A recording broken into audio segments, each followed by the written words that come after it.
Welcome to week 4, Belmont at the Big A. We're here in South Ozone Park, New York at Aqueduct Racetrack, and we'll see if Mosienko can make it 4 straight. Luis Saez has figured out how to ride her. Fluffy Pratt will be at the helm today in the feature. A little bit later on, she'll have to take on Bank on Anna, who won the Union Avenue last time out for Phil Serpy, and we'll see if she can bring that good form here to the Belmont at the Big A meet. And coming up this weekend, we'll talk about the Grade 1 Joe Hirsch Turf Classic as multiple graded stakes winner Warlike Goddess. She will take on the boys from post position number 2. All that and more coming up on America's Day at the Races, brought to you by America's Best Racing. For the love of the race, visit americasbestracing.net today. The sun is shining after a lot of rain over the last few days. It's a pleasant sight. We are off the turf today, but great to see some beautiful weather in response. And of course, we'll set up for a great weekend, of course, with some big turf races to look forward to. Acacia Clement alongside Andy Serling. And Andy, it's nice and warm up here in Equestrians where our set is today. But of course, looking forward to all that stakes action this weekend. I agree. It's nice out finally after getting 4 inches of rain over the last 5 days. And I do think these off-the-turf races offer opportunities. We already have an opportunity in the first race where, at least on the board right now, they're massively overbetting the 1 North Pole and River of No Return. At this point, with a few minutes to go, is an overlay at 3-1. But the second race, where I believe a horse like the 10 Spinning Colors should probably be favored in here, it's a distant 4th or 5th choice, and they're betting on turf horses like the 4 and 12.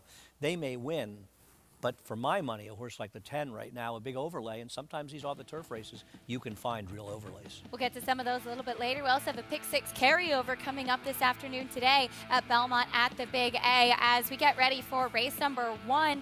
Taking a look at the field, this race is scheduled for the main track to be run at a mile, going maiden claiming here, and this is for 3-year-olds and upwards. As Andy had alluded to, North Pole currently 1-2, a super short price. It is maybe start lucky number 13, if anything, Andy, but boy, this horse is very tough to take given all the chances that he's had. Right. Now, I understand that the competition today is weaker than any race he's been in. But last time he was 6-5 when the horse that ran 1-2 should have been the first and second choices. Maybe or maybe not in the order where they finished, but at least they should have been the choices. And once again, he's being massively overbet. Maybe he's found the right field today, but I think the 2 River of No Return is easily as likely a winner, having run only 2 times and having speed in here. So there's already, I think, an opportunity today in this race. Bet the 2. I mean, the 2's 3-1. I would bet the horse to win, because in doubles, he's not really that much of a higher price than the number 1. And I'm going to bet a double with the number 10 in the second race, who I think is a very, very interesting alternative. 3-5 now in your favorite for the opener as we welcome in the third member of our team, Maggie Wolfendale, here with us. Maggie, I'm sure that you are very happy to have some sun shining today as well. Acacia, it's glorious out here. For once, glad I'm out here as opposed to being inside. Couldn't say that this past entire week. So as you were saying, therefore, we are off the turf here. And we'll start by talking about the horse that we saw a little less than a week ago, actually 6 days to be exact, North Pole. And I had noted that he was a lot more calm than what I had seen him in the past. And now I'm starting to think and come of the thought that he's a horse that is actually better when he displays a bit more energy, because now with the quick return, you know, you always check their weight and their energy levels. He's not quite up to par with this quick return. He might just win on class alone, but he is by far the most quiet I've seen him and the most tucked up I've seen him too. And I kind of read this race the same way as Andy, as number 2, River of No Return. It was funny. I think a lot of people were caught off guard by the 12:30 post time today, including the pony people. And luckily, one of our faithful outriders was able to take River of No Return with the pony, because he's one that gets himself on his toes and got a nice warm-up, though, accompanied by Bernice, one of our outriders here. And he just looks as though the return back to a 1-turn mile is going to be ideal. He's a bit smaller, shorter coupled, and I think his speed will suit him better, not having to go around 2 turns and a little bit of freshening. He just looks stronger, making his 3rd career start here, Acacia. All right, Maggie, thank you. I was wondering why half the field didn't appear to have a pony in the post parade. Anyway, there is a look at River of No Return. Apprentice Jose Gomez will be aboard, Andy, and he did show a lot of speed last time, going that demanding 1 1/8 2-turn distance up at Saratoga. Yeah, he's the obvious other horse, the number one. Whenever you have situations where you're looking to play against an overbet favorite, in which that's the case with North Pole, you start looking at these maidens, you think, well, who has the least chances? Well, that's River No Return, as Maggie alluded to, and I agree. The 1.125, pretty demanding last time. Don't even think he really ran that badly that day, relatively speaking. And he's the obvious horse, and 5-2 is an overlay on him. It's the morning line, but I think he's probably supposed to be 6-5 and 8-5, in my opinion. Coming back on short rest with North Pole. Irad Ortiz, all the accoutrements to be an overbet horse. And really the only other horse near that's run a step, I guess, in his dirt races is Lucky Mucho Man, who feels like the other horse. He seems to be one of those horses that is, as Richie Migliori would call, talking about Lucky Mucho Man the 4, he seems like a bicycle horse. You know, Jose Lezcano was kind of asking him every step of the way throughout, and there was no catching Uncle Waterflow, the winner that day. But he just kind of kept on grinding to finish second, going the mile up at Saratoga. Yeah, I didn't have an opinion. Uncle Waterflow, obviously not a particularly good horse. He won that race by attrition. Just like North Pole might win this race by attrition, but I think as a bettor, you're supposed to be betting against the number one North Pole in here. And if you're getting 5-2 in River of No Return, in my opinion, it's a massive overlay. North Pole currently at 3-5 as he's had 12 starts so far. 8 of those have been in the money finishes. He's like what was that horse? Bailout. He's like a Bailout junior. We finally got a chance to see Bailout break his maiden after some very close near misses. Well, except I'd say with Bailout, he did run some respectable races. Absolutely, he did. North Pole's races are borderline respectable. We'll see if he just has found his friends today. North Pole, the favorite, looking to break his maiden in start number 13. John and Brielle standing by for race 1, Belmont at the Big A, as we kick off this Thursday afternoon. Waiting now for Lucky Mucho Man, Vinny 2 Cents, and Reunion Tour.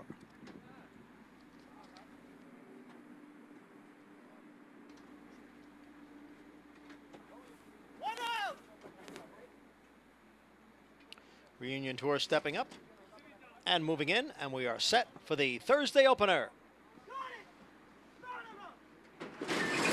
And they're off. And a good start from that inside post for North Pole. Vinny 2 Cents is right there. Now Vinny 2 Cents goes on with it to grab the lead. North Pole and River of No Return are heads apart, second and third. Lucky Mucho Man runs in fourth, followed by Reunion Tour. And Lefty's War is the trailer in sixth. They make the crossover from the chute to the main track. And it's a big long shot, Vinny 2 Cents, who leads here by 3/4 of a length. The odds-on favorite, North Pole, is down at the rail, and alongside is River of No Return. The quarter went in 24-1 over the muddy going. Lucky Mucho Man sits in fourth, 3.5 lengths off the lead. And then it is Reunion Tour, Lefty's War still at the back.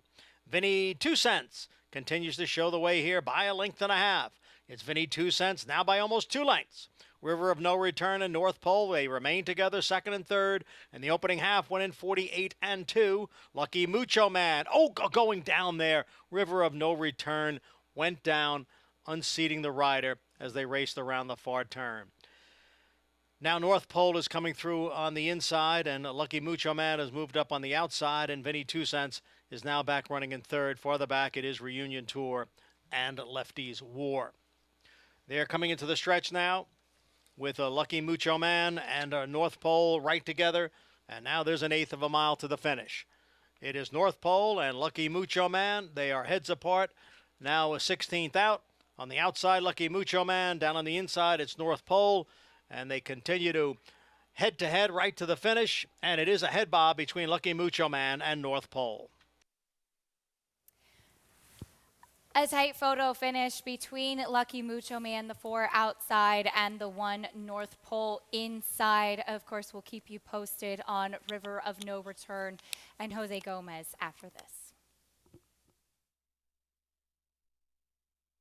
Eclipse champion Blaine ranks among the nation's top sires at a fraction of the price. His recent top runners include these standout performers.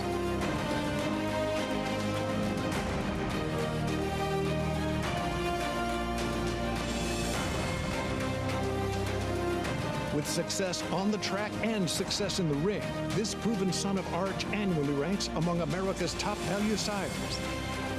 Blaine, standing at Claiborne Farm.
Welcome back to America's Day at the Races, brought to you in part by Claiborne Farm. 100 years of doing the usual, unusually well, as we take a look at what's coming up a little bit later on today in our feature race, and that does come this evening in race number 8, Andy. And the big question will be, can Mosienko make it 4 wins in a row, as this horse has just been in such great form for trainer Dennis Allman. Has been really fun to watch, as well as Mosienko, the 5-year-old mare, will have Flavian Pratt aboard. New York bred looking to make it 4 in a row. She's won almost $250,000 this year for trainer Dennis Allman, who doesn't have many horses, but he makes the most of the few he has. I remember he claimed a horse named Game Token about 13 years ago for $7,500. He won over $300,000 with that horse. And she's just been in great form, so I think you leave her out at your own risk.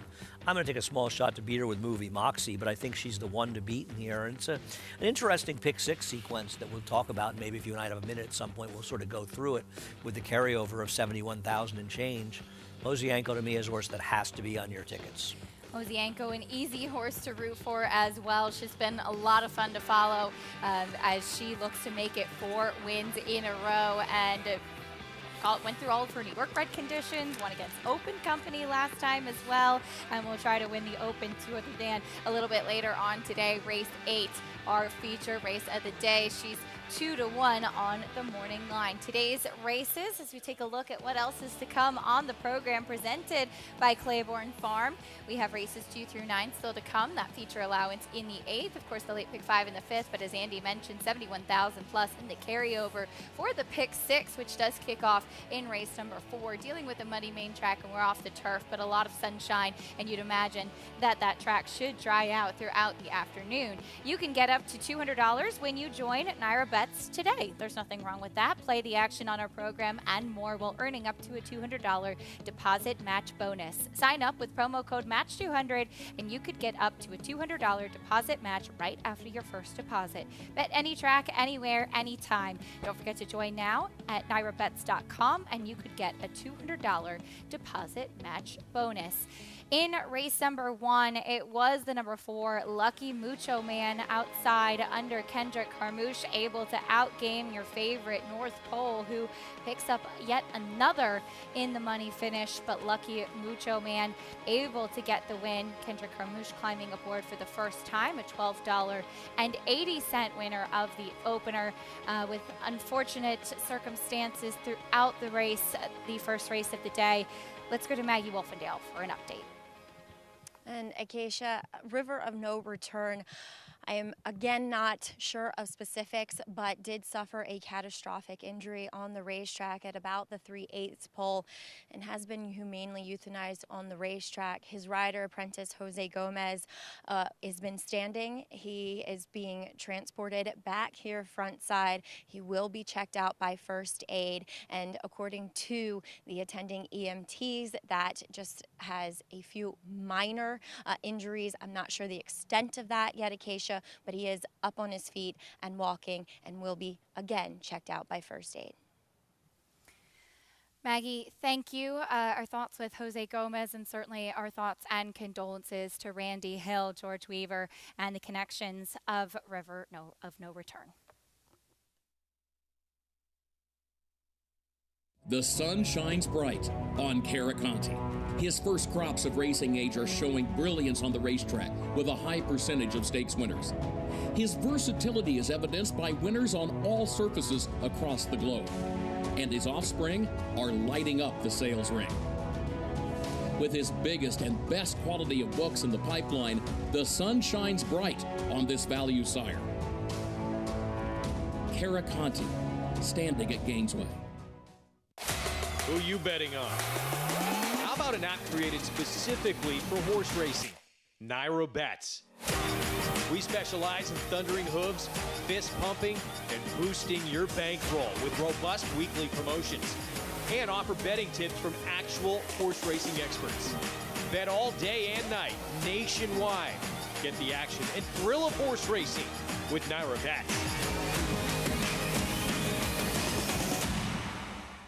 War Dancer, now the leading third crop turf sire in North America, with performers like Woodbine Turf Sprint winner Niagara Skyline. And Niagara Skyline going on a much-deserved champion of the Woodbine Turf Sprint Series. Royal Dancer, wire to wire on the Aqueduct Turf. And Royal Dancer gives Junior Alvarado his third win today. And undefeated 2-year-old stakes winner War Saichi. War Saichi asserted her authority. She has not relinquished the lead. Now with 48 wins in 2022 and over $4.5 million in progeny earnings, War Dancer is a sire on fire.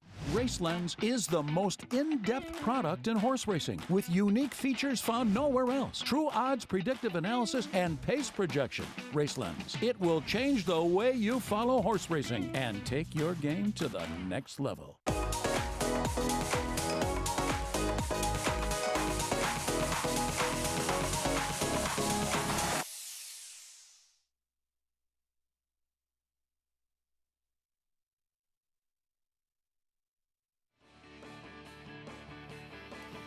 Welcome back to America's Day at the Races on Fox Sports 2. Glad to have you with us. As we mentioned at the top of the show, coming up this weekend, we have some exciting graded stakes action to look forward to here at Belmont at the Big A, and that does include the Grade 1 Joe Hirsch Turf Classic. And Andy, as you and I often talk about, the stakes races here in New York really help you to learn a lot about the history of the game.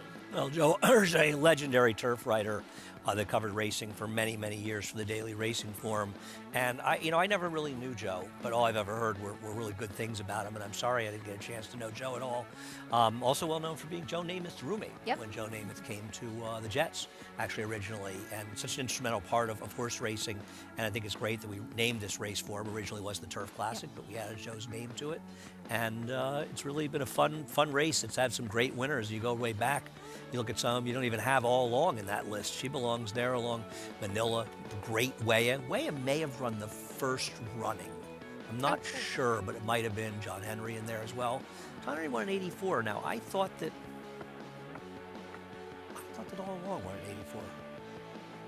That I'm not sure of. You would know the history better than me, but we'll have to double check on that because, as you mentioned, I think all along won in 84. Some great horses who have been successful in this race over the years. Most recently, Channel Maker, who became a turf champion, as well as we'll take a look at this year's field, and a field of 7, but a strong field at that. As we take a look at the group that we'll have the opportunity to see running, we'll take a look at Warlike Goddess as she will take on the boys for the first time. I know it was a conversation that had come up with potentially trying the Sword Dancer in Saratoga. She comes out of a defeat in the Flower Bowl, Andy. She's no doubt an immensely talented mare and will take on the boys in this Joe Hirsch Turf Classic. Yeah, she's the horse to beat in this race. The slow pace played against her last time out. At the end of the day, with Bye Bye Melvin, who I actually think is a very interesting player in this race for Graham Motion, coming off a big win, and the dam suggests that he should be able to handle the extra distance. She should get at least a more honest pace, and she's probably the horse to beat in here. She's a very reliable horse. She shows up and runs well every time. She's 8 for 11, coming off of that second place finish behind Virginia Joy in the Flower Bowl last time out. Will take on the boys, and she is one that has been a lot of fun to follow throughout her career as well. As you mentioned, Bye Bye Melvin, of course, brother to Mean Mary, who loves these sorts of long distance races as well. Same running style. Yeah, a horse that, unfortunately for him, but the gelding seems to have helped him quite a lot. Yeah, and I think one of the reasons Warlike Goddess is running in this race is that with the Breeders' Cup filly and mare turf at 1 mile and 3/16, Sakina and Bill Mott might prefer to run against the boys the 1.5 miles. Now, a lot of those things could depend on what kind of Euros come over. The ARC winner's not coming. Don't know which top horses, if any, are really coming over there. I think Bill Mott would like to see if she belongs as a horse to potentially beat the boys, as we've seen fillies and mares do over the years in the Breeders' Cup turf. And we will see the first and third place finishers coming out of the Sword Dancer. That's Gufo and Soldier Rising, both for trainer Christoph Munn. I know that you are disappointed not to see the runner-up coming out of this race. I know you're a fan of where Andy. is Mirror Mission? I don't know where he is. Hopefully we'll get a chance to see him back soon. But Gufo, the back-to-back winner of the Sword Dancer, coming off of a second-place finish at Kentucky Downs, and Soldier Rising in the pink cap closed behind him to finish third this day. Both of these horses got exceptional rides in the Sword Dancer. I was watching the racing outside, and that's when I noticed Mirror Mission. I'm like, who's the horse? I'm like, oh, that's Mirror Mission. Why isn't he running back? But Gufo, Joel did a very good job of getting position, as he often does, but I also thought Jose Ortiz on Soldier Rising did a fabulous job of getting good position in here. And those two showed up and ran. The two for Chad Brown that are running back of this race, they didn't run at all, the Sword Dancer, and don't know how much confidence you can have in them bouncing back. Rock Emperor seems to run when you'd least expect him to. But Gufo hasn't won a lot of races, but he's won big races, and it's reliable, I think, with Gufo. He shows up and runs well pretty much every time. He is a horse that, again, beaten a nose last time out. Sometimes he's just this much behind having a few more grade ones, but he did win 2 Sword Dancers in a row, and a lot of jockeys out of town this weekend, so Junior Alvarado will be aboard, and he did win the Grade 1 Belmont Derby aboard him as a 3-year-old. Yeah, and, you know, I don't think it's that big a deal, but I don't think Christophe Clement is probably unhappy there's a 3-turn race. Oh, no. The Saratoga, the Sword Dancer are 3-turn races. He's done well in races around 2 turns. But the 3 turns is definitely not a bad thing for Gufo. Certainly not, as he will be in post 7 of 7 in this weekend's Grade 1 Joe Hirsch Turf Classic. Taking a look at the stake schedule for this weekend, we have, of course, the Grade 1 Joe Hirsch, as well as the sprint race of Vosburg and the Matron for the 2-year-old fillies on Sunday. 3 graded stakes to look forward to as well. Yet another big weekend as we march closer on to the Breeders' Cup. Yeah, and I think coming to Aqueduct here, Belmont at the Big A, Nest is going to run in the Beldamer. She's supposed to run. That car will be drawn shortly, but she's supposed to be running. The Matron came up a really fun race with a big field of 12 in there, and the Vosburg a small field. And I'm looking at the Vosburg in Phoenix, and I understand there's a very good horse in Jackie's Warrior out there. And I'll be interested. I imagine Jack Christopher will probably cut back to 6 furlongs rather than try 2 turns. But outside of a horse like Jackie's Warrior, there is a dearth of significant talent in this sprint division. And I think looking at those 2 races, you're seeing there's only 1 graded stakes winner, I believe, in the Vosburg, and that is Drafted. Who won the Run Happy, the Grade 3 Run Happy back at Belmont. The ageless Drafted, or so he seems. We look forward to all of that graded stakes action coming up this weekend at Belmont at the Big A. We turn our attention now to the 2-year-old fillies, race 2, Belmont at the Big A. Here, it is off the turf for the New York breds. Taking a look now at the number 4, Highway Harmony, who's currently your favorite. This filly showed promise on debut in her first start. That was on the turf. She'll try the dirt for the first time today for trainer Jorge Abreu. More on her. We got a paddock report and talk more about the field after this break. And obligatory goes by the ball. And Winston. Here comes Malathaat. Here comes Clariere on the outside. They're coming to the finish, and it's going to be Clariere. Nest, much the best. She won by better than 10 lengths. Cody's Wish on the outside. Cody's Wish with the upset in the Fargo. Malathaat grabs the lead in deep stretch, and Malathaat has won the Personal Ensign Stakes. Curling, the classic sire.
we're back on America's Day at the races. So glad to have you with us on this absolutely beautiful Thursday afternoon. We are off the turf on today's card. Again, after the rain we got over the last few days, that does include race number 2 now to be contested on a main track that's listed as muddy, but it looks in pretty good shape. It's our Spencer Farm 2-year-old race of the day. 2-year-old fillies in the paddock. Let's get a paddock report from Maggie. Thanks, Acacia. We'll take a look here at number 4, Highway Harmony. Your favorite was not in the paddock for her debut, and really there's not much pedigree necessarily on the bottom side to go on, but on the top there's Motown. Now his biggest win did come in the turf in a grade 1, but he certainly handled the main track okay. Looking at her, she does possess more of a turf hoof, to be honest, but from the overall perspective, I really like what I see. I mean, she's well composed here in the paddock. She's a beautifully put together and balanced filly, comes in here strong, fit, ready to go. It's just a question of taking to the main track, which can be quite tiring when it's open and muddy. As we'll move on to number 7, Bodie's Girl. This one having some pedigree to get onto the main track, and I actually kind of like it for her. She was one that had a strong appearance and disposition in her debut. Much the same here once again. Look for her though, with the experience now under her belt, to possibly show a little bit more gate speed. As we'll also take a look at number 12, Show Me Your Heels. Now she is out of a mare that was a stakes winner on turf. Wait, maybe she was stakes place on turf at least, and she was stakes winner on dirt earlier on in her career, and she has produced one foal that has been better on the dirt in minor affairs. Show Me Your Heels, though, looks so turf-meant, though, from body to toe. I mean, everything about her says turf to me. And I wish she would have emerged out of that race just gaining a bit more conditioning, a bit more strength. But there's no doubt about it. She did run well in that debut. And let's take a look at the MTO here. That Sweet Liberty off a quick return here of, a little over a week. And I asked Pat Quick, her trainer, if there was any excuses. I quite liked her that day. And he said that she did flip her palate, Acacia, so now she is going to wear a drop noseband in hopes that corrects that breathing issue. All right, Maggie, thank you. As Sweet Liberty, the main track only in this 2-year-old race of the day, Spencer Farm, brought to you by leading Spendthrift Stallion Into Mischief, as we'll meet the field for these New York bred 2-year-old fillies off the turf. Andy, starting with the 1, Carapara. This is a great opportunity to try to make some money, because this might be the most incorrectly bet race I've ever seen. We'll see if this one hails the dirt for Linda Rice, the Factor dirt horse, more of a turf influence as sire. Here's your favorite, Highway Harmony. Not sure why anybody would take a short price on this horse trying the dirt for the first time when he's completely, or she is completely turf-meant. Not saying it's impossible, but 8-5 is a joke. A little interesting, this filly, Irish Empress. 100%. She took some money in her debut. Didn't do a lot of running, but I'll give her a chance. She moved up a little bit in her second start in turf. I think she is usable for sure. Here's the 7, Bodie's Girl, for Dave Donk. At least this horse is a bit of a price if you want to use her off a turf race. Not thrilled with her chances, but at least she's a price, so I can't knock anybody using her. The second dam was good on dirt and mostly synthetic, but did run some fast races on the dirt as well. Here is the number 10, Spinning Colors. I know you have interest in. Oh, I think that she should be favored in this race. Her first race would make her very tough to beat. She chased the talented Maple Leaf Mel, and then she ran in a tougher race last time, but I think she's the horse to beat in this race, and currently 13-1. To me, is absolutely insane. Here's Luna's Song. Listen, she's a bigger price, gone down to 5-1. It's Brad Cox. I don't love the race she comes out of, and even though it seems to be a bit of a dirt pedigree, Brad tried this one on the turf, so you wonder.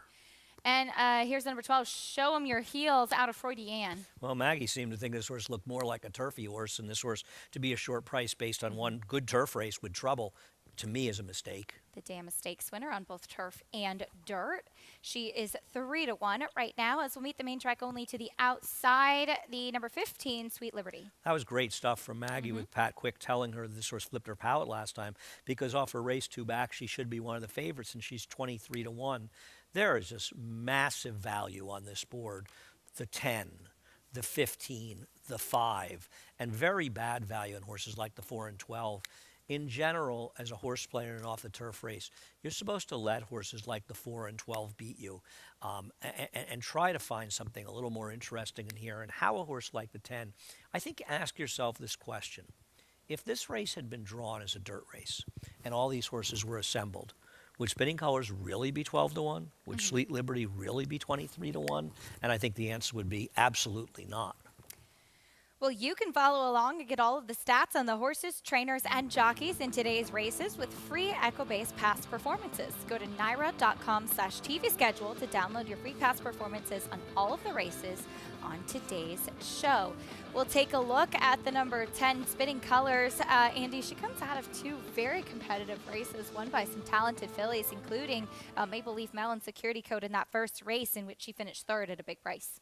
Yeah, I mean, not only that, she got bet that day. To be 10 to 1, given all the money that Maple Leaf Mel took and Security Code, she chased Maple Leaf Mo. It's not as though she did absolutely no running in that race. She actually did do legitimate running. She didn't run as well in her race coming back, and I'm going to give her a little bit of a pass. She did finish behind Sweet Liberty because her first race was so good, and I think if she can get back to that first race, and now she's had 5 weeks since it, I think she's supposed to be, 7 to 2, 3 to 1 in this race. And in my opinion, this race is completely and totally misbet. Spinning Colors has a little turf pedigree, but it's much more of a dirt pedigree. I have to Cartwheel, who was a nice enough New York bred. Mark Hennig had her as well, at least at the start of her career. All the money going to Highway Harmony, though, this filly by Motown, who did get some nice comments in the paddock from Maggie on her demeanor. She was one that she showed a lot of speed first time out. She it seemed like she flipped back to her left lead late and almost kind of lost her balance. Well, she scratched. She scratched. Oh, she scratched. That's really unfortunate. In my opinion. Absolutely. All right, so a late scratch of the number 4 Highway Harmony just coming out over the loudspeaker from announcer John Embriel. That was your favorite. So that's going to change things, particularly with the speed that she did appear to have on either surface. And that's going to help the 10 Spinning Colors, who you have to expect is going to be in front in this race with Kendrick. And, her odds are obviously going to drop down considerably. Without her scratch, she'll probably be about 5 or 6 to 1 at this point. I still think she's supposed to be about 3 to 1 in here. But I bet doubles, and her double price will come down because of the scratch, but it'll still be fairly significant. Significant late scratch here in race 2. Let's go back to Maggie. And Acacia, we'll take a look at another horse who is dropping out of a turf race, and that's number 1 in here, Cara Para, a daughter of the Factor, whom I do prefer his progeny on the turf. But on the bottom side, as you were mentioning, there isn't much immediate pedigree, but the dam at least was to a graded stakes winner going long on the dirt, and I liked her in the paddock, but I really liked her once I watched her warm up, just moving really well, really effortlessly.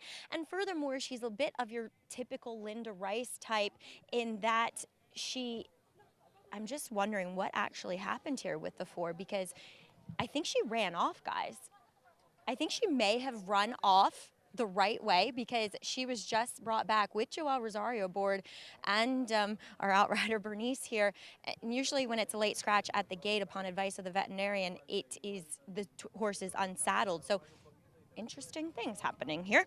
As getting back to Cara Para, she's just your typical Linda Rice second-time starter, that much fitter, that much stronger, and it's not as if she looked overly turf with her physical makeup. As we'll check in with number 10, Spinning Colors. She's definitely the most fit now in her 3rd career start. Got a really nice warm-up with Kendrick Carmucha aboard, kind of typical of him for Mark Hennig. And I get it. I get why she should be effective here. I'm not necessarily her biggest fan, but I think if you're going to take her any day, this is the right day to do so. As number 11, Luna's Song for Brad Cox. And again, I know I'm taking number 1 in here, Cara Para, but I don't know how good that September 5th ultimately was, because there was like 7 horses on the wire together, and Luna's Song was another one of those. And she kind of has a pedigree that could go either way, but she does seem a little bit more turf meant looking at her physically. But what I liked about her today is that she was green at Saratoga. She just seemed bewildered. And today she walked in calmly, focused, had her head nicely bowed, responsive to her handlers and then her rider out here on the racetrack. So I thought if she takes to the dirt at all, maybe she has a move forward in her, Acacia. All right, Maggie, thank you. 4 to 1 on Luna's Song. Again, reminder, that filly right there, the number 4, Highway Harmony, a late scratch in this race number 2. And we'll head back to the barn. Hopefully we'll see her back in the starting gate again soon. However, we do have now your favoritism all going to the number 12, Show 'em Your Heels. This filly by Munnings, who did run well in her first start That was on the turf. She's running on the dirt today. And her dam Freudian, as Maggie had alluded to, was certainly quite versatile, but she's a very short price off of that first turf race, Andy. Yeah, to me, these are the kind of horses that you just let them beat you in these off the turf races. She's being bet based on an effort on the turf, which was a very good effort, no doubt. She had trouble that day. She ran a winning race. She comes out of a better race, and I agree with what Maggie alluded to about the race the one is coming out of. The problem is she was meant for turf by Danny Gargan, and Maggie didn't have great things to say about how she felt, at least, and that just gives me more reassurance. And once again, she wins at 3-2. You lose, in my opinion, you lose and you move on, because more than often than not, you will make money betting against horses like that at short prices. Maggie spoke about some of the things happening with the number 4 Highway Harmony, that filly that scratched. Maggie, do you have an update for us? I do, Acacia. Apparently, her lead pony stepped on her hind leg, and I just went down there to see her pretty significantly. I mean, there's every reason to believe that she may need stitches because she is bleeding, and if that is the case, horses are an automatic scratch. So unfortunate circumstances, completely out of the hands of herself and her connections, but hopefully that heals properly for her, and we'll see her hopefully before turf season ends. Indeed. All right, Maggie, thank you for that update. Thoughts with Highway Harmony. Glad to see she was walking okay with her handler back there in the paddock. But 6-5 now on the number 12, Show 'Em Your Heels. Andy, we did see the 15, Sweet Liberty, as Maggie gave us some good insight as to why you could excuse what happened in that last race, because it was disappointing. And a race 2 starts back behind Security Code and Stonewall Star was a strong effort towards the end of Saratoga. I agree, and that's a race where the figure could even be a little bit higher, judging by some performances out of that race. She's not only not supposed to be 20-1, she's probably supposed to be somewhere in the range of about 6-1 in here. In my opinion, this may be about as misbet a race as I have ever seen. I'm going to make money if any of the 5, 10, or 15 win this race, and if they hit the exact together, I'll do even better. I can't believe the price on the 5, Irish Empress. I thought she ran a little bit in that first start on the dirt. Certainly one that maybe could handle things at a huge price. But your favorite 7-5 on Show 'Em Your Heels now. Race 2 off the turf, our Spencer Farm 2-year-old race of the day. Here's John and Brielle.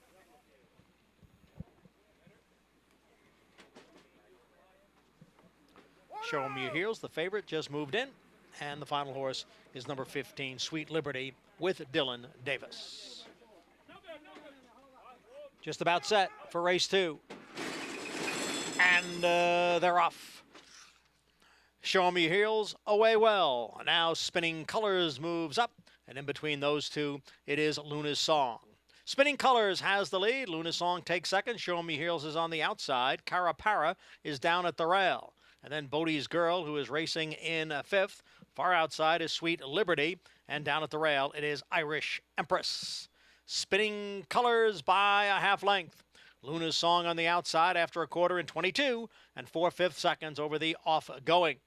Sweet Liberty continues to gain on the extreme outside. Cara Para is down at the rail. Show 'Em Your Heels is in between horses, about 2.5 lengths off the lead, and the leader is Spinning Colors coming to the top of the stretch. Luna's Song is right there. Sweet Liberty now joins the front runners. Cara Para is in behind, down towards the rail. Then Show 'Em Your Heels and Irish Empress. The half went in 46 and a 4. And it is a Luna's Song who has come away with the lead. Sweet Liberty and Cara Para giving chase as they head for the 16th pole. And it is Luna's Song with the lead here. And Luna's Song is going to break her maiden here in this off the turf for 1/3. And then finishing second was Cara Para, Sweet Liberty in 3rd. Number 11, Luna's Song, second time out. This filly by McLean's Music breaks her maiden on the dirt under Javier Castellano. Yeah, at least she was 7-2. I just feel like her. She comes out of that bad race. The 2 horses that came out of it ran 1-2, and here as Cara Para ran well. Listen, once again, the 15 loomed up and ran 3rd at 25-1. You'd like to have an opportunity to bet a horse like that at that price every time. The 10 was the speed. She just doesn't have the stamina anymore. Disappointing effort from the number 12, Show 'Em Your Heels. She really didn't make any noise in here, and I'm sure we'll see her back on the turf next time out. Yeah, what she did was significantly eliminate the takeout from this race. Now, I didn't make money, I lost money, but I'm going to make money over time because horses like the 12 at 6-5, betting against them is one of the best things that could possibly happen in racing. The number 15, Sweet Liberty, at 25-1. Your main track only checks in third, but 7-2 on the first and second place finishers. Maggie has some interest in the one Carapara, who ran well in second, but it was the number 11 Luna Song with the win for Brad Cox. Javier Castellano in the saddle. This filly by McLean's Music. 11-1, 15-10 in our Spencer Farm 2-year-old race of the day. So ran pretty well on debut on the turf and breaks her maiden on the dirt. When we come back, though, we'll talk about some 2-year-olds that really made a splash this weekend in the Champagne and the Frisette, Blazing Sevens and Chocolate Gelato. Big players moving on to the Breeders' Cup.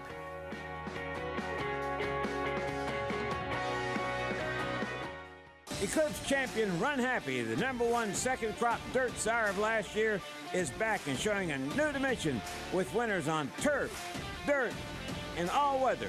Tabalina's really shouldered all the responsibility. What a deserved victory. Most impressive. Tabaline by 3 1/4. Somebody's Problem is on her way to winning the Prairie Meadows Debutante. Somebody's Problem by 2.5, 3. Run Happy, price for value, and standing strong at Claiborne Farm.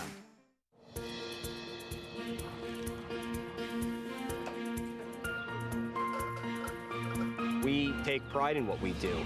I'm an assistant trainer. Carpenter. I'm a peace officer. I'm a jockey. I'm a gardener. I'm a groom. I love what I do. We are New York Racing. New York Racing helps support my small business. It's extremely important to the New York economy. This is like a big family. We are New York Horse Racing. Liam's Map, a 2-time Grade 1 winner with 6 consecutive triple-digit buyers, including a 114 to win the Breeders' Cup Dirt Mile. He's already taking the lead as a sire, with Grade 1 winners Basin, Wicked Whisper, Colonel Liam, and Juju's Map, plus multiple 6-figure yearling sales and 2-year-old sales up to $1.2 million. Proven on the track, proven in the sales ring. Liam's Map, only at Lane's End. Racetrack Television Network brings you every race, from every track, on every screen, every day. With monthly packages starting as low as $5, RTN gives you great value and access to more live HD streaming and race replays than anyone. Visit RTN.tv today to sign up and watch on almost any device, including Roku and Amazon Fire. RTN has packages that start at $5 per month.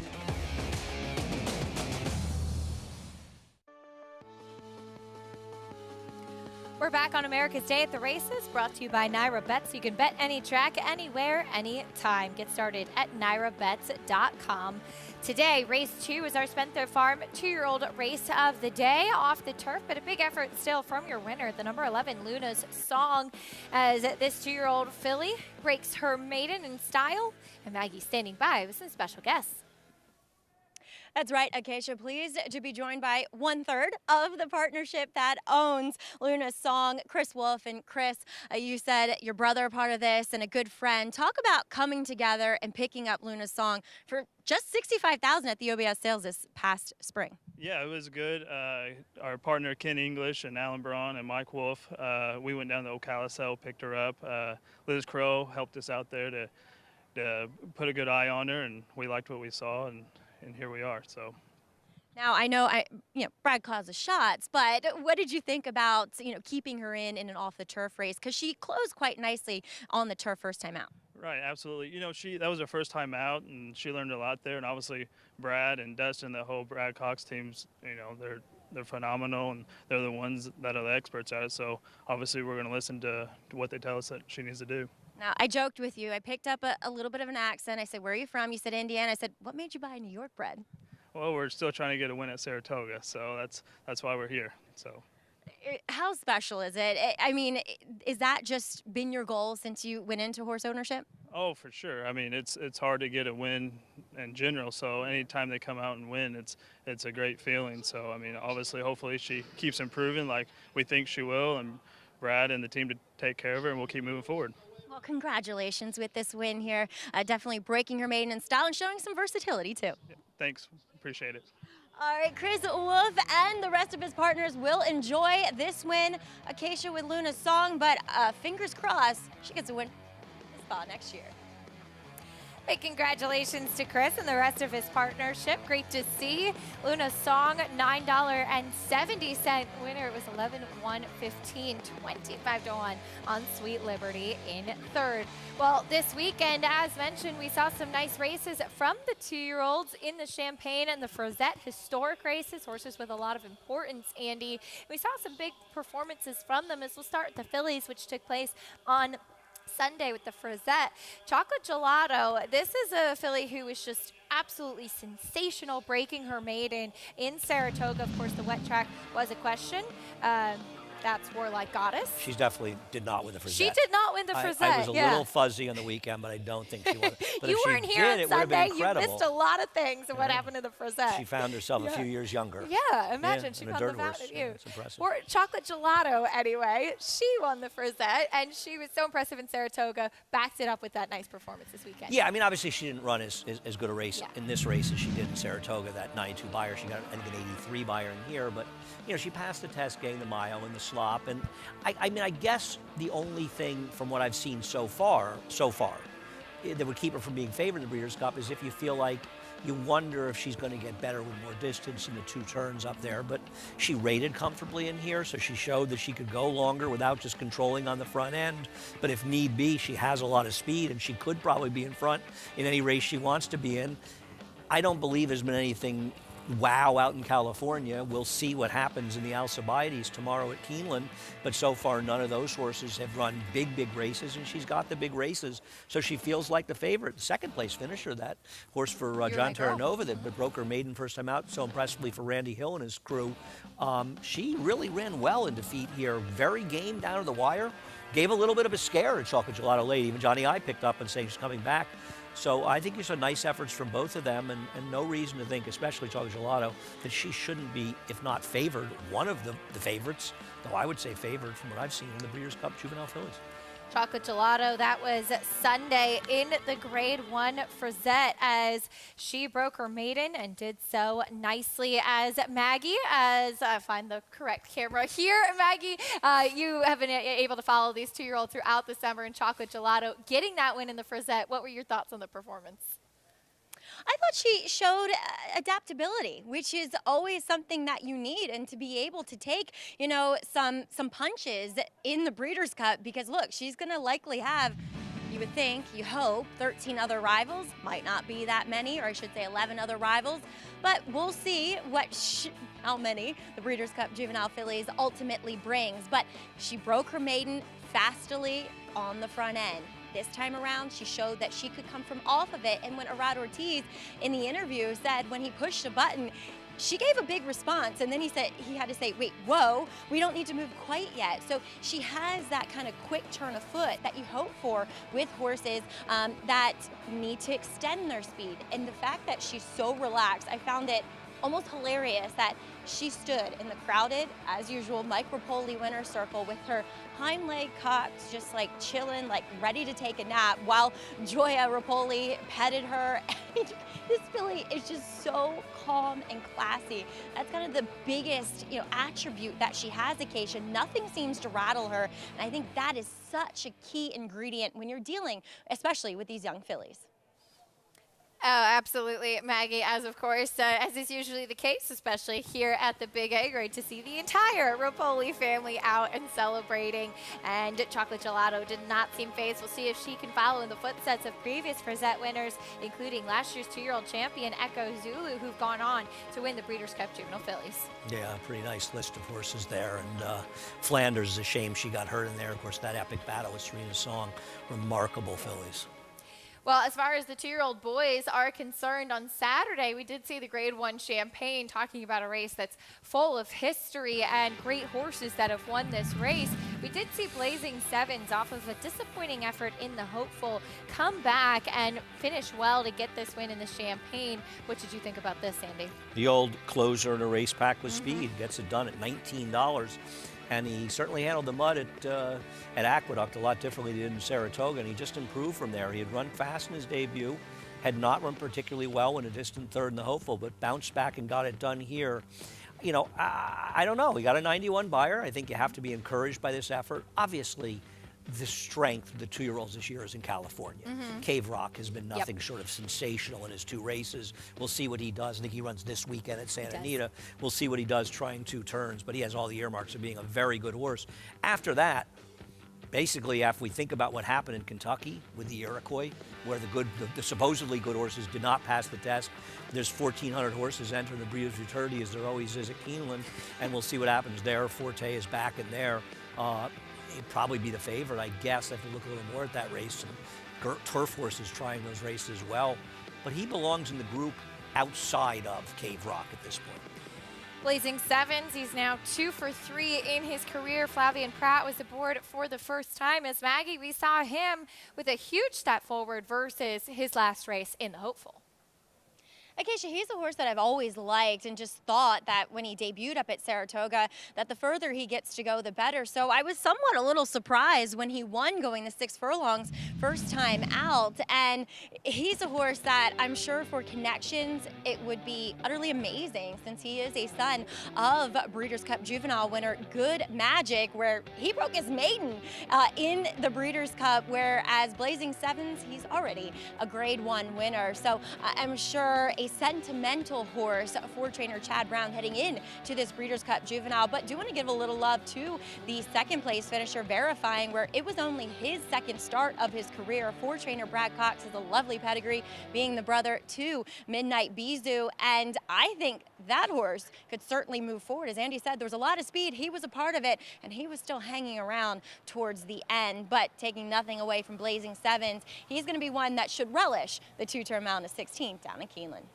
Trying to follow in the footsteps of his daddy, Good Magic, who broke his maiden in the Breeders' Cup Juvenile, won the big one. Blazing Sevens already a step ahead, having taken the Champagne. But sticking with the theme of the 2-year-olds, on Saturday this weekend, we'll see the 2-year-old fillies sprinting on the turf, Andy, in the Grade 3 Matron. As we take a look at the big field, as you had alluded to, 12 in the body of the race. Really interesting, really competitive race, which is exciting. And in general, it seems like the turf sprints of all ages have come up really salty this year here in New York. And we'll take a look at Don't Look Back at All, who broke her maiden at a shocking 11 or 12 to 1 she was that day, and she'll go right into the deep end and try this matron field.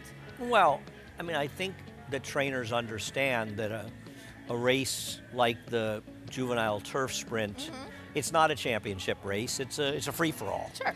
And this year in particular, probably a lot because Wesley Ward doesn't have too many really interesting 2-year-olds to speak of. It's even more wide open, at least in the American front. Now, if that filly, the 2-year-old filly that won at Longchamp against the older horses and males comes, the Platinum Queen, that might change things a little bit. But right now, it's a wide open opportunity for a very big purse in a race that's called a Breeders' Cup race. So I can understand why a lot of people want to take a chance. Why not? Absolutely. Taking a look at this field here, again, a lot of things can happen for these 2-year-old fillies. You have some coming right in off of a maiden win. You have some trying the turf for the first time. You have some with a little bit more foundation, like a filly like Dance Macabre, who comes off of a stakes win at Kentucky Downs. But should be a lot of fun coming up this weekend. That's just one of 3 graded stakes we have to look forward to on Saturday. 3 graded stakes on Sunday as well here at Belmont at the Big A, as we take a look at the stakes schedule. And again, of course, leading up to the Breeders' Cup, Andy, but these races have so much history and so much importance, which I've come to really learn and appreciate as well here in New York, and certainly what they used to, what they still stand for. Yeah, I mean, the Beldame has an incredible history. You can look to the winners of that race. I remember, I think that Go for Wand had a sensational performance there. I want to say she ran the mile and an eighth in under 146, maybe winning that day. Her last career victory, but great horses in these races. Knickerbocker has been in a lot of different places on the calendar. Normally we run it on Columbus Day, but we no longer race on Columbus Day, so we'll run it on Sunday. That's what's coming up this weekend. Meanwhile, today we have race 3, Belmont at the Big A, 6 furlongs on the main track, and a starter allowance for fillies and mares, 3-year-olds and upward. Here's a look at the field, and to the outside, Mama's Got to Run, currently 2 to 1.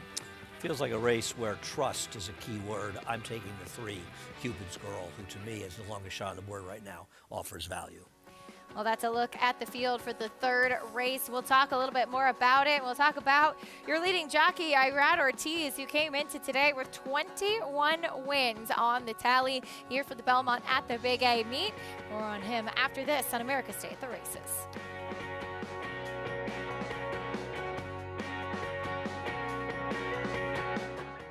Catholic Boy, one of only 3 American 3-year-old colts in history to win Grade 1s on both dirt and turf, including the immortal Secretariat. A 6-time graded stakes winner from ages 2 to 4, and the fastest 3-year-old of his crop over 10 furlongs. He's so impressive today, the others didn't even have a prayer. Look for his first crop yearlings at the upcoming sales. Dual surface Grade 1 winner Catholic Boy, standing at Claiborne Farm.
On June 6, 2019, a new chapter began at Alapa when Hillendale transferred its operations to the famed Kentucky Station and Thoroughbred Nursery in Paris, Kentucky, on a farm that traces its origins to 1827.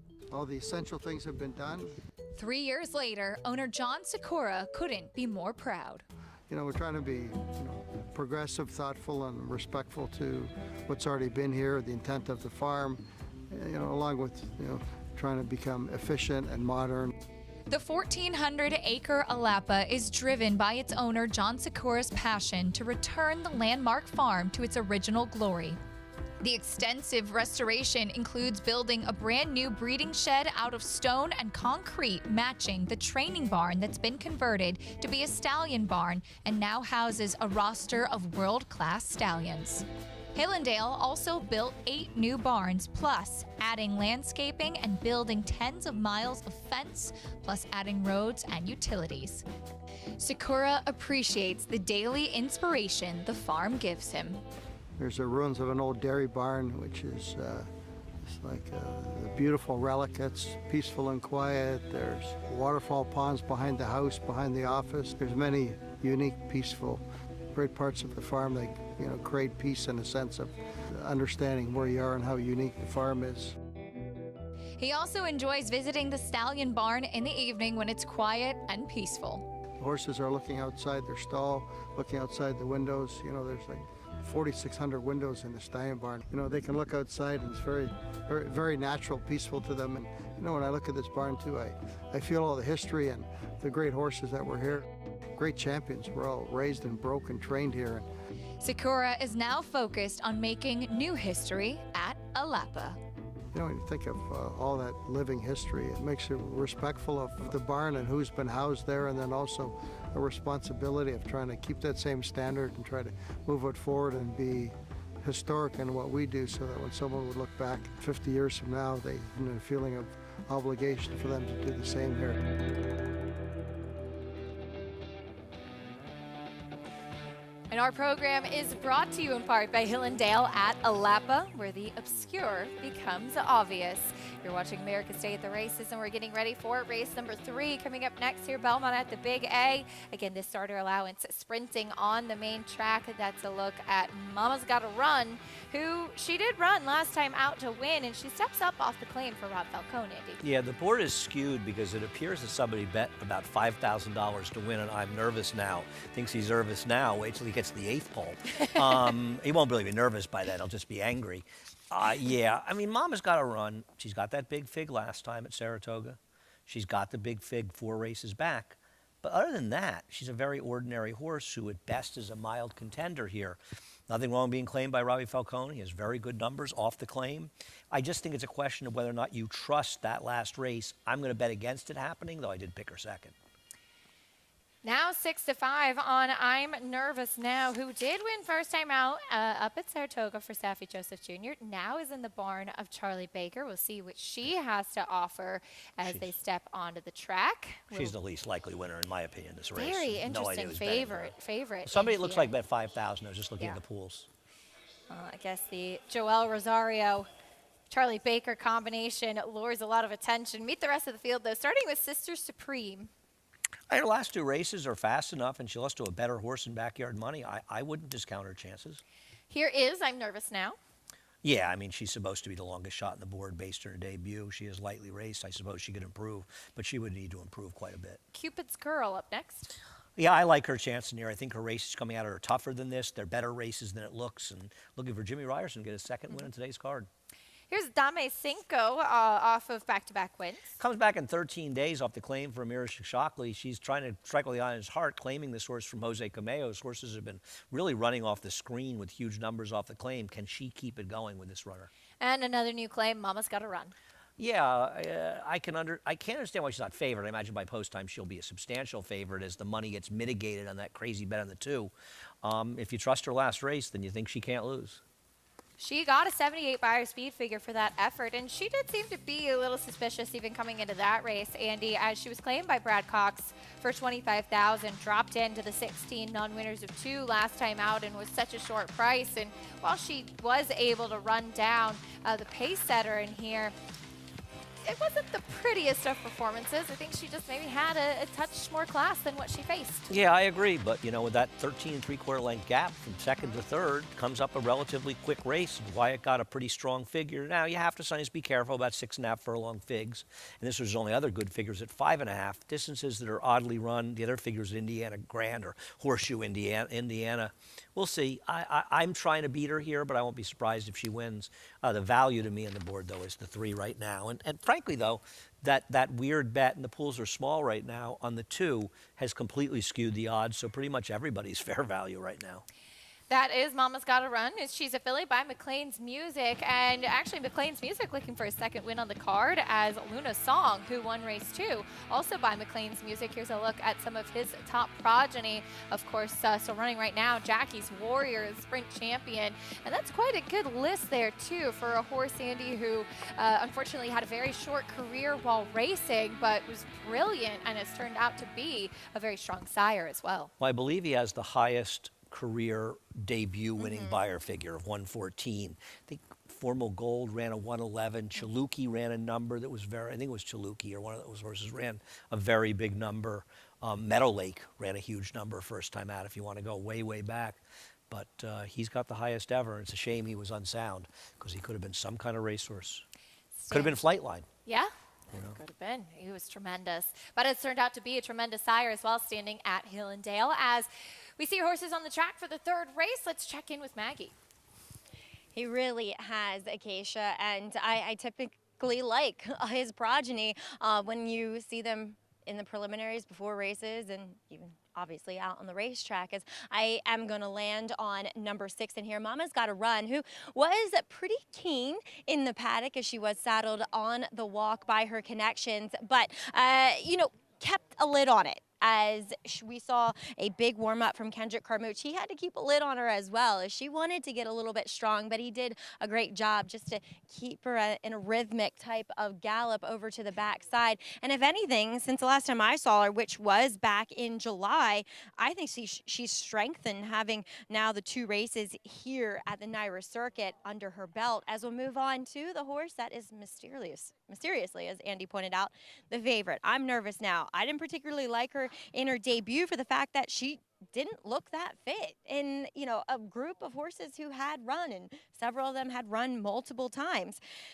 She's laid back again, like she was first time out, and this time around for Charlie Baker, and she's marginally more fit. Maybe it's just her. Maybe she is just a really heavy body type that isn't ever going to look that lean and defined. But still, against winners, against horses that look faster than her on paper, I'm not seeing that much of a move forward from her, Acacia, physically.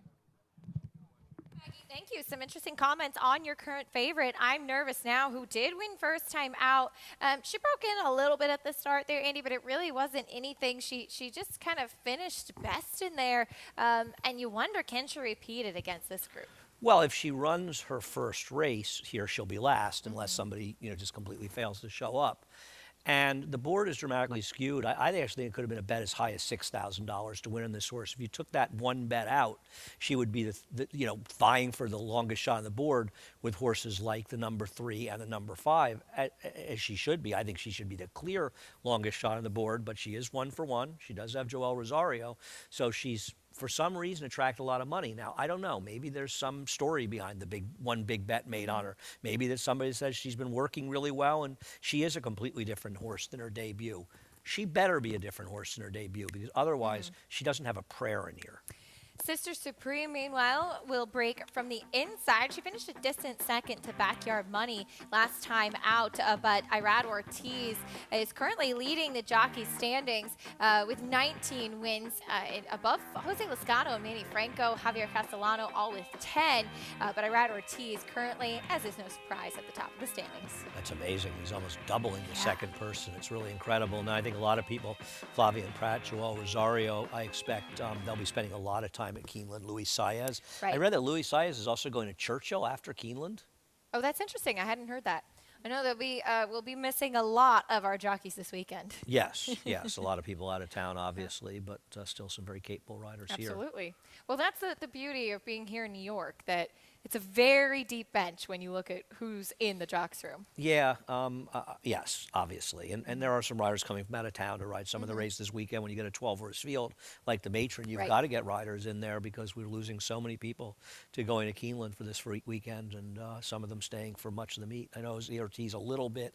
I read Ortiz a little bit. Somebody, was it Dave Grenig wrote it, or when they're going to be gone, I think. But Luis Saez going to Kentucky for 2 months. All right. Well, we'll miss him. We certainly will. Irad Ortiz, meanwhile, he'll be aboard Sister Supreme. She's run 3 straight second place finishes, Andy. She is third off the layoff, and to be fair, this is just her second start in New York, and she showed last time with the 66 Buyer that she could keep up with this type of company. I don't think she's impossible in this race. Her last 2 races are okay, and she's got a rare opportunity to get Irad at a seemingly reasonable price. I think the whole board right now, their overlays abound except for the 2, because of that one bet skewing the board on the number 2, a bet that, unless they have some sort of information, is a little bit hard to understand.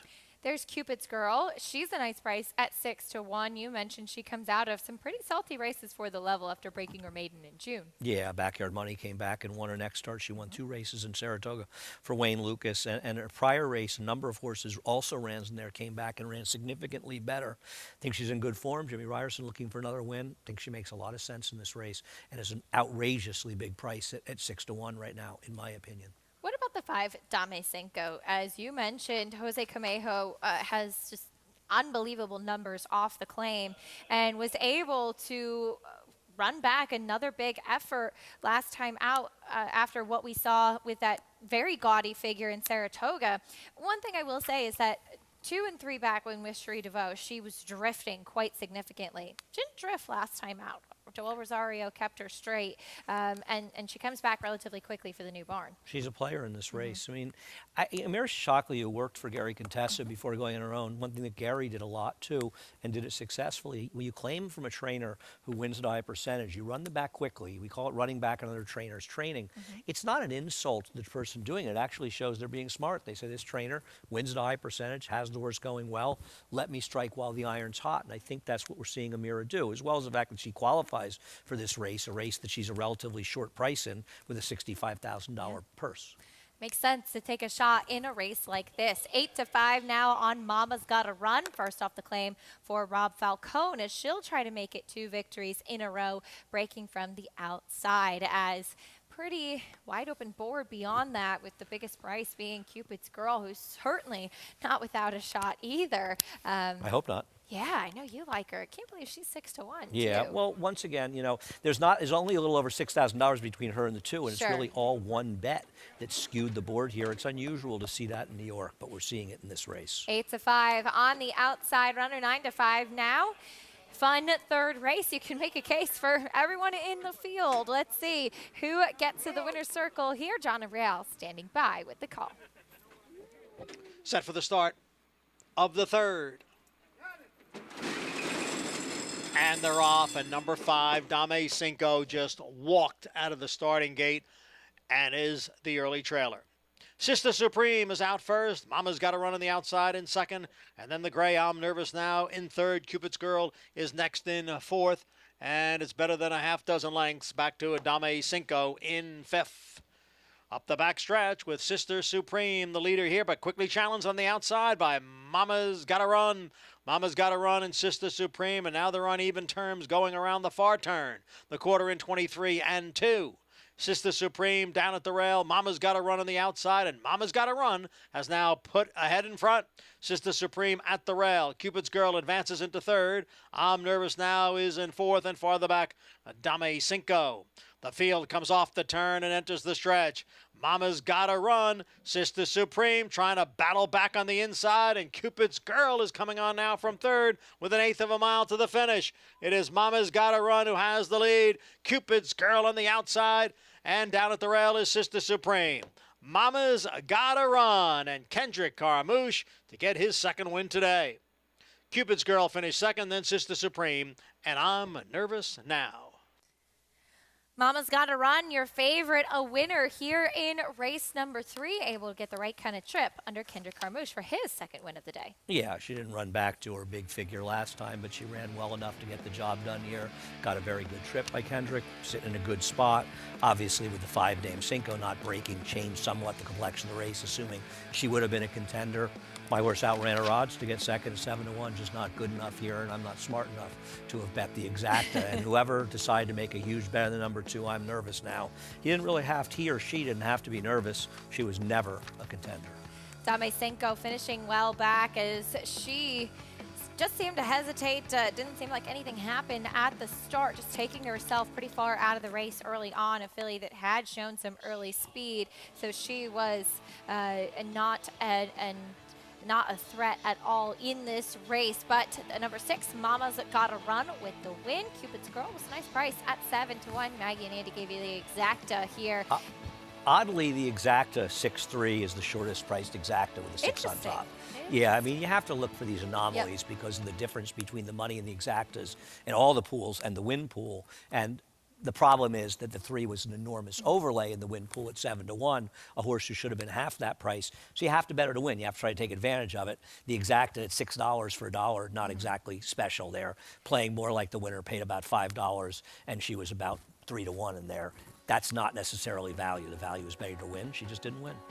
6-3, 1-2 in the third. Belmont at the Big A. When we come back, we'll talk a little bit about the efforts of what's going on here in New York to look after our equine athletes, both on the track and off the track. Thoroughbreds are so versatile in everything that they can do in their new careers. We'll highlight some of those after this.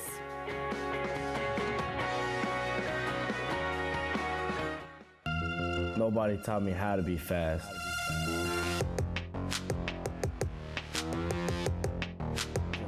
Just win to be fast. Nashville under no stress whatsoever. Simply incredible. Never asked for a thing. Track record. This is one of the most impressive sprint performances that we have seen. This season at Oaklawn, we've got more of everything. More of the top thoroughbreds in the world. More days of live racing. And the largest purses in our history. All at a completely reimagined Oaklawn. Come be a part of this historic season at Arkansas's only casino resort.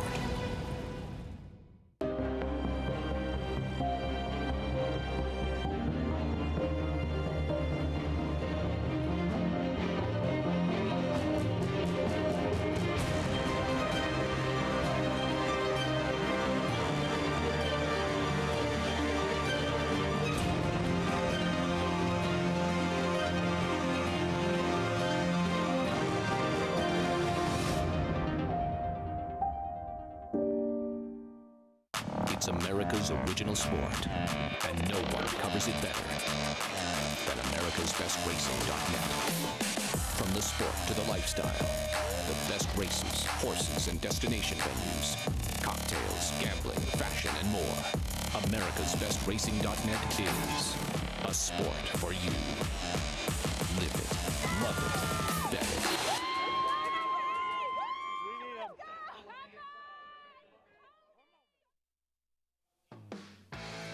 Welcome back to America's Day at the Races, brought to you by America's Best Racing. For the love of the race, visit americasbestracing.net. Today, race 3 in the books here in New York. Mama's Gotta Run ran once again. Philly by McLean's Music with the win. First off the claim, ridden to victory by Kendrick Carmouche, who's standing by with Maggie.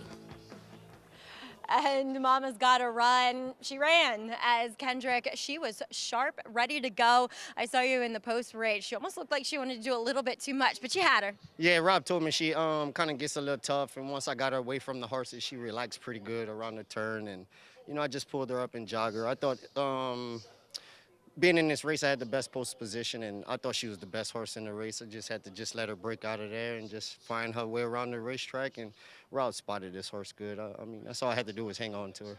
Second win on the card earlier, getting the win for Jimmy Ryerson. I know a guy you have a long history with and a good relationship. Yeah, Mr. Jimmy, I mean, he's been supporting my career for at least 17 years, so I take my hat off to Mr. Jimmy, Charlestown days, Parks days, Maryland days, New York days. I mean, I can keep going on and on. He's that guy, so you always want to just give a little bit more to see if you can get him to the wire a little bit harder, and hey, the horse helped me today. We got the head bop.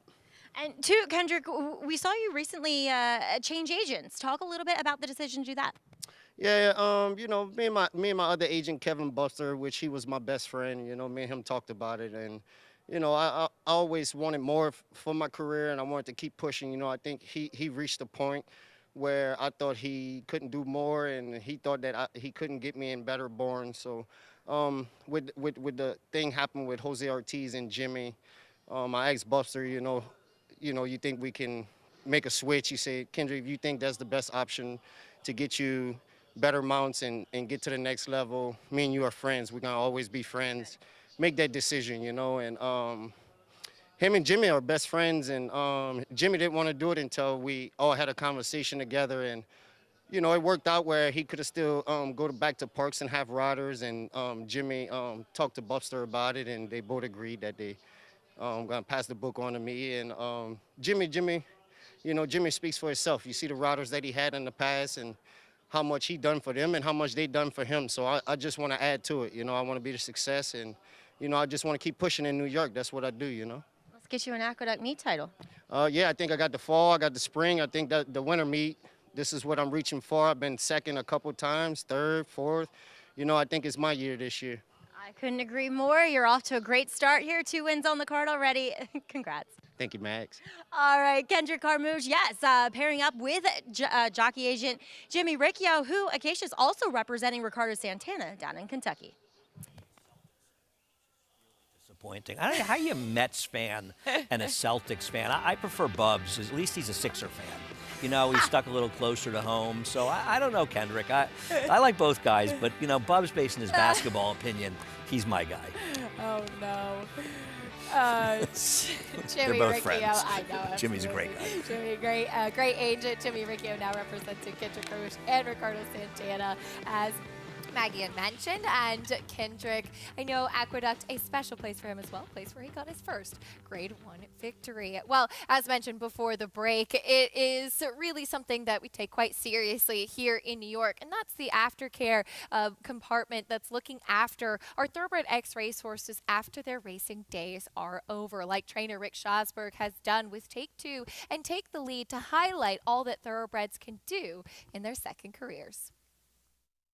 A racing career could be 2, 3, 4 years, 5 years at the most. They live to 20. The Take the Lead segment of the initiative is what I do, okay? And we basically transition racehorses from the racetrack into aftercare facilities. We'll get the process started on paper, we'll take some videos, we'll gather up all the medical information, and then set up a profile, and then we'll contact the aftercare facilities. We have a wave of horses that leave the grounds, and there's 5 in the on-deck circle and 4 in the hole, if you use a baseball analogy. Nice looking little filly. She's got a little bit of a tendon issue that should heal up in about 90 days. One of our older horses, Saul the Freud, who actually everybody trained him. He was a New York bred. He's been through up and down the claiming ranks and always put in a great effort. He's a candidate for warhorse now. And I said, what a perfect horse, because he was a warhorse. He's a perfect type to help with our military veterans with PTSD. Thoroughbreds already have this innate ability to learn new things. Starting gait, big track, little track, jog the wrong way, go the right way. You're gonna learn something new. They already know, they're already processed for that. Take Two part of our initiative is a hunter and jumper, thoroughbreds only league, if you will. And to be able to see what these horses can do once they're rehabilitated and retrained and adopted out, and to see them in the Take Two competitions doing jumps or dressage or a polo pony. Riders are doing handstands and backflips off. I mean, this is really, really cool. What we've tried to put forth and to get through to all the horsemen, I've been training horses since 1988 on my own. Call us one race early, call us one workout early, okay? If you think something's going, if you think something's going awry, and there's a chance that your horse may have an issue in the future, call us before that. Instead of trying to get one more race or one more workout or something like that, we can expedite this process within a week and get that horse into an aftercare situation. Take Two and Take the Lead, 2 wonderful programs here in New York. As Rick Schosberg recently said, everybody who puts food on the table or puts gas in their vehicle because horses race has a responsibility to make sure those horses have a safe and proper retirement. A trainer, but also somebody who does so much good work on the backside and really has done so much to be a liaison between the horsemen and finding retirement opportunities for those X-race horses. I think we're assuming that Rick Schosberg gave up sleeping. Yes. Because he seems to do so much for the horses. And he's right what he says. You know, all of us, we don't have these jobs if not for the horses, if not for the backstretch workers. And like he says, for those of us making a living in the game, we do have an obligation to do something, at least, to look after the horses. And I think the people in the backstretch as well. Absolutely, as we have been given so much because of these horses that race. And Maggie, I know aftercare is so important to you, and you've had the opportunity to be close to these war horses and having an opportunity to highlight everything that they can do after their racing careers are over. They never cease to amaze me and surprise me with their abilities, with their talent level, and how adaptable that they are, Acacia. And just a lot of props and thanks to Rick Schosberg, because he is tireless. As Andy was saying, he does so much, whether it be for NYTHA, Take-Two programs, and training racehorses. A lot of credit goes to him. But one thing that Rick mentions is that the incentives, now that the show world is offering people for thoroughbreds, is numerous. I mean, I do a podcast called Off Track, and my latest guest that I had on, Lindy Gutman, who owns and shows Talk Show Man, she was at Fair Hill back in September for the Thoroughbred Horse Show at Fair Hill, which is restricted to thoroughbreds. And I talked to her this weekend, and she was on her way to Aiken, South Carolina for the TIP, so the TIP, Thoroughbred Incentive Program Championships. And so there's a lot of ways that you can be successful, earn a little bit of cash too, if you adopt a thoroughbred, if you get to show them. And furthermore, Acacia, at the end of the day, they make some great pasture ornaments as well. For the ones that can't go on to second careers, they truly can live a bountiful life. For instance, with TRF and teaching inmates in the Second Chances program. So many things that these amazing horses can do, Maggie. It is so true. As many know, I'm involved in Aftercare as well. And my mom and I, Andy, we have Mince, who raced here on the New York circuit, just had a surgery. He'll be a pasture pet, but big thanks to Dr. Patty Hogan, and he'll have a pain-free life from now on, and maybe potentially a trail horse down the way. So it's really exciting to see the things that these horses can do. I have a good friend whose last name is Mintz, so I'm going to tell him he needs to give money. He's not a racing person, but I'm telling him to give some money to take care of Mintz. So I'm going to get on that right away. I appreciate that. Definitely getting on that. You and your mom do so much good stuff for the horses. My mom is. She's a superhero, as is Rick Schosberg and everyone that does so much for our equine athletes and all of those great organizations that Andy and Maggie touched on. Race number 4, Belmont at the Big A, coming up next, as it's a $30,000 non-winners of 2 in life off the turf. But Andy, more than anything, this does kick off the pick 6 sequence. We had a carryover of 71,000 plus coming into today. It starts here with this off the turf race. Give us a little hints on the sequence. Yeah, we'll take a look. There's some races, especially the last one, with no real form. I'd probably lean on the 2 favorites here, the number 9, Our Jessica, I picked on top over the 16 Holiday Jazz, maybe horses like the 14, if you want to have a C in the race. Race number 5, I would lean on Jade's Dream pretty heavily. Backups, Forestwood Lame, and maybe throw in for a C, Mr. Briggs, who has speed. It's hard to know if he can still run at all anymore off the layoff. I guess the logical horses are the 2 and 3 in race number 6. I prefer the 3 Blinding Light over Fast and Furious, though obviously Fast and Furious could win. A horse that I would throw in is the 5 Digital Future, who only had that 1 dirt start in his career when he was with Chad Brown in his debut, and it was in a sloppy sealed track. He was 6-5 that day. I understand the connections get bet, but he might be worth throwing in at a bit of a price. Never really had another chance in a dirt race. Street Czar should be a pretty big favorite in race number 7. Some odd scratches in there and horses that would get bet. The 1 and 9 are probably the 2 that will take money. Street Czar and Curlin's Wisdom, they'd be the 2 that I would lean on. Race number 8, well, I would use the 4 Mosienko, the 6 Movie Moxie who I picked, and probably the 7 Patty H. I'm going to bet against the horses out of the bank on Anna race. I'd go 4, 6, 7 there. In the last race, man, I mean, there's just absolutely no form. And because we have a new rule that if MTOs are entered the next day, they have to scratch as well as like regular horses, and all the MTOs who have taken all the money are entered tomorrow, there's just no form to go on. I picked the race 5, 10, 8 with no conviction whatsoever. I just think the 8 Sense a Giant will be the favorite for all the wrong reasons, but there's no form to go on. It's a total crapshoot. A tough race to close out this sequence. Over 105,000 in the pool already as we get ready to kick off the pick 6 with that carryover here in race number 4. More on the rest of the field after this break. Stay with us on America's Day at the Races.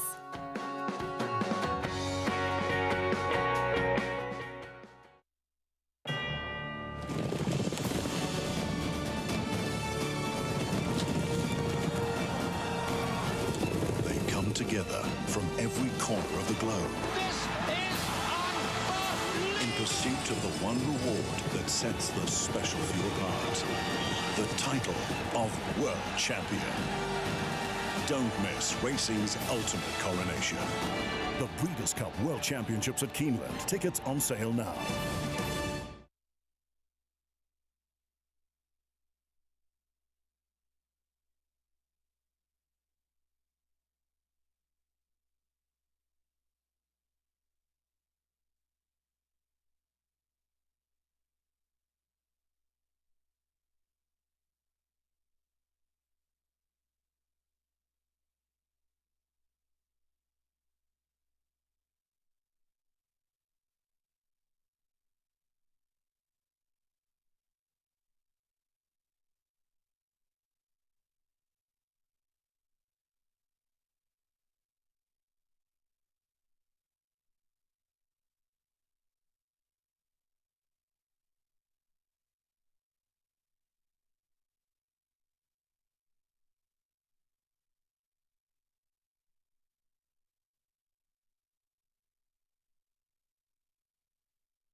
Silver State is a son of Heartspun out of an Empire Maker mare named Supreme. He was bred by Stone Street. It was a $450,000 yearling. He's a really good-looking horse. He was a winner of the Grade 1 Met Mile last year at Belmont, defeating Horse of the Year Nick Sco. He reeled off 6 wins in a row, which is almost unheard of in today's horse racing world, but won the Oaklawn Park Handicap. Best win was in the Grade 1 Met Mile at Belmont Park, and he is breeding his first book of mares currently this spring. It is Silver State at the rail. Mischievous Alex on the outside. It is Silver State who has the lead. Mischievous Alex, by my standards, out in the middle of the track. They're coming down for the finish in the Hillendale Met Mile, and it is Silver State to make it 6 in a row. When I saw him in the paddock Met Mile day was when he really kind of sold me on his looks, and I'd kind of been, yeah, he's a nice horse. And when I saw him in the paddock, it was like, okay, he'll work. And then when he won, it was like, it really worked. And being by Heartspun, the family he has, made it that much more exciting. And the fact he'd been 6 for 6 up to, through there, it was a good idea. And once he got to the farm, he's been very popular. I had a pretty large wager on him to win the Met Mile because I thought 5 to 1. I knew Nick Sco was in the race. He's obviously a very good horse, but I just thought Silver State it looked like he was on a roller, and it looked like he was going to continue, which he did. Well, he beat Nick Sco, which everybody knows who Nick Sco is, and that was even that much more exciting and, another feather in his cap. The Met Mile has a rich history of making stallions, and we hope that Silver State will continue that trend.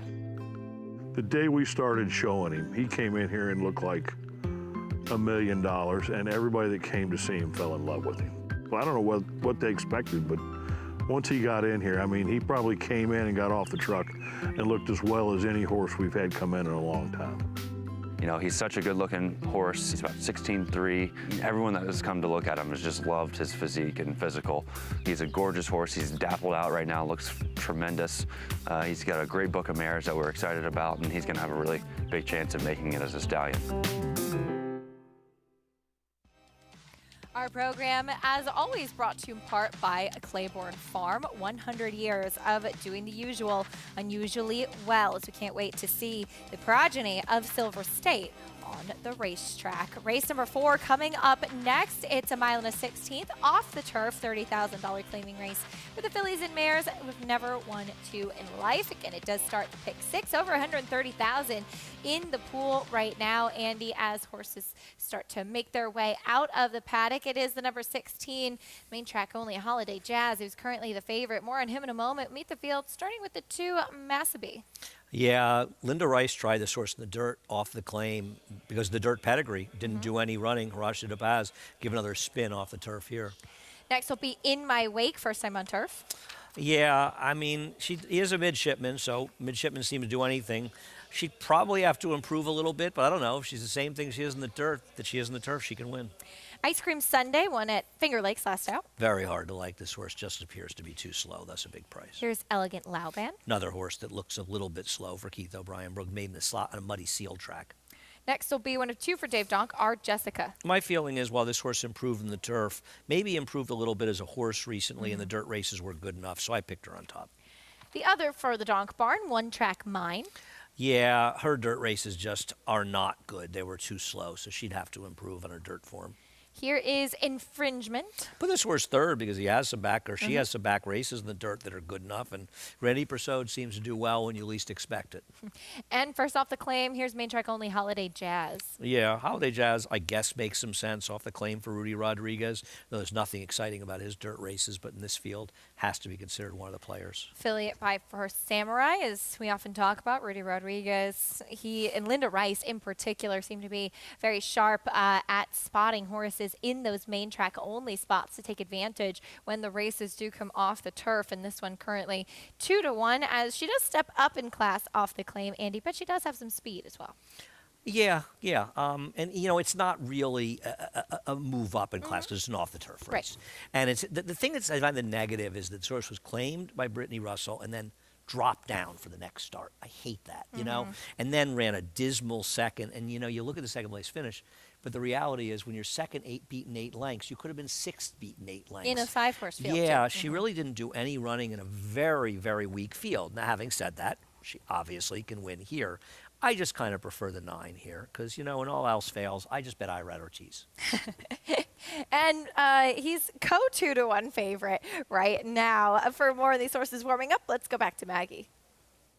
Geisha, I'm going to take a stab here with the horse that, yes, has won dirt race, and it wasn't very good. But number 2, Massa B, when she tried the dirt, it was in against a maiden special weight field, so meeting lesser here.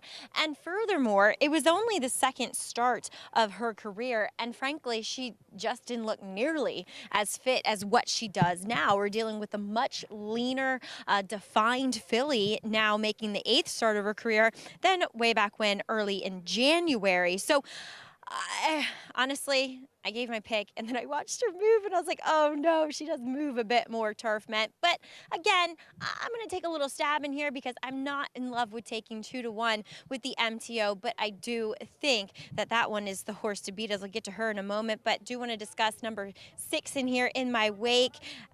She's trying the dirt for the first time. She looks very turf meant, though I will say that as far as siblings go, there was one that could handle it, but both wins came on wet tracks. But we are dealing with a track that is listed now as good, so maybe that moves her up. I'm not sure. She comes off a bit of a freshening in which she looks incredibly fit, but she looks incredibly turf meant. As we'll move on to number where am I? 16. Keep scrolling, Maggie. As Holiday Jazz. I was against her last time as the favorite just because she does not look like one that wants to go long. 7/8 is her gig. But this is not a great field. She's meeting a bunch of mostly turf horses. So, and she looks fantastic. If anything, she's more fit now today for Rudy Rodriguez, and I liked her disposition in that she was very, very calm. So conserving that energy to hopefully have some left in the tank occasion. Also, it's good to see Jose Gomez back in the irons.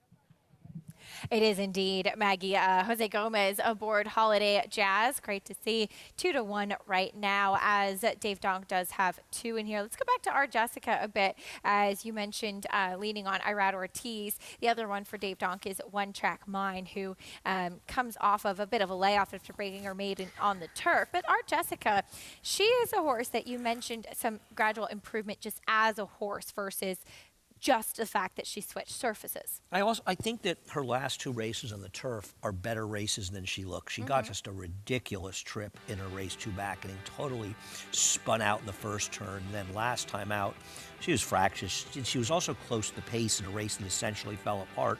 So I think subtly her form has improved a little bit here, and now she does go back to the dirt. And obviously she didn't run spectacularly in the dirt, but she didn't run so badly to suggest that she can't handle a little bit. So I liked her a little bit of improvement. The problem is it's Irad Ortiz. I don't blame Maggie for getting creative here. I wouldn't blame anyone for trying to get creative here because the winner of this race, in all likelihood, is not going to run a Herculean race. So Maggie sees something in the 2 that strikes her fancy to think the horse could improve because she's right. The horse has more of a dirt pedigree. I wouldn't be surprised by too many results in here. That's why I mentioned horse like the 14 Infringement. And wouldn't it be just like Randy Persaud to blow up a pick 6 carryover? Because he's just a little bit random. But there was a time, you go back in this horse, she ran a 60 buyer, a 55 buyer on the dirt. And those are figures that could absolutely win this race. They're every bit as good, if not better, than the favorites. Now, I don't know if she can still run those races, but with Randy, they seem to sometimes run them when you least expect it. That's fair, and she is a big price at 18-to-1 right now in this field, which, as you mentioned, has the look of kind of a anything can happen type of race. Now, the 7 Ice Cream Sunday is a horse that has exclusively run on the dirt. She's just not that quick, though, is the problem. But she comes off of a 7-length score last time out at the Finger Lakes, and she's not taking any money. But typically, Andy, horses like this, though maybe they appear to be better suited to the surface or might prefer the surface, these are ones that sometimes can fool public as well in being a thought that they might be, quote unquote, the dirt horse of the race. She may be a dirt horse, but she's a very, very slow one. So I can't blame them for trying to run on the turf. Yeah. She's been so bad on the dirt. I would be surprised. I mean, she would surprise me. Elegant Lauban would surprise me in here. I would have no shock if the 2 won this race. I don't particularly like her. I think I picked her 4th, though. I think In My Wake, not the kind of horse I would like, but Christophe Clement, a trainer who has left horses in off the turf races and had success over time, he's not afraid to try them. I think Christophe is realistic with In My Wake. And he looks and says, well, she's not that good in the turf. She's 7-2 right now. If this race was on the turf, she wouldn't have been 7-2. Right. She'd have been a much bigger price than that. So he's right to leave her in if In My Wake runs badly. So be it. She probably wasn't going to win this race on the turf. So you got to take a shot. And I think sometimes trainers make the mistake. They'll scratch horses off the turf, and they would be a significantly shorter price in the dirt than they would be on the turf. And it sort of confuses me. I don't understand why they do it. And Christophe is a trainer. Shug McGay's another one of those trainers. Linda Rice frequently, for all the time she scratches, she's not afraid to take shots in the dirt. And they recognize, I wasn't going to win this race on the turf, so I might as well try to run in the dirt. What do I have to lose? You mentioned even a race later in the card that there are some scratches of horses that you thought, even off the turf, would take some attention, and they've come out of the race. So it's sometimes it's a little bit tough to figure out who fits where. Speaking about race 7, I think it was. Breadman. Yeah, Breadman. I mean, That was a maybe surprising John scratch. Terranova will say the horse runs down in the dirt and there's an issue, but I mean, he would have been like the second or third choice in this race in the dirt. And I don't think he would have been close to that in the turf. So it's an $85,000 race, but, maybe he has a reason not to run. But Sure. I was surprised by him as a scratch. In the last race today, I'm surprised that anyone scratched. I'm surprised anyone ran. With the MTOs not being able to run, yeah, they're not allowed to run. I mean, I picked the 5 Kimbo Dancer, who, they might be last in here, but also could have the that lead. last race is a very tough race to figure out. There's just not a lot of form to sink your teeth into. Race number 4, post time for the start of this pick 6. Obviously, carryover. There's money already starting in the pool, over $71,000 with the carryover. But for people who may be a little bit newer to multi-race wagers, Andy, why is it so much more appealing to take advantage when there is a carryover? Well, it reduces the takeout. Right now, we may not get 4 times the carryover. And if that's the case, it's a positive equity bet. Even with the takeout of 24%, there will be positive equity for every dollar you bet. And carryovers make that possible. You'll sometimes see 5 or 6 times now. This one, I'm surprised, not as much money into this card today. And to me, it's a manageable sequence. Yeah. It may not be one I'd hit, but it's manageable to play. I thought there'd be more in the pool. Well, pick 6 carryover, that sequence kicking off here in race number 4, 9-5 right now on our Jessica with our Red Ortiz and Dave Donk as they load into the gate for the 4th race. Belmont at the Big A. John and Brielle standing by with the call.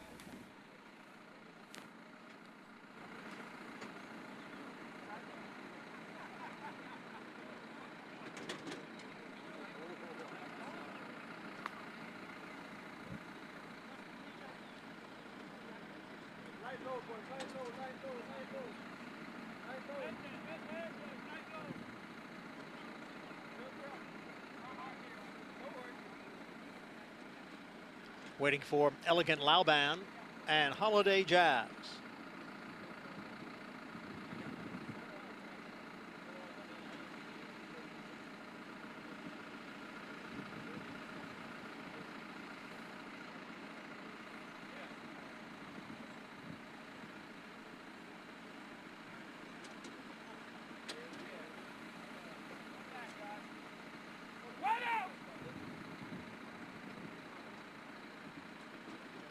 They're all in.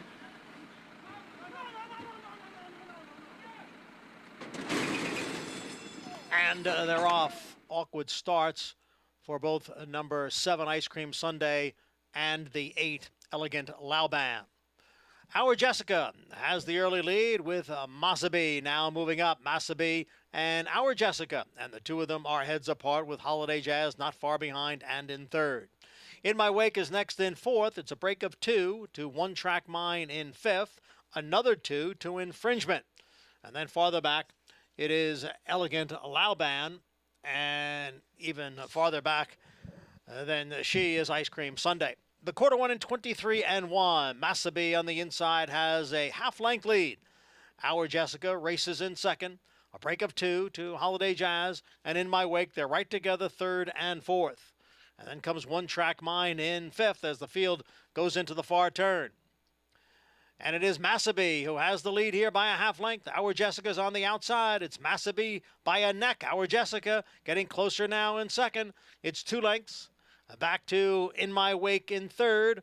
And then comes Holiday Jazz. And farther back in the field is Infringement off the turn into the stretch. And it is Our Jessica who has taken the lead from Massabee. Our Jessica's in front.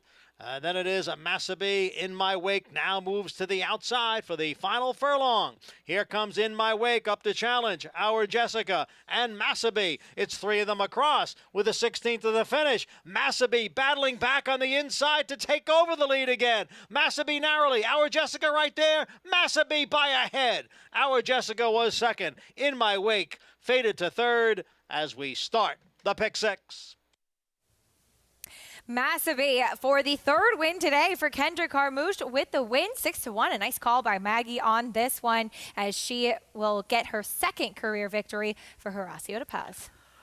Yeah, you almost think that the 6 helped the 2 win because at this point, the 9, Our Jessica had comfortably put away the 2 Massabee, and it appeared the 6 was going to swallow them all up. In My Wake, as she moved out, Irad unfortunately moved his horse out to that one, but she wasn't the challenge. The challenge was the horse he got away from, the 2, and you almost wonder if that distraction helped Massabee come back on, and Kendrick has now won 3 of the first 4 races, and not an easy one to make in your pick 6, so good luck if you're alive. Yeah, absolutely. Good luck if you are alive after the first leg of the sequence, a 6-1 top pick by Maggie over Our Jessica. It was 2-9-6-16, and In My Wake did tip out like she was going to close and swallow up those top 2, but digging in back down inside was your winner, Massabee, to get the win here in this non-winners of 2 race in race number 4 off the turf Belmont at the Big A. Been quite a day so far for Kendrick Carmouche, and it's probably because you said such nice things about his agent. His former agent. The new guy, I'm mixed things to say about him. Kendrick Carmouche having himself a day so far here in New York. When we come back, we'll talk a little bit about sharing success with the family. Brothers Rudy Rodriguez and Gustavo Rodriguez share a passion that you might not be surprised about.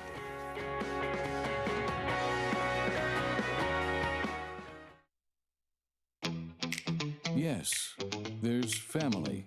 If we say La Troyenne, you'll get the picture. And of course, form. G1 this. A breathtaking run. G1 that. Dig down deep to win it. But take a long, steady look, and the word that most likely springs to mind is fantastic. Maxfield. Family. Form. Physique. Fantastic. Who you betting on? How about an app created specifically for horse racing? Nairo Bets. We specialize in thundering hooves, fist pumping, and boosting your bankroll with robust weekly promotions. And offer betting tips from actual horse racing experts. Bet all day and night, nationwide. Get the action and thrill of horse racing with Nairo Bets.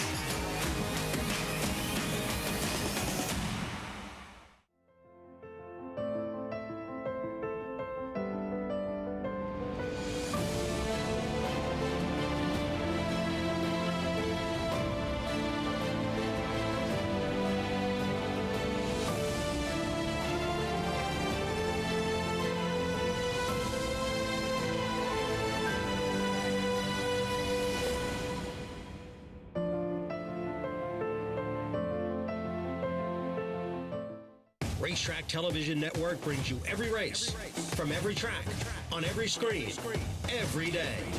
With monthly packages starting as low as $5, RTN gives you great value and access to more live HD streaming and race replays than anyone. Visit RTN.tv today to sign up and watch on almost any device, including Roku and Amazon Fire. RTN has packages that start at $5 per month.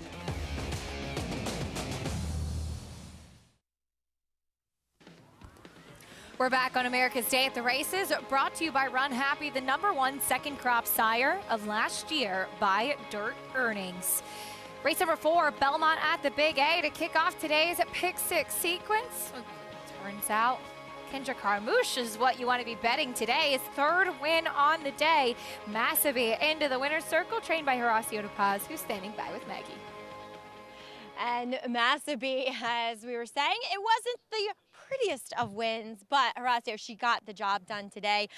She's won a filly by Union Rags, so I'm sure that gave you a little bit of encouragement getting her back on the dirt today. It did. She's been doing well, so I figured go ahead and give it a shot. Do you just put a line through that race that she had on the dirt? It was against much tougher. So, how confident were you feeling heading into this off-the-turf event? She'd been doing well. Obviously, she only had one dirt race to base it off of, but that was in January, so it's probably a different racetrack from what it was now. At Saratoga, her last race, I think it was just the ground that she didn't like, so. Now, too, we were talking about Noble Emotion. You're going to be going across the border for the New Arctic Stakes this weekend. She's a fast filly. Talk a little bit about the decision to go there. We had him entered last weekend, but obviously with the weather, we decided to scratch, and there was that option, so we went ahead and sent him up there. Obviously, we drew the one here and we drew the one there, but he's a fast horse, so as long as he handles the ship and the ground's good, he did really well at Saratoga, so he's always an honest horse. So. Sorry, I gave him a sex change. Best of luck with him. Congratulations with Massabie. Horacio, one thing about you is you're consistent year-round and always have your horses ready to roll. Thank you. All right, Horacio De Paz sending out Massabie for a slight upset here, and he'll have the Speedy Noble Emotion in Canada this weekend. Acacia. I sensed a whine there from Horacio. We got the rail here, we got the rail there. You should have stayed here. We got no sympathy for what happens to you in Canada. Run it, Naira. That's it. If you leave us, you're dead to us. Don't look here for sympathy, Horacio. Kidding, obviously. Horacio, I'm not. That's true. In case you hadn't noticed, I'm probably the nicer one up on this desk. Massabie with the win in race number 4 to kick off the sequence. Coming up in this next race, though, as promised before the break, we have the brothers going head-to-head in the 5th race here, Belmont at the Big A. Rudy Rodriguez and Gustavo Rodriguez, they share a love and a passion for horses and the sport of racing, which keeps them both smiling.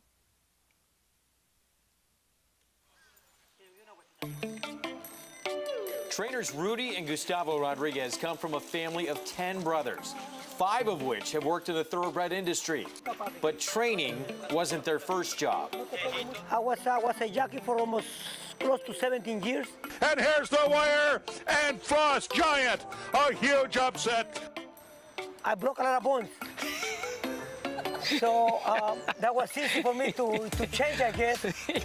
When you're riding big horses and falling down a lot and being in the hospital a lot, it's tough. I had 2 jobs. I was working for Rick Dotro as an exercise rider, and I used to park cars, for Naira. Over here in the back. It was in the preferred parking. Yeah, over here. I did it for like few years, so maybe more than 10 years. This little spot is still close. Yeah. Parking cars aside, the brothers decided to work together. Rudy would get his trainer's license, and Gustavo would come work for him. But that took some encouragement. He didn't really want to do it, but I kind of was pushing him, to do it because he knew a lot of owners, and I thought maybe through him we wanted to do our own thing, but he didn't really want to do it. And I was I want to keep falling out on the horses still. I want to keep riding. And little by little, he made it. Vijack to win the Kelso Handicap. Dad's Caps has won the Carter. Condo Commando was splash-tastic. Everything seemed to be going well. Well, most of the time. Was okay. Couple of days, like everything else, some days good, some days bad, but no, we keep moving along.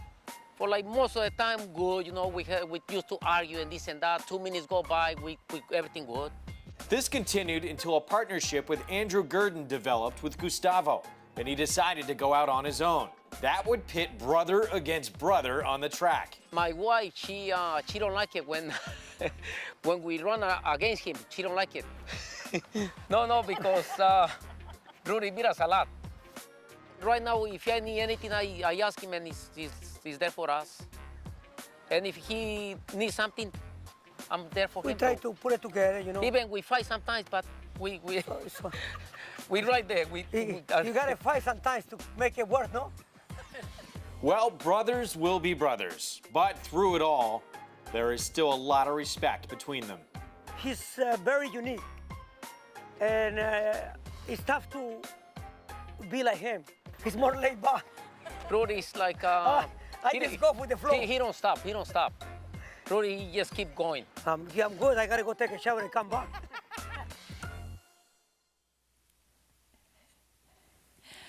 Rudy Rodriguez and Gustavo Rodriguez, the brothers, both trainers. And even if Gus's wife doesn't like when they go up against each other, they will in this upcoming 5th race. Rudy with Grecian Pharaoh and Gus with Majestic Tiger. And they both just have that infectious laugh, too. When I watch that feature, I think of the Bad News Bears and Chico's bail bonds with that shirt that Rudy's wearing, and it's fun to see those two guys, two very, very good-natured guys.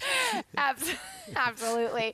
And you'll both still see both of them on horses in the mornings as well, a really big part of that piece of it as well. Yes, Rudy was, you always knew Rudy was a big racing fan because when he was riding, you would see him at Belmont quite often, hanging out with the fans in the paddock area, sort of outside.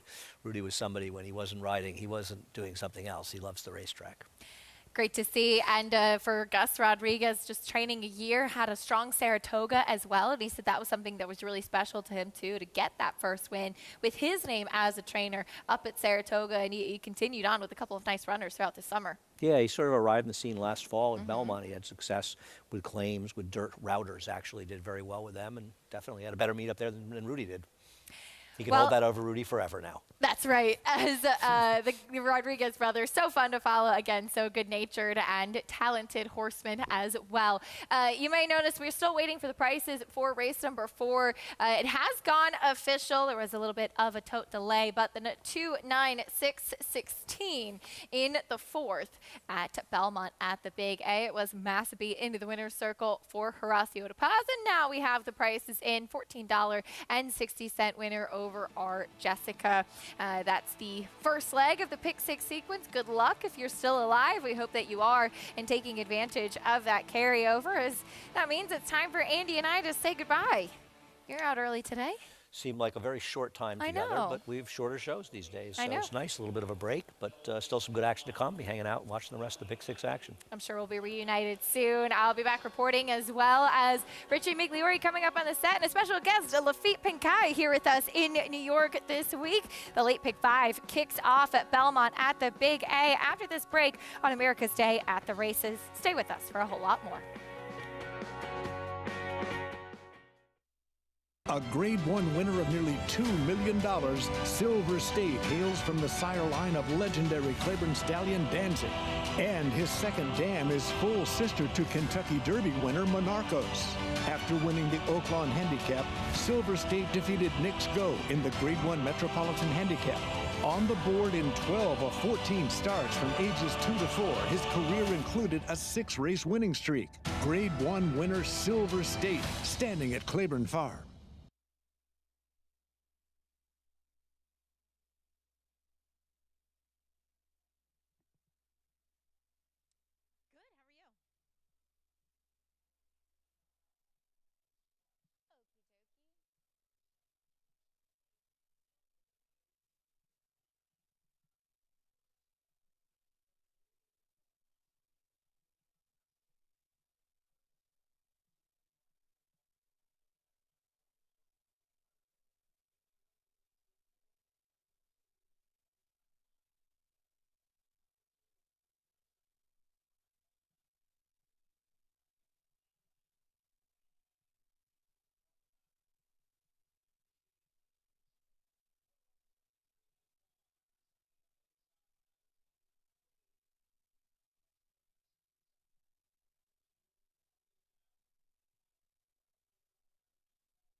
one of his strong selling points is he's the only son of Dubois that stands in Kentucky. Dubois' sons have had a great year in last year in Europe, and there's no reason that DeMarchelier cannot be one of those successful sons as well. He comes from a great European family. He was basically 3 for 3 in his race career. I know Peter Brand and Chad Brown both thought he had a ton of talent. This horse has got pedigree, so again, he's as well bred as any horse standing in central Kentucky right now. And being by Dubois, and I mean, the horse had plenty of ability, plenty of talent. Dubois is out of Dubai Millennium, who was by Seeking the Gold. So again, Claiborne connection, just a couple generations back, but Dubois is one of the greatest sires in European stud book history, probably. And that's not hyperbole. I mean, you just look at the results of, he's just so many successful sons at stud as well. The line goes back to Seeking the Gold. And I mean, Seeking the Gold stood here at one point, obviously, and was very successful in his own right. Dubai Millennium was a very good racehorse, and Dubois turned out to be a very, very successful sire. I mean, he's probably better than anything in that line at this point. He's a little different sire. He's a more European kind of built stud. He's not one of those big, strong dirt horses like you usually are accustomed to seeing, but he's really stamps his foals, which is always a good sign for me. The sons of Dubois right now are lighting it up, so we hope that he's the one. There's just as much money on turf as there is dirt, and it's more aesthetically pleasing, they say. So a lot of close finishes on turf, and it's just, you look out in the fields, that's what the horses are running on. They're running on the turf. So hopefully the trend turns here in the next decade or so in America where turf sires can be commercial. Lots of talent. Terrific stallion prospect moving forward. DeMarchelier, as always, coverage on America's Day at the Races, brought to you in part by Claiborne Farm. 100 years doing the usual, unusually well. Belmont at Aqueduct. Everyone else is used to it. I'm still acclimating. Welcome, everyone. I'm Lafitte Pinkai. Regardless of the venue, this meet, as you know, is always one of the most significant of the year. Fall racing, Belmont racing this season at the Big A. As you saw last week with all the stakes races, the Grade 1 races, the important Breeders' Cup prep events, you're going to see more of that this week. The stakes rundown pictured all get started on Saturday. 6 stakes races, the graded stakes races, historic, prestigious events. The Vosburg Joe Hirsch Turf Classic on Saturday, the Beldame for the mares on Sunday, as I am joined by a jockey who has won more races than any other here at Aqueduct, Richie Migliori. Great to see you, my friend. I haven't seen you since closing day Saratoga. How you been? No, doing well. It's great to be here with you, and feels like summertime in Saratoga in this studio here at Aqueduct. Pretty warm. Little warm. Did I miss anything? Any race riding incidents at Churchill that I may not have caught wind of you might want to discuss a little further? Yeah, there's a lot to talk about, a lot to dissect, and we'll get into all of that and then some. And then I'll get a lot of vitriol on social media probably, but Mute, block. We'll put a pin in it for now, but yeah, we'll have that conversation a little bit later on in the broadcast. In the meantime, let's start with Saturday's Grade 1 Joe Hirsch Turf Classic. Richie, why should our viewers be excited about seeing the mare Warlike Goddess take on the boys? Well, I think it's exciting anytime a horse steps out of their comfort zone or their division, if you will, and Warlike Goddess is 4 for 4 at the 1.5 mile distance, so they wanted to try her here against the boys. Gives her options. She handles herself well here. That opens up the Breeders' Cup turf. She's got the Breeders' Cup filly and mare turf, which is 1 mile and 3/16 this year, probably a little bit short of her best. And listen, she is a mare that loves to go long. She's got an incredible amount of stamina. She fell slightly short there, but with excuses, I believe. Yeah, the third last year, as you mentioned, Breeders' Cup filly mare turf, different challenge this season. This means 2 straight races against the boys, 2 straight races at 1.5 miles. You touched on the significance of the distance. New jockey for now, Joel Rosario not here, riding at Keeneland this weekend. Add it all up, and you have a very intriguing America's Best Racing's Race of the Week. Cue the animation. There it is. Grade 1 Joe Hirsch Turf Classic. Here's the field, 45th running. Post 2, Warlike Goddess, Jose Liscano takes over. 7 to 5 on the morning line. Familiar names, familiar foes. Number 6, Soldier Rising. Number 7, Gufo. This was Travers Day at Saratoga, Richie. The sword dancer, Gufo, successfully defends his title over Soldier Rising and company. You know, Gufo can be tricky to ride. Sometimes he's off the bridle too much. Sometimes he gets into the bridle too much. It's hard for a rider to gauge exactly where he's at with him. This was one of the few times that Gufo just put it all together in the sword dancer. You could see he was always traveling. He was kind. He waited on Joel Rosario's cues, and he finished well. And I thought he followed that up with a really good run in the Turf Cup at Kentucky Downs, which, of course, with a lot of undulation, he just missed. But Gufo is being ridden by Junior Alvarado this time, but Junior Alvarado did win with Gufo when he was a 3-year-old, so he does have some familiarity with him, but I think he's a little bit tricky to ride. Just the 7th horse ever to go back-to-back in the Sword Dancer. We'll see what he does in the Grade 1 Joe Hirsch Turf Classic. We'll have it for you right here on Fox Sports 2. Back to the live racing. Field for the 5th had a 6-1 shot in the pick 6 with the carryover. Starts the late pick 5, $14,000 claimer, non-winners 3 lifetime, all for sale, all 2 for something. Post parade, starting with Mr. Briggs. There he is, idle since he was pulled up and vanned off last January. Yeah, there are protocols for horses to be okayed to race after an incident like that. So obviously he's passed all of those protocols, and he's been working steadily at Parks until his last work. Grecian Pharaoh, not quite as fast as his Triple Crown winning sire. No, he would have to improve a great deal to be thought of in that same breath. Gets the hot riding apprentice Jose Gomez, who did have an incident earlier in the day, but seems okay. Good to see him back in the saddle. Forest Wood Lane, 4th straight race at this level. Yeah, stretches back out to a mile, and that was the last time, well, he won going 7, but he did win going a mile here at Aqueduct. Favorite, Jade's Dream, 2-1. Flavien Prat jumps in the cockpit. Yeah, he makes a lot of sense. You get Flavien Prat, a horse that was claimed for 14, ran over his head last time, and now he's back to an appropriate level.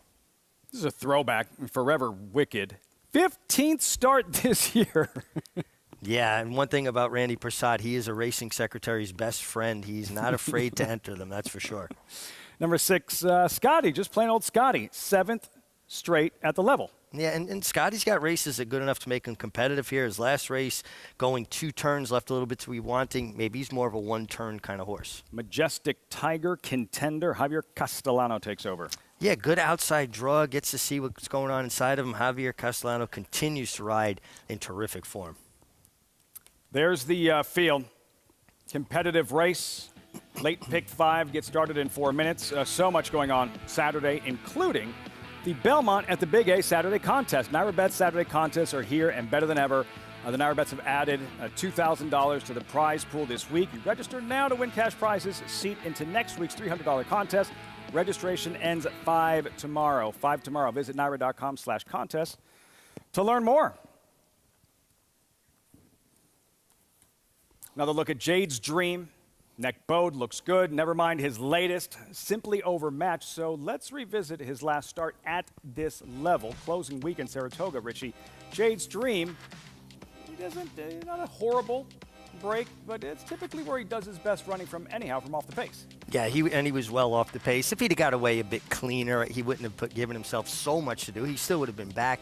But you never want to give them a head start, Lafitte. You want to break with the field and then let them use themselves getting away from you. But the thing that you have to keep an eye on is the energy he finishes with. I mean, he really comes rolling late, basically down the center of the track, and he was going in the right direction. Certainly feels like a mile is well within his reach. He won going a mile here back in April.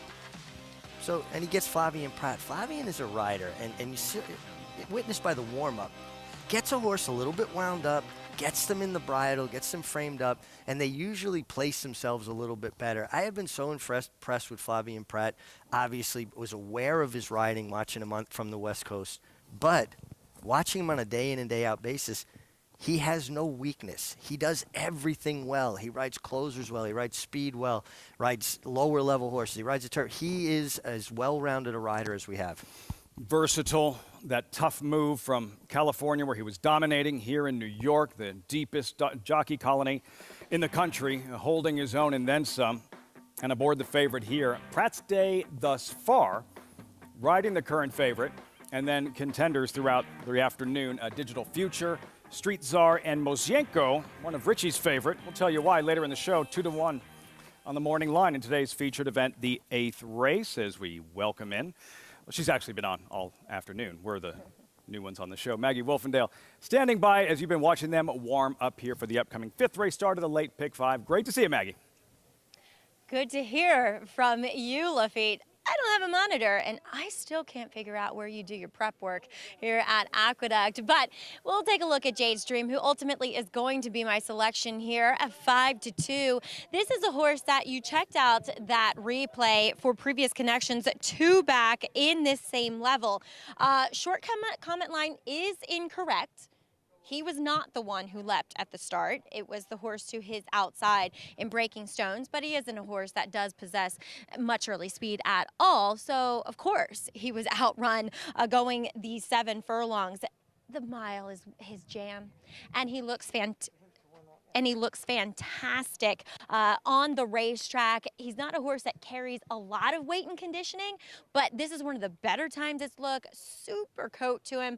I think he is much the horse to beat here. He's ticked every box for me and just fits really well with this group. Next, we'll check in with the 1 horse, Mr. Briggs. I mean, what do you do with a horse who both of his starts previously before being pulled up and vanned off back in January were not that good for this barn, but he shows up here protected. When a horse has not run for 6 months or over, they can return, if they're returning at the same level or higher, protected. They don't have to run for the claiming tag, so you always put a little bit of positivity in that. Now he does return wearing the front wraps for the first time. Look, this is a horse that every time I saw him, looked great. I mean, he carried his weight well. He always looked incredibly healthy. He was always very sharp, but you know, his recent form before the layoff was indicating that he didn't possess the same early foot that he used to. I'm wondering if we're going to see that here as the Cantermossis bring in a rider from Parks, who they still have some horses there. It's actually where they started when they first started training in this country.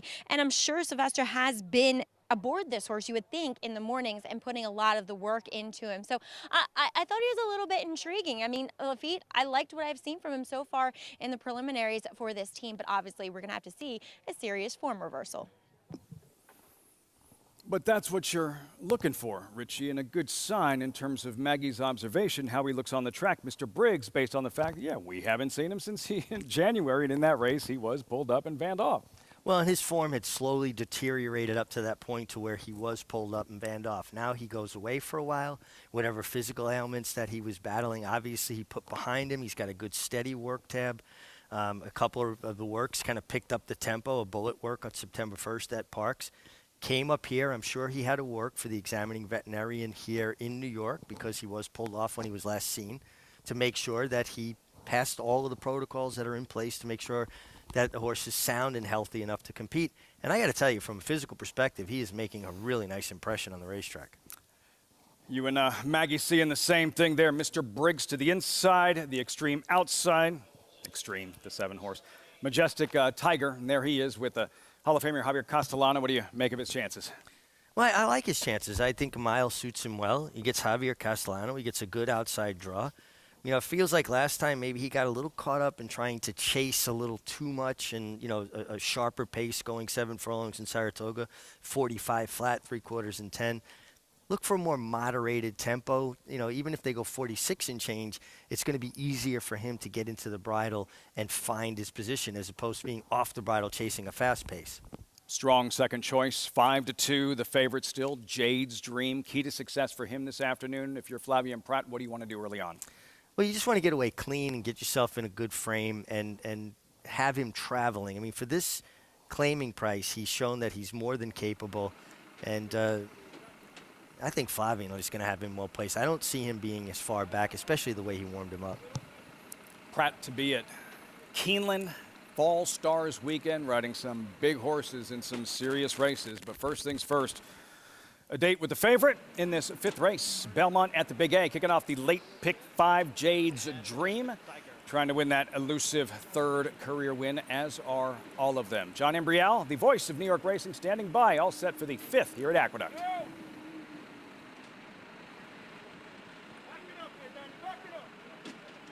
They're in the gate.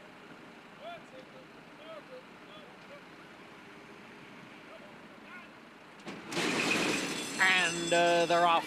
and it was a slow start for number 1, Mr. Briggs, who is now moving up, down at the rail.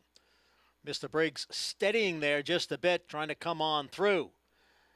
Forestwood Lane is there, so is Mr. Briggs, so is Jade's Dream. On the far outside is Scotty, and also in the mix is Grecian Farrow. As they race up the backstretch now, Mr. Briggs has a narrow lead. Grecian Farrow and Forestwood Lane right together, second and third. Jade's Dream is running in fourth, and then Scotty in fifth, followed by Majestic Tiger and Forever Wicked. The first quarter was run in 24 seconds over the good track, and Mr. Briggs is the leader by 3/4 of a length. Grecian Farrow is second by a length.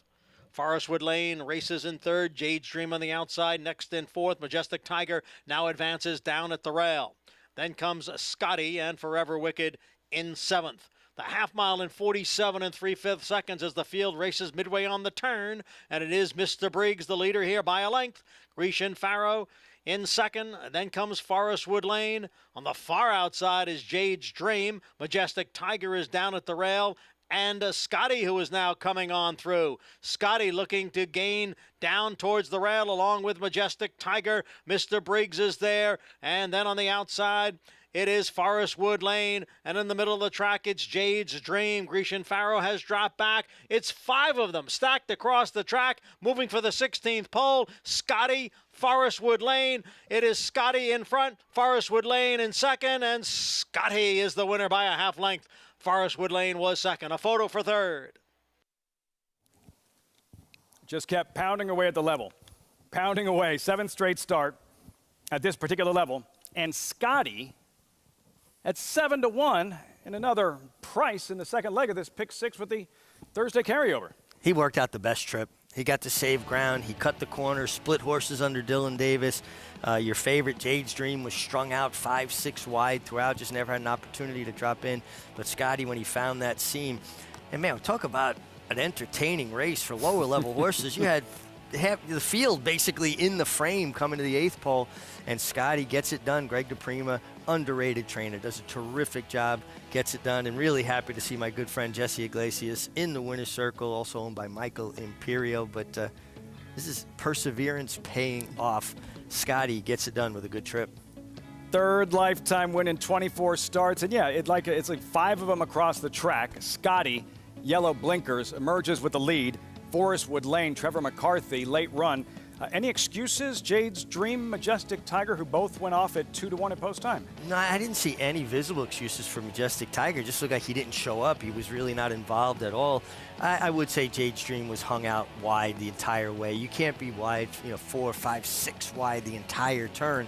It's one thing to save ground early part of a turn and tip out later, but he just got hung up outside the 3-horse, who also ran really well. So it's the brother-in-law exacta. You've got Dylan Davis on Scotty over Trevor McCarthy on the 3, Forestwood Lane, but Dylan gave this horse a terrific ride. Family affair in this 5th race. Belmont at the Big A. Second leg of the pick 6, kicking off the late pick 5, 7-1. Scotty, 6-3-1-5. Results, reaction when we return. Also, the following the Lucas Classic. Sonny Leone wasn't quite as happy after the Lucas Classic as he was following the Kentucky Derby. A mugging? I think it's appropriate. You can't do that, man. You're a Derby winner. That's next.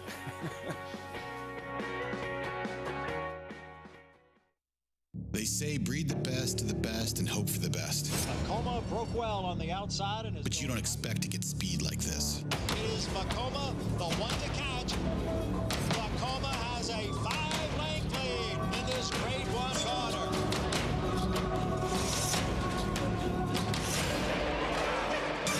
Macoma continues to battle on down at the rail. It is Macoma who's going to win the Met Mile.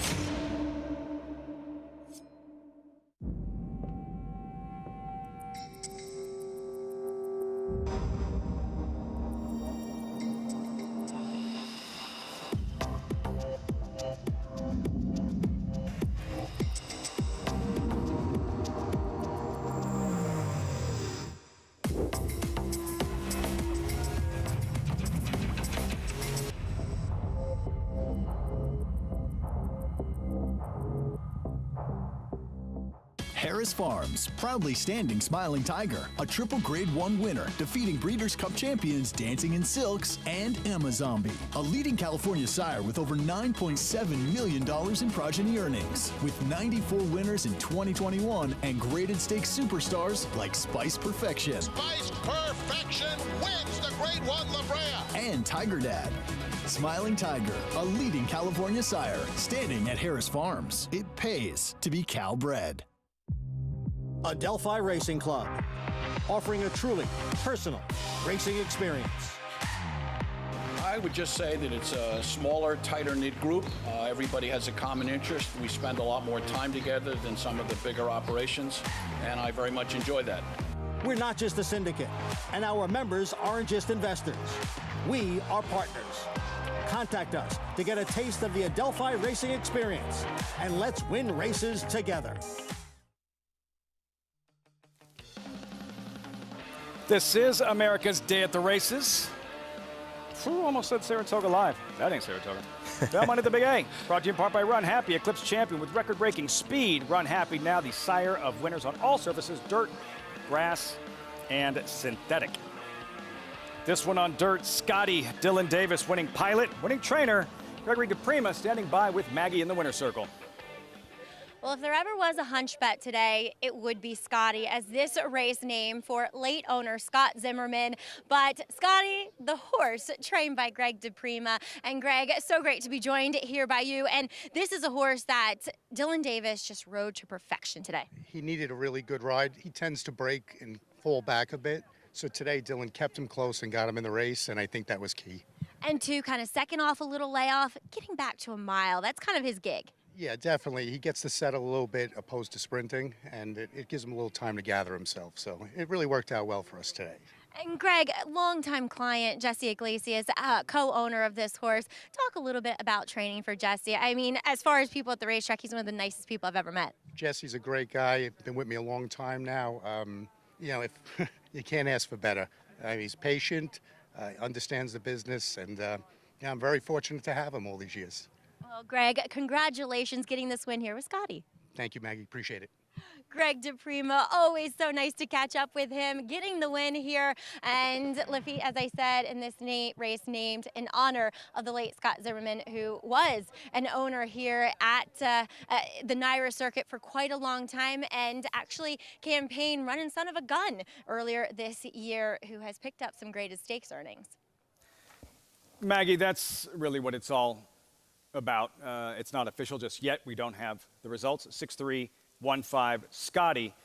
Richie, we have a Grade 1 Joe Hirsch Turf Classic this weekend. Vosburg, Beldame, these races used to define champions, now very significant Breeders' Cup prep races. But listening to him, this is a $14,000 restricted claimer. And his emotion alone, the relationship, and who the horse is named after, and how special a win can be, even though it's not, doesn't have a G in front of it. Now, winning's winning. It doesn't matter if it's at the lowest level or the highest level. That's what we're all here for, to compete and to win. I remember going to Ohio to ride the Ohio Derby on the big favorite, and I picked up a $2,500 claim early in the day and won by a nose, and I was thrilled because I now had a win at Thistledowns. Nobody remembers who was second, or very rarely. Remember who won, though.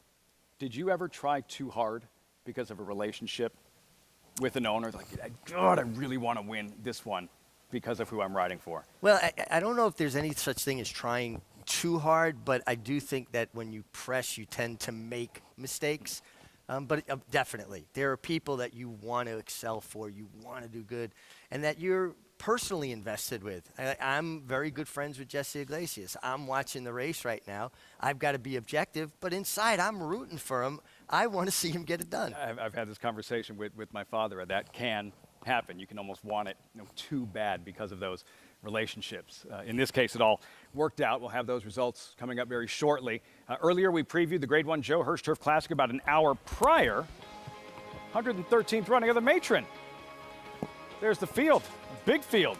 2-year-old fillies, 3/4 of a mile sprint on grass. Just the 5th year since the surface switch. Take a look at number 6, Determined Gesture. This was her latest. The Rosie Stakes at Colonial last month, Richie. Determined Gesture is 35-1. She wins like she's 3-5. Yeah, I mean, she left no doubt about this. And, you know, we've seen this De Hatman Thoroughbreds. They ship some up to Belmont. Phil Schoenthal doing a great job for them. But when a horse puts this kind of separation Look at in that. a turf sprint, it's like she found another gear right there, didn't she? It was almost like she kicked on again. This was super impressive, and you got to feel like 6 furlongs is even going to be better for her. I mean, this was 5.5. She was always in position, a horse that makes her own trip. $575,000 purchase, very good pedigree. We probably shouldn't sleep on her. Again, determined gesture. The waters will get deeper in the Matron on Saturday, in part because of the strength of the Bolton Landing at Saratoga. 2, 3, 5 finishers will run in the Matron, including Dance Macabre, Richie, who has since come back to win the Untappable at Kentucky Downs. This is the Bolton Landing. Yeah, I mean, listen, this horse did come back Kentucky Downs, demanding track, finished extremely well in the Bolton Landing, and was a bit wide turning for home. And it's, you know, a horse that's been consistent, 2 wins, 2 seconds, and another horse that kind of creates her own trip, puts herself in a position to win races. So important in a field this size, with little room for error when you're talking about a turf sprint. There's very little margin for error here. Big field on the turf course here at Aqueduct. Trips are certainly going to play a huge role in this, and I think it's a really interesting race. You've got some horses that were impressive breaking their maiden. You've got some horses with a little bit more, you know, seasoning, if you will. It's going to be about trips. This is a difficult race. In case you're wondering about Love Rains, who won the Bolton Landing, running in the Indian Summer, I believe it is, at Keeneland on Sunday. And a race that very well, whether it's the Indian Summer or this Matron, that could produce a starter or two for the Breeders' Cup Juvenile Turf Sprint. And we've seen it's always a big field. It's always a bit of a mashup. The first 1/8 of a mile, break becomes so important. Position becomes so important. And then who gets lucky? Who gets the right kind of turf trip? I'm really interested in a horse making a second start here in Little Lindsay. Go back and watch this horse's race in Saratoga. She was down inside, chasing the pace, was brave. It showed a lot of determination.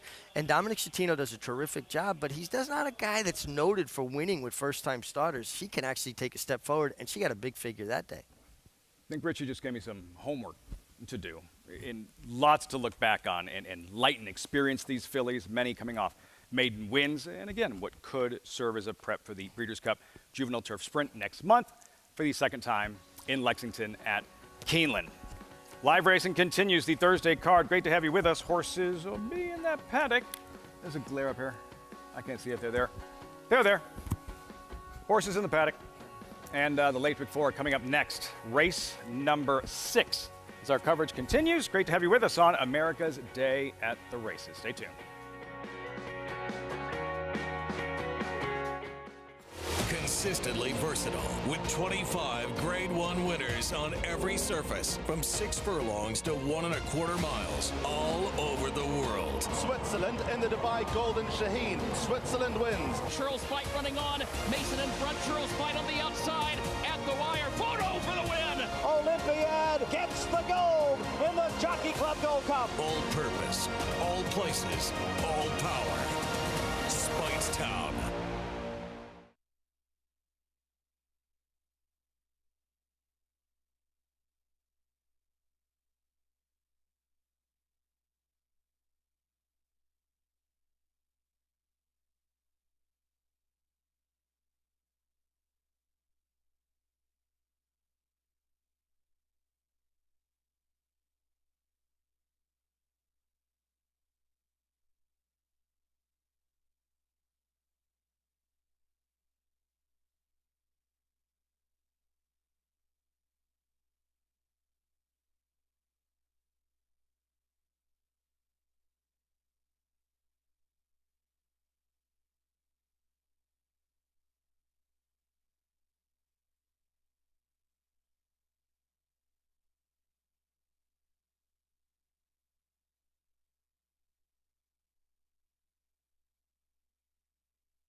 Gorgeous day at Aqueduct.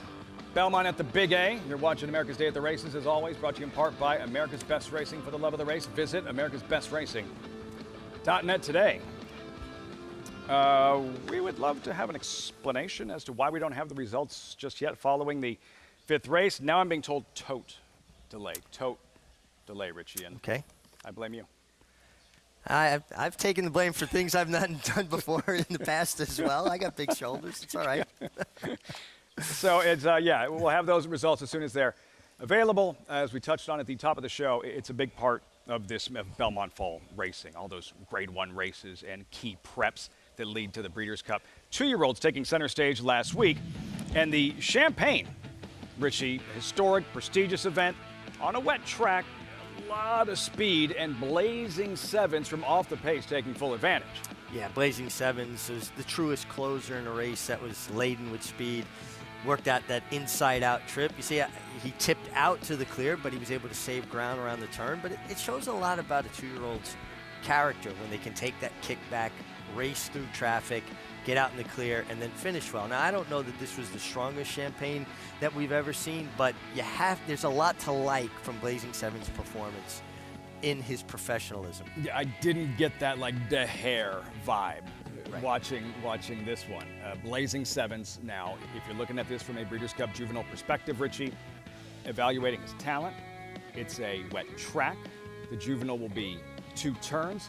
Everything will be different. Sure. And will the race shape up for him on paper? Will there be that much speed to set the table for him? These are all questions moving towards the Breeders' Cup, but a huge win to celebrate in the meantime. Oh, no, listen, and I don't want to diminish his effort here in the Champaign. And by the way, that was Chad Brown's 4th Champaign since 2016, so he's compiling quite a record in the race. But he really did get a pace to run at. And around 2 turns, you generally don't get as quick a pace. And sloppy tracks lend to faster paces too, because everybody's more conscious of getting forward position, trying to not be in a compromising position from the kickback. So he really got a lot of things going well for him in the Champaign. But that being said, he still had to do it, and he had to run through the kickback, and he had to negotiate his way through traffic. I think there was a lot that you could come away with liking about his character, his will to win. 4th Champaign you mentioned for Chad Brown. He winds up winning the Breeders' Cup Juvenile with a colt who was 2nd in the Champaign, a maiden. Good magic back in 2017.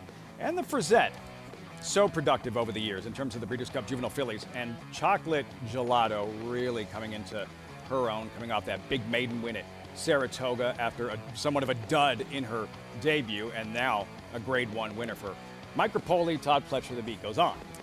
Yeah, I tell you what impresses me about this filly Lafitte is how versatile she is. She can show speed, she can rate, she can come from off the pace. It looked to me like she might have almost got to the front here and lost her focus a little bit, and then felt that horse kind of trying to come back inside and asserted herself again. Chocolate Gelato is interesting. Again, she doesn't need a particular trip.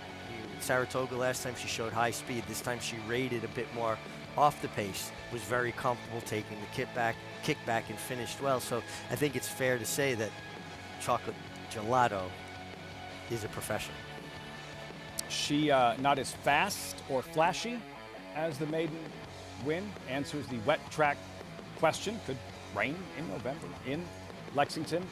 How do you feel about her from a Breeders' Cup perspective? Does she belong among the elite? Are we looking at the Juvenile filly potential favorite, though the Alcibiades at Keeneland is run tomorrow? She's in the upper echelon to me. And again, because she's versatile, if they don't go very fast, she can make the running. If they go quick, she can show she's comfortable from off the pace. And watching her, she gives me the impression 2 turns will not be any issue whatsoever. She's kind of got that relentless, almost, continuing grinding, keep coming at you kind of style. I don't think 2 turns will be any issue whatsoever. That's the Breeders' Cup Juvenile fillies for the Frizette winner. Chocolate Gelato, Todd Pletcher, Mike Rapoli. Of course, we'll have a chance to see Nest in the Beldame on Sunday. More on that a little bit later in the broadcast. Right on time. Results are in following race number 5 here, Belmont at the Big A. And Scotty, no, we don't have him just yet. Don't have him just yet. But at 7-1, we kicked off the pick 6. We had the smallish carryover coming in, and a 6-1 shot, I believe, in race number 4, and Scotty at 7-1. Scotty at 7-1. Beautiful trip under Dylan Davis, and when we get those prices, what do we say? Beam me up, Scotty. We're in the twilight zone right now. They're telling me I don't totally trust you guys. Like, do we really have them? Scotty, 17-20. And you heard the praise for the ride specifically of Dylan Davis in this one, perhaps making the difference really in a race that with 1/16th of a mile to go, there was 6 of them across the track. Well, when you have a field of horses that seemingly are very close in ability, it comes down to trips, and Dylan gave Scotty a terrific trip, and nice that Greg DePrima was, noted that and gave Dylan credit. Greg, by the way, an extremely underrated trainer, and it's proof that not only a handful of guys can train, there are a lot of good horsemen and women out there that just need opportunity. All comes together today in the form of Scotty. Another mid-range price as this pick 6 sequence continues. And the late pick 4 about to get underway in case you missed in the pick 6 and pick 5. Always another opportunity, and another opportunity to check in with Maggie standing by in the paddock. Off the turf for this one. Maggie on the main track. Race looks a lot different right now than when we woke up this morning. Yeah, Lafitte, I'm blaming you for all this weirdness that has happened today. No offense. No, I'm just kidding. You show up and there's just an issue every race. As we'll move on and take a look at number 11, Sugar Gray Leonard. He's taking the money right now, and unfortunately because I wanted to pick him for me, but I get it. I was not in the paddock for the first time that Leah Giamatti ran him back and tried the turf. Now, I would have probably made a fool of myself and said, this horse doesn't look like a turf horse, but I don't know what he looked like, but 2 back when I saw him up at the spa, he didn't look like the horse he is today. He's gotten so much stronger, having been training up here in New York where the tracks are deeper. And 2, I know down in Maryland, they were having a lot of trouble, keeping a racetrack and being able to train on it. So I don't know how much training he got down there, but he looks completely different. Just a more well-developed horse that's turned into more of an athletic-looking type, as he just looks so strong behind the saddle. And I don't mind him back on the dirt here. I know sometimes people get fooled and start betting, turf form when the race is scheduled for the dirt. But I don't think that's what is happening here, as he has run fast enough races on the dirt to boot. As number 5, Digital Future, he'll try the dirt for the second time as his first race, in which he was favored going back to nearly a year ago for Chad Brown previously when he debuted on a sloppy track. So let's forgive him for that. I think you can always do that with a horse. While I will say he does have a bit more of a turf hoof, there's a lot more dirt pedigree. A son of Street Boss, whose progeny can go either way, to be fair. But on the bottom, the dam and the half-sibling, much more dirt meant. He comes in here incredibly fit, and I think he's a little bit intriguing with the fact that Ray decided to keep him in. He is wearing front wraps here off the claim, but I don't put too much credence into that when you're dealing with horses that were intended to run on the turf and are showing up on the dirt, as sometimes they do have more of a propensity to run down a bit. So just purely protecting them. And then you have the horse that is coming off of a 92 buyer when switching to an intended dirt race. That's number 2, Fast and Furious here for Bruce Brown. This horse looks great physically, is nice, calm, and settled, which he was back at Saratoga as well. And I know there was a late scratch of another speed type where he did get to do things on the front end, but he did it in the right and fast kind of way, where I would not ignore this horse. Maybe Bruce has found the key to him, and it looks as though he's doing very well at the moment. Lafitte? Aptly named, Maggie. Fast and Furious. Quick. Wouldn't make much sense if he was a slug leaving the gate, as we saw in his most recent effort at Saratoga. Left there running, a key scratch, as Maggie noted, made the lead, Richie, and runs him off their feet. Yeah, and this is what he wants. He wants to control things. He wants to be the front runner. And it very well could turn out to be the same scenario here. It all depends on what happens with the 3-horse Blinding Light, who's trying dirt for the first time. Well, second time. He did show some speed going 5.5 at Gulfstream on debut. This horse is quick. He gets Jose Gomez, who to me is an absolute cinch to be the champion apprentice this year. and he's coming off a big effort. I think he can lead this field on a merry chase again. 3-1. I thought, and we'll see. There's a lot of time. I figured he would be favored in terms of race shape, and with the surface switch, he looks like the horse to beat on paper. I believe so. And again, I think the key to the race is the horse drawn just outside of him with Javier Castellano, how much speed he shows. Last time he was a bit compromised at the break, didn't show his normal speed. But maybe he's not as quick as Fast and Furious on the dirt regardless. Touched on Jose Gomez as you look at After 5, currently 16-1. Gomez, we have races like the Travers that come to mind, and the Sword Dancer and the Whitney. And then sometimes some of the more memorable moments aren't races that aren't necessarily the spotlight races. And watching that celebration right there, he couldn't wipe that smile off his face to win his first stakes race at Saratoga for one of the more memorable moments of the summer, Richie. This unbridled jubilation there. Look, he's still playing to the backstretch crowd. It's like Frankie Dettori out there.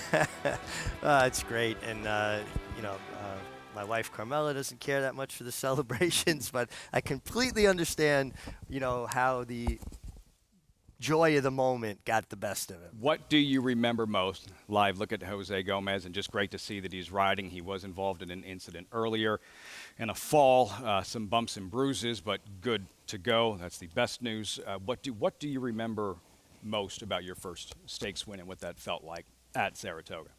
Oh, it was just incredible. On a Sipiter's Hope for Steve DeMauro, a horse that was a homebred for Mr. and Mrs. DeMauro. The son Steven trained him, so it was, I came up under that family, under contract to them, so it was a whole family affair. Horse won and paid $50-some-odd, beat Ruben Hernandez ahead on Adirondack Home. And Ruben, if not the strongest finisher I ever rode with, up in the upper echelon, should always be in the conversation with your father, with Angel. Ruben Hernandez was as strong a finisher as I've ever been around. And to beat him ahead in a $100,000 stake in Saratoga in 1981 was a big deal. He really doesn't remember that much about the moment, clearly.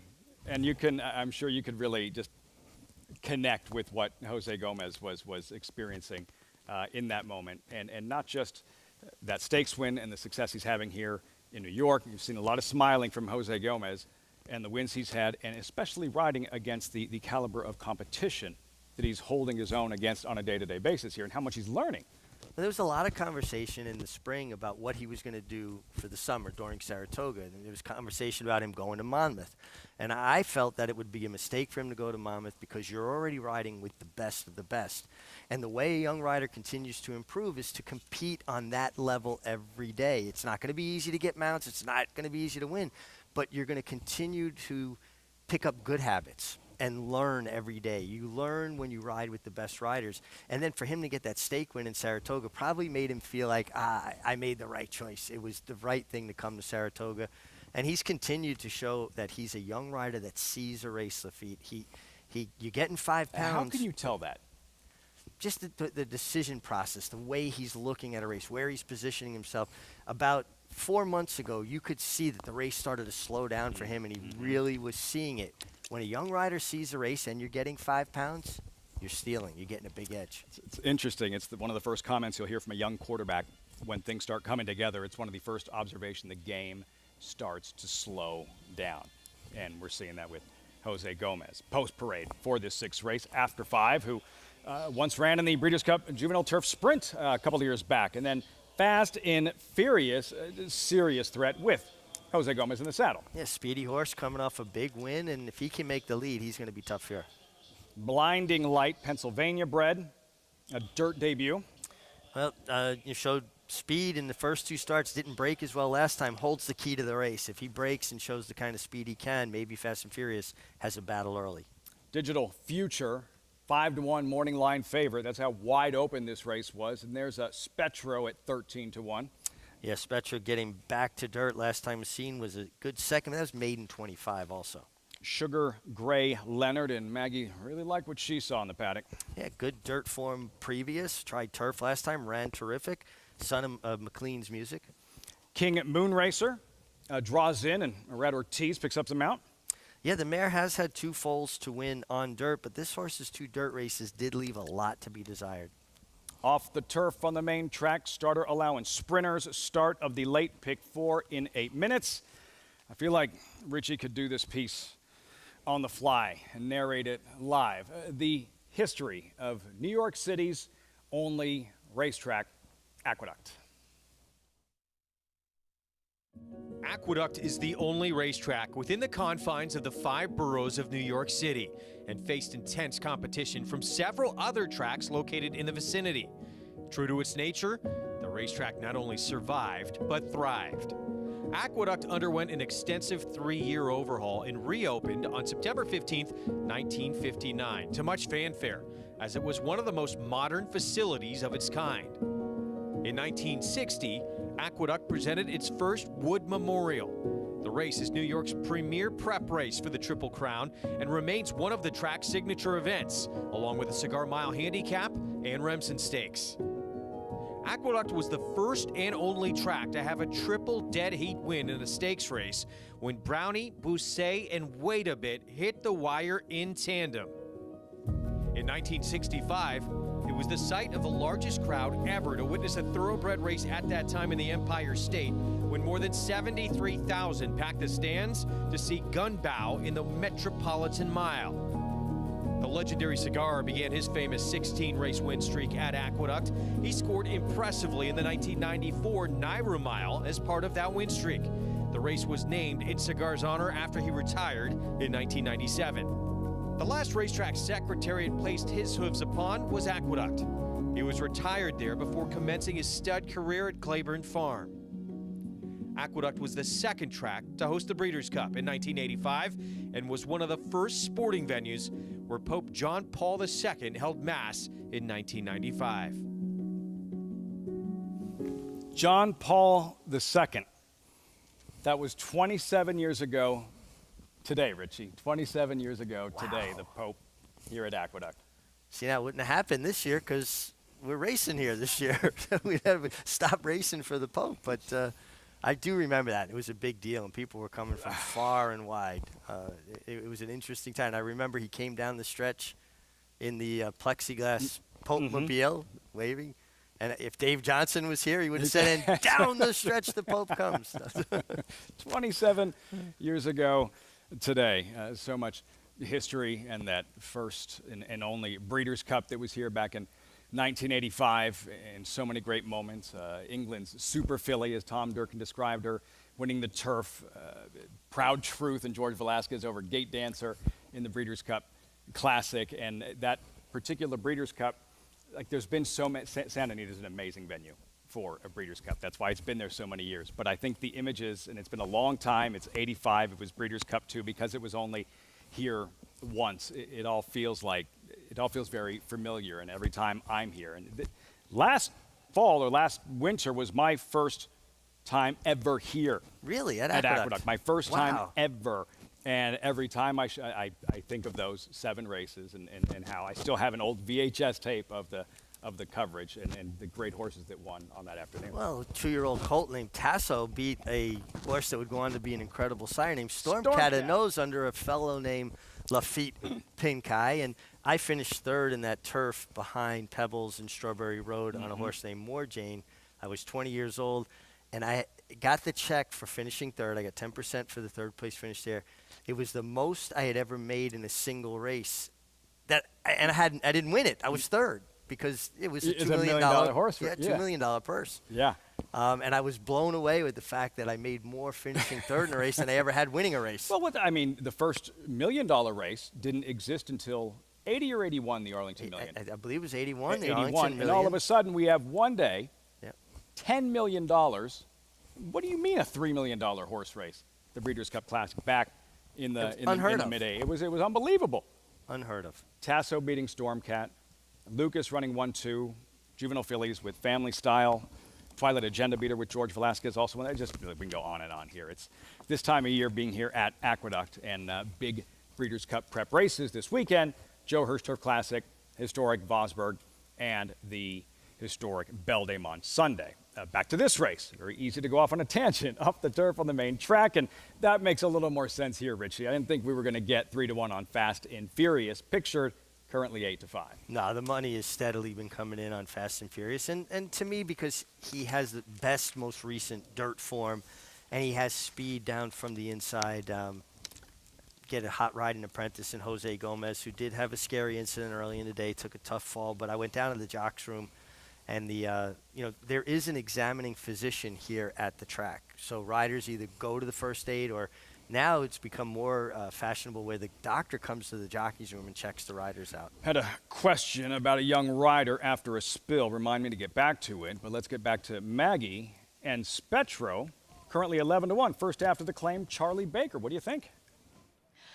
Well, Spetro ultimately does look more like a turf horse, and even watching him warm up, you can see why Tom Morley, that guy, switched him to the turf immediately after claiming him. But he does have some okay races. I mean, albeit for maiden 25, as Mig pointed out, going the 6 furlongs. I wish this race was a bit further for him to try the dirt yet again.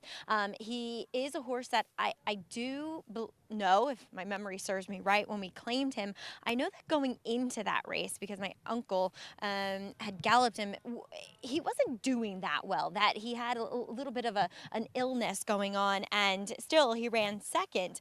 So we'll see what he does. This is a tougher field, even though it is a off the turf race, and he looks great out there. He's moving really well. I just am not sure about the surface change for him, but he is 12-1, so that's a generous price. As we'll check in with number 13, King Moon Racer. He doesn't have much dirt for him to go on, but could it be that this horse is now a bit more improved as a 4-year-old? Honestly, he was the horse that looked best, whether it was in the paddock or on the racetrack in the warm-up, and getting over this surface A-okay in my estimation. Yeah, the front wraps go on, but like I said, when you have turf horses switching to the dirt, you will often see that, so you don't put too much weight into that. So if we're doing a beauty contest here, Lafitte, it definitely goes to King Moon Racer. Vote of confidence there, Richie. Maggie likes what she sees. King Moon Racer. And a price at 6-1. I elevate any horse that Maggie likes, and I think that if you don't, you're being a bit foolish. Consistently, she's pointed out horses that outperform their past performances by what she sees on looks. See how King Moon Racer performs in just a moment. Getting ready for the late pick 4 and a heads up with the Belmont at the Big A and Delaware bonus. Earn a $15 bonus today playing with Naira bets. Bet $75 each at Belmont at the Big A and Delaware Park today. Earn that $15 bonus. Win or lose, all you have to do is opt in. Visit NairaBets.com to opt in and play. Who was King Moon Racer? Who was? Who was King Moon Racer? I was waiting for somebody to help me. I got nothing. The ruler of the island of misfit toys from Rudolph the Red-Nosed Reindeer. That King Moon Racer. Yeah, that one. Be more specific. That King Moon Racer. See, when you... He was with like an elephant. Yep. And then like a little rag doll. Yeah. Right? It was like a George in the box, not a jacket or something like that. Like, yes. Island of misfit toys. The claymation and the abominable... Was it the abominable snowman? I think they called him something else. We are way off target, Bumble's way off bounce. topic. It's time for the late pick 4. Johnny I standing by. The quick, fast, and furious with Jose Gomez aboard, favored at 8-5. Time for the 6, Belmont at the Big A.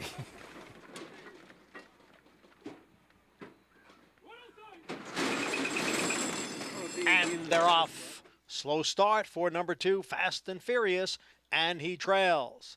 From the rail, after 5, narrowly. Digital Future is right alongside. And then comes Spetro, who's racing in 3rd, and on the outside is Sugar Gray Leonard in 4th after the slow start. Blinding Light has now moved up into 5th. King Moon Racer is next in 6th. And farther back is Fast and Furious. The favorite is in 7th, about a dozen lengths from the lead. The quarter in 22-2. After 5 leads by a head. Digital Futures on the outside in 2nd, break of 2 to Sugar Gray Leonard in 3rd. Then comes Blinding Light down towards the rail, moving up just a bit from 4th. And farther back is a King Moonracer. The field comes into the stretch, the half in 45 and 3. And here is Digital Future to challenge After 5 for the lead. Blinding Light is gaining ground, and Blinding Light has now swept to the front inside the 8th pole. It is Blinding Light in front, then After 5 and Digital Future. Blinding Light, After 5 trying to come back again on the inside. It's going to make it close, and it's a photo at the end. Photo at the end, After 5 coming back again on the inside of Blinding Light. A photo finish in race 6. Photo finish, exciting finish. After 5, heads bobbing on the inside, snatches victory from the jaws of defeat, or the other way around for Blinding Light, who looked like he was home. Blinding Light rallied up like he had the race won. After 5 would not go away, kept fighting back. And it looks to me like he came back and got his nose down on the wire first in a very game effort. Complexion of the race completely changed at the start when the two Fast and Furious completely blew the brake. What happened? Let's go right back to the start. Fast and Furious, the favorite. What happens, Richie? Yeah, it just looks like he broke slow. And I didn't see any visible excuse there. And once you break slow, Lafitte, you can count on horses coming together and taking your paths. Let's see what happens here. He came out slow and he got... You get sideswiped. Yeah, and horses are like water. They'll flow to empty space. If you're not, holding that space, you're going to get taken out of it. And he actually did well to rally a little bit down on the inside after being completely eliminated, a horse that's a front runner. But kind of interesting here. You got Blinding Light sweeping up to the lead here. On the inside, one After 5 is on the wrong lead. And on the wrong lead, he keeps coming back and battling. Now, was it a case of Blinding Light easing himself up and hanging a bit, or the other horse fighting back on his wrong lead? And After 5, 11 lifetime starts, all on the turf. Finally runs on the dirt. He ran in a Breeders' Cup race, the Juvenile Turf Sprint at Keeneland a few years back, one of 4, I believe, for Wesley Ward at the time, now with Robert Falcone. And give Nick Juarez credit in the sense that would have been easy to, I'm not saying throw in the towel, but it felt like Blinding Lights go on by, and okay, well, I'm going to be second this time, who just kept working on After 5 late. And Nick Juarez is a good little rider, but even more so a rider that cares about the horses. He actually adopted Valid, I believe, a horse that he won stakes on. Very cool. And, now is his pet. I mean, you got to appreciate riders that appreciate their horses. Great stuff. Great stuff. Nick Juarez, and rewarded with a win here After 5 at 19-1. 19-1. 1, 3, 5, 11 results when we come back. And Flavien Prat, he'll be traveling this weekend, Fall Stars weekend, Keeneland. Several live mounts, but he does ship very well, as we've recently learned around here. That story's next.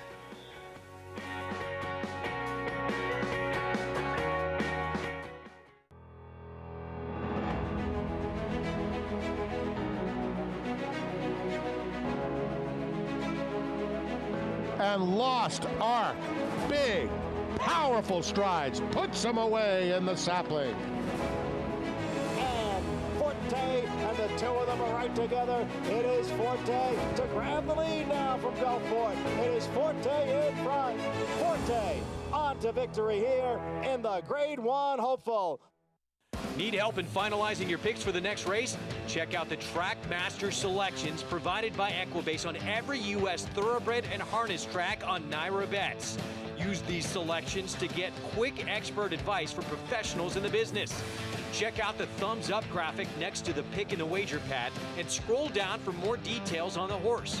Track Master selections available on Naira Bets and the Naira Bets app. Tonalist, a 4-time Grade 1 winner with 11 triple-digit buyers, including the Belmont Stakes and the Cigar Mile.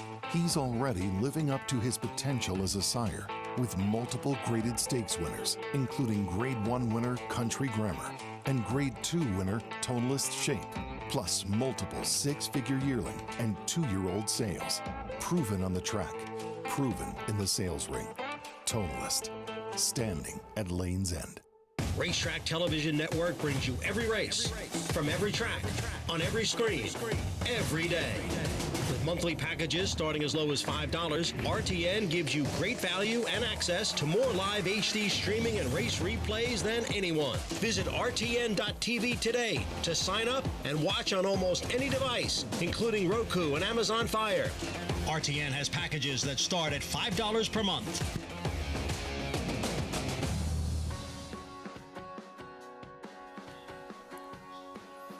Big Six getting very interesting. Welcome back. You're watching America's Day at the Races. As always, brought to you in part by Naira Bets. Any track, anywhere, anytime. Get started, NairaBets.com today. Once ran in a Breeders' Cup event, the Juvenile Turf Sprint was 13-1 on that afternoon, 19-1 today. After 5 in the 6th race, kick off the late pick 4 in a big upset. 41-20 over Blinding Light. Maybe he thought his job was done. Digital Future having to settle for third. The favorite, A Poor Break. Fast and Furious off the board, opening the door for After 5. And Nick Juarez, winning pilot, standing by with Maggie in the winner's circle. A determined effort by horse and rider. So please be joined here by Nick and talk a little bit about, the trip, the start, broke alertly. You weren't giving that up. Well, we had the rail spot, and I really just wanted to break assertively and get my position. I wasn't expecting, the 2 to break so slowly, and then, the 3 was the other key speed, and he took back off of us as well. So when I had the race in front of us, just thought I'd dictate the pace as it came up, and horse really just dug in. So thank you to Rob and to the owners as well. Nick, we were reminiscing a little bit as After 5 is a Maryland bred in part by Mary Epler, who she was your first job on the racetrack. Yeah, first job when I was high walking when I was 11, first galloping job, groom, the whole 9 yards. So it's kind of funny, how horse racing works and how our roots, they go all over, and it's great that it keeps us all coming together.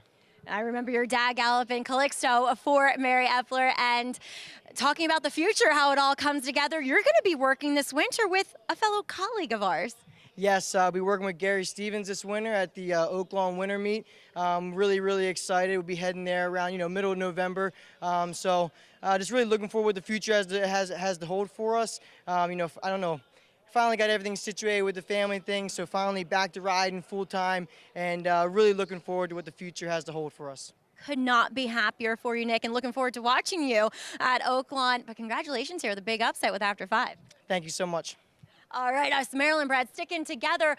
Lafitte, as Nick was mentioning, his wife, not a U.S. citizen, so had to get that all worked out, and sounds like they're finally settled with 2 young ones to take to Hot Springs this winter. Working with Gary Stevens, Maggie, as we look at the Run Happy photo by This Much. Nick Juarez on the inside and After 5, denying Blinding Light in a big upset in this 6th. Belmont at the Big A. Richie, I would imagine for a rider in all the traveling, and I think that's something that goes overlooked to many who are just seeing the jockeys in the different silks every day, trying to win races, understanding how complicated that can be for the family. The pick 6 with that carryover, by the way, coming in, and that's what we've seen, $14, $17.20. This is getting interesting. After 5, $41.20.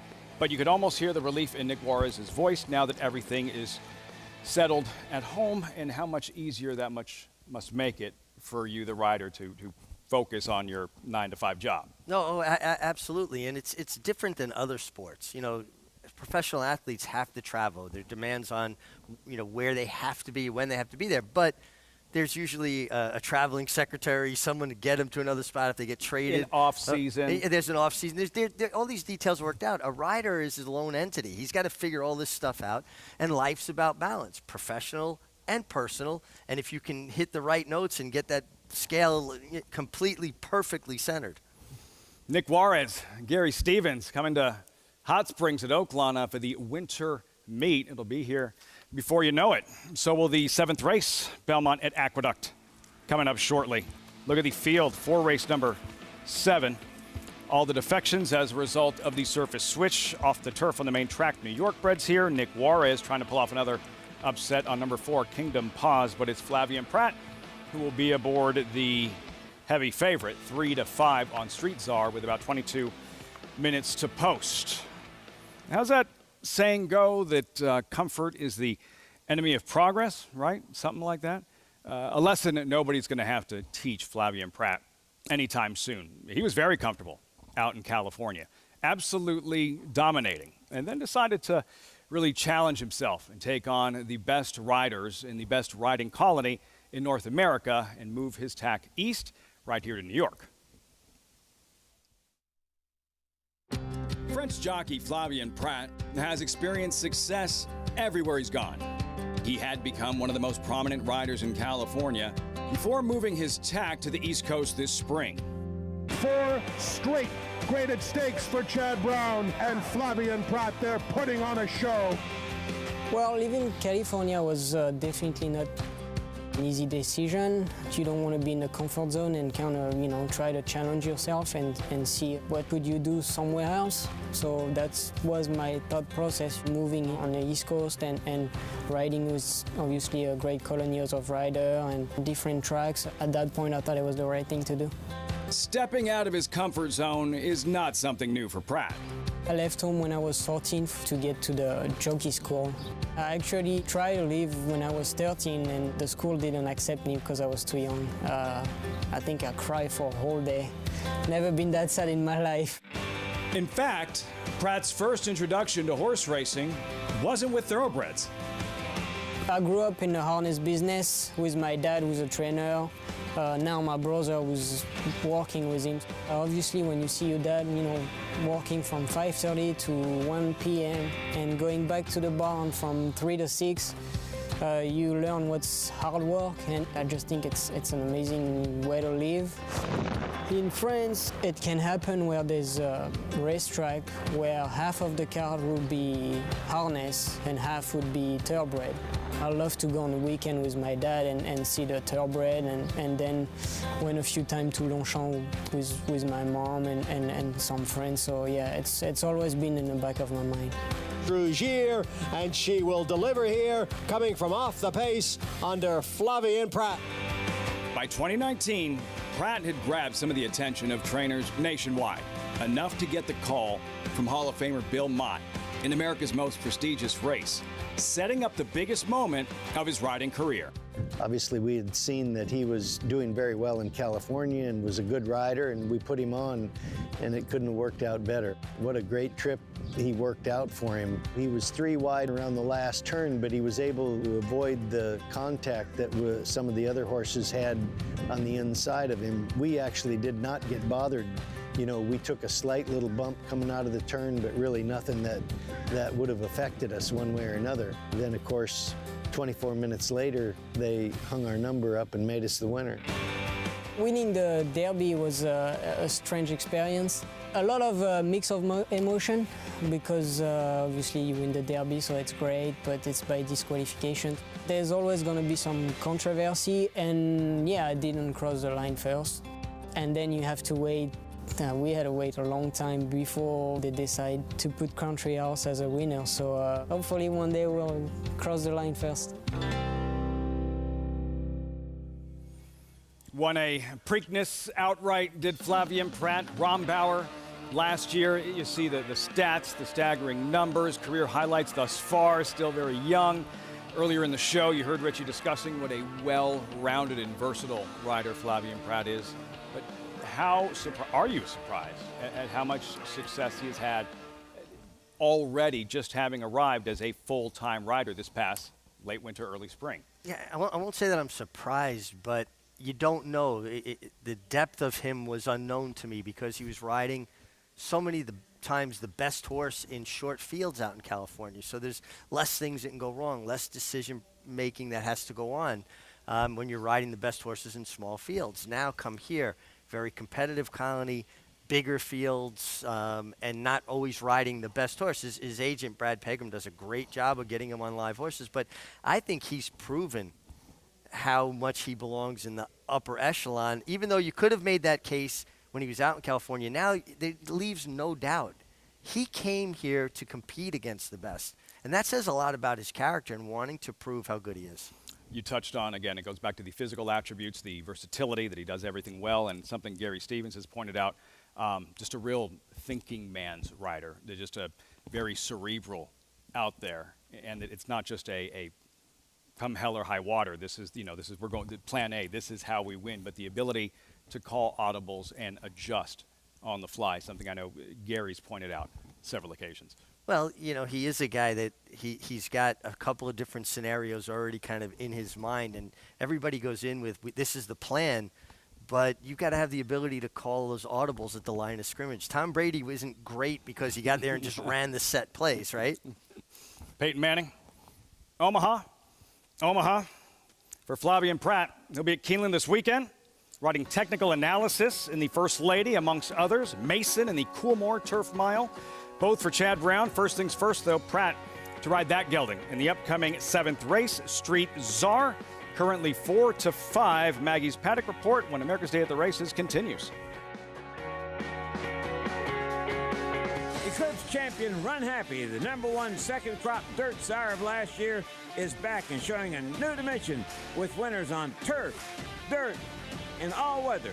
Tabalina has really shouldered all the responsibility. What a deserved victory. Most impressive. Tabalina by 3 1/4. Somebody's Problem is on her way to winning the Prairie Meadows Debutante. Somebody's Problem by 2.5, 3.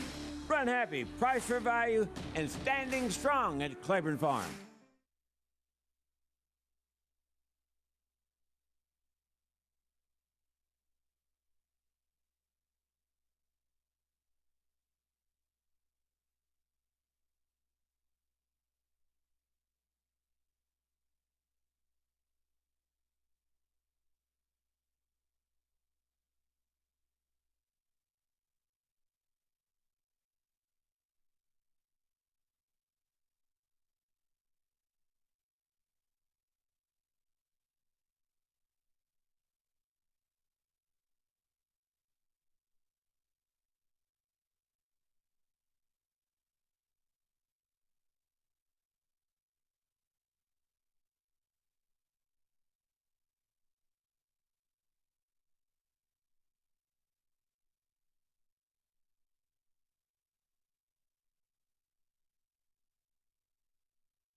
Artex is the leader coming to the 8th pole.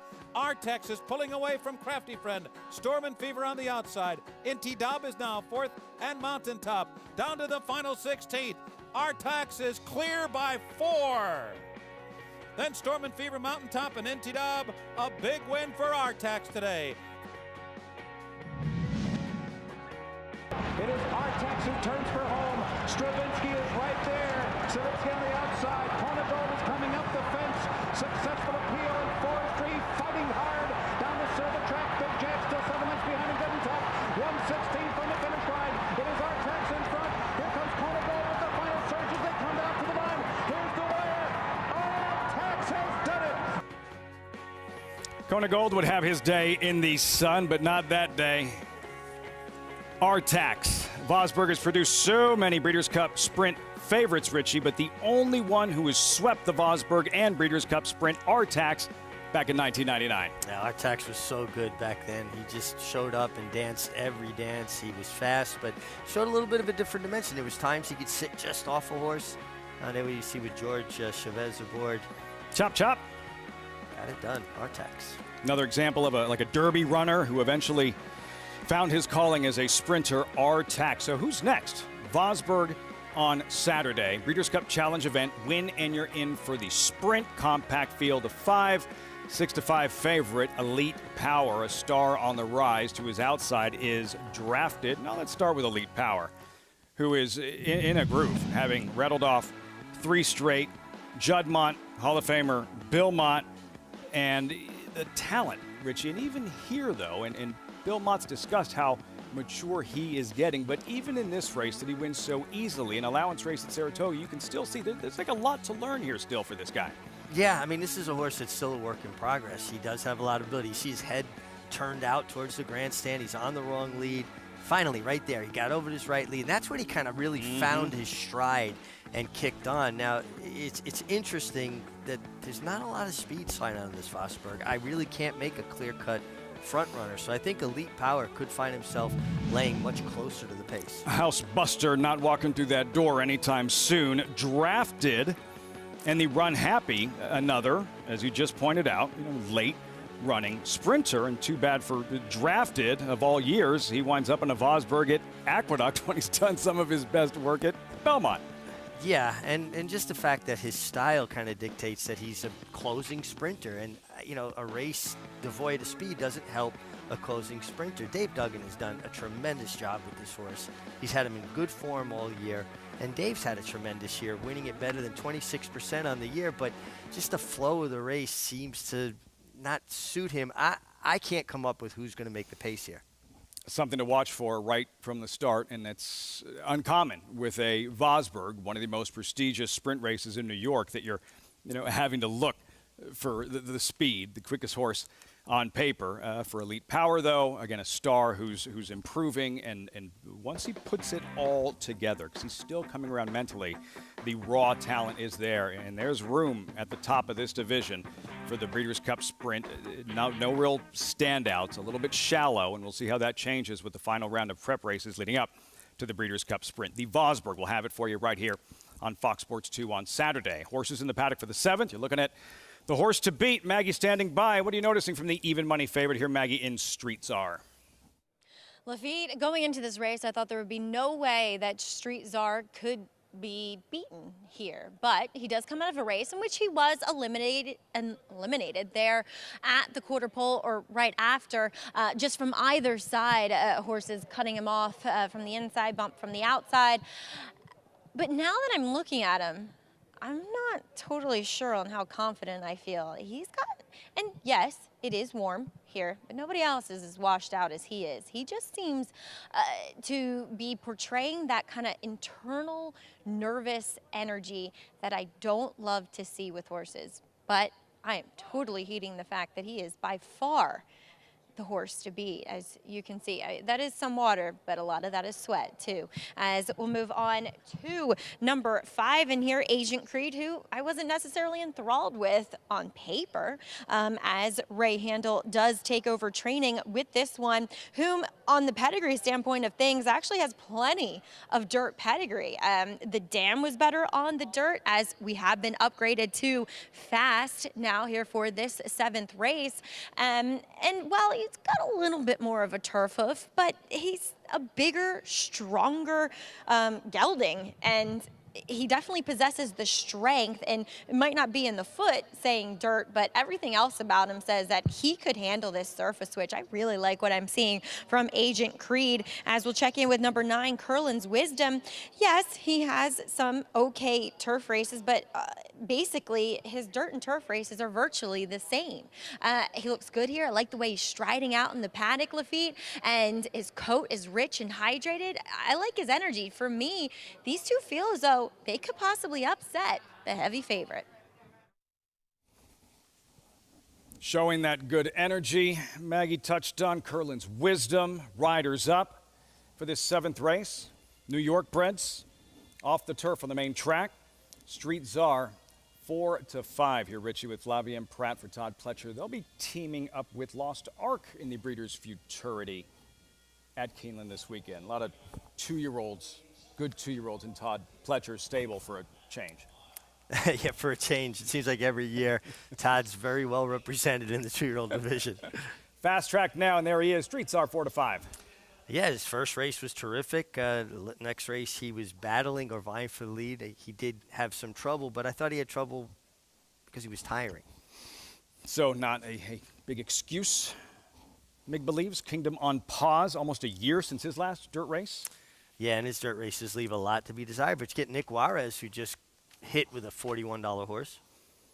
Curlin's Wisdom. Maggie liked what she saw. Yeah, out of a mare, there's a multiple winner on dirt. She's also produced 2 dirt winners.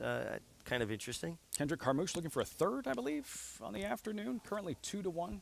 And then Can't Beat Me, the New York bred, New York debut. Yeah, New York debut has won on dirt. That was at Oakland Park for maiden 40. Still feels like he'd have to get faster. Needs to pick it up. How about Giramonti? Would have to do the same for trainer Leah Giramonti. Yeah, it would. And the last time this horse was spotted on dirt at Aqueduct was beaten double digits, but the mare has thrown a few dirt runners. Field for the 7th, Belmont at the Big A. We've had a 6-1 shot, a 7-1 shot, and a 19-1 shot in this pick 6 sequence with the carryover coming into the Thursday program halfway home. And a heads up, if you want to get involved and play with us, the offer still stands, including the incentive. Sign up with us, Naira Bets. Use that promo code MATCH200. Get up to a $200 deposit match after your first deposit. Bet any track, anywhere, anytime. Join now, NairaBets.com to earn your $200 deposit match. See if this string of long shots ends here. And if it ends with Street Czar, light in experience, just his 3rd career start. Go back to his debut, where he was able to grind this one out, hold on in his first career race and showing this fight here, holding on and scoring by a nose at Belmont Park in early July. Yeah, he was very game. You get challenged from the inside here. You could see Flavian kind of ease his way down to meet the challenge of the horse. That's race riding, when you subtly go to another horse to make your horse engage. And he got the right response. His horse dug back in with the challenge from the inside. Now, that being said, that was also Ocean's Reserve, who has reeled off 5 consecutive second-place finishes. Bump in strength of schedule. 4-5, Street Czar. And getting back to Curlin's wisdom, a strong second choice. What's the key to success for him this afternoon? I think getting a good clean break and setting up shop outside of the 1 Street Czar, keeping a close eye on him, not giving him a lot of rope. He's a horse that can lay up close. You saw Kendrick Carmouche, his energy level when he comes to the paddock. I mean, he's hugging the groom and he's greeting everybody, and his overall enthusiasm is infectious, not only with the connections but the horses as well. You've often discussed that, and I think that for someone newer to the sport, following the game that hasn't followed it on a day-to-day basis, that's perhaps difficult to absorb, that a jockey's energy, positive, negative, or otherwise, can actually have an impact on that horse's performance, just based on that energy, as you were describing it. Horses are incredibly intuitive, and they pick up on energy around them. If a person's nervous, they'll go, oh, there's something to be nervous about.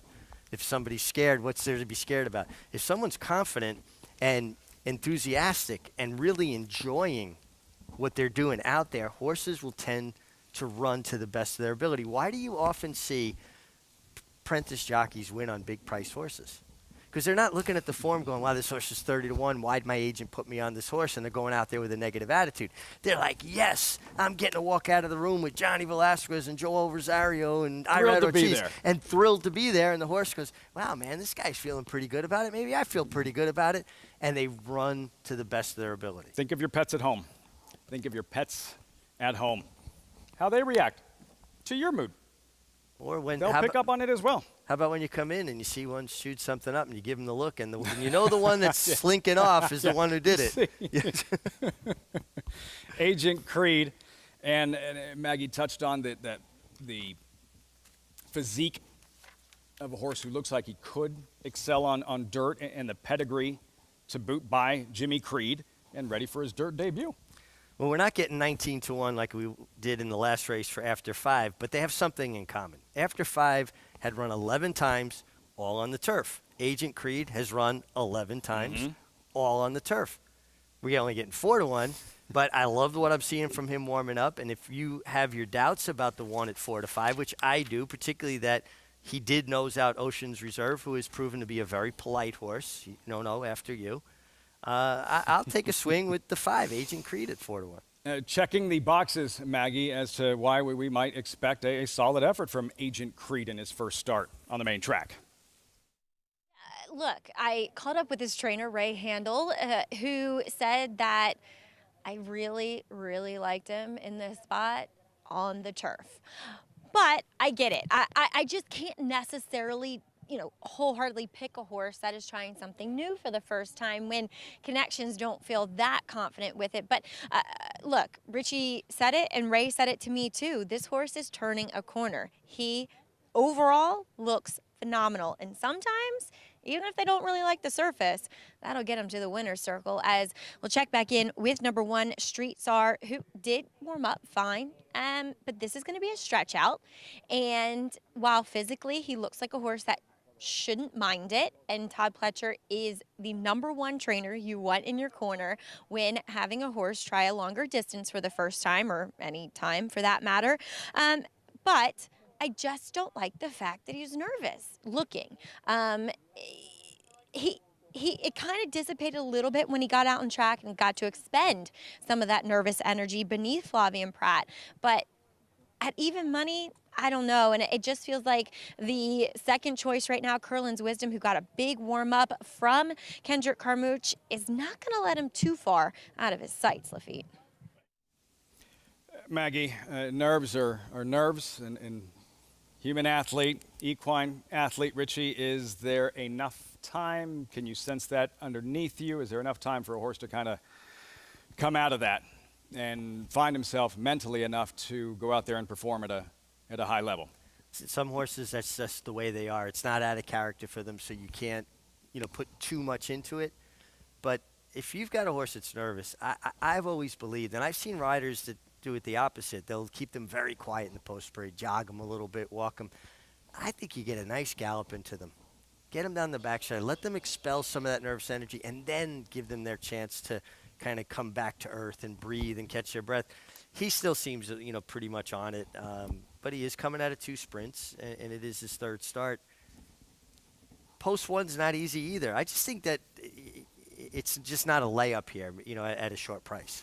He's obviously proven on the surface. Street Czar, no concerns there. For many of the others that are perhaps trying a surface for a new time and you're warming the horses up, can you feel underneath you? Can the horse tip his or her hand, hoof, whatever, give you an indication as to whether or not they're going to handle that particular surface before you get to the starting gate? The only way you can be certain if it's really negative, you warm some horses that are more turf men up on the dirt, and they're just clumsy. They're not athletic. They're not, getting over the ground well, and you already go to the gate like, we might be in trouble. But a lot of horses gallop good over it. It's just when they have to go fast for an extended period is when their stride dissipates. See how this one unfolds. The pick 6, the 4th leg with the carryover. Again, a 6-to-1 shot, 7-to-1 shot, 19-to-1 shot thus far. We'll see if that trend continues or if Street Czar, the favorite, delivers. 6-to-5 with Flavien Prat for Todd Pletcher, drawn inside. Johnny I standing by, all set for the 7th. Belmont at the Big A.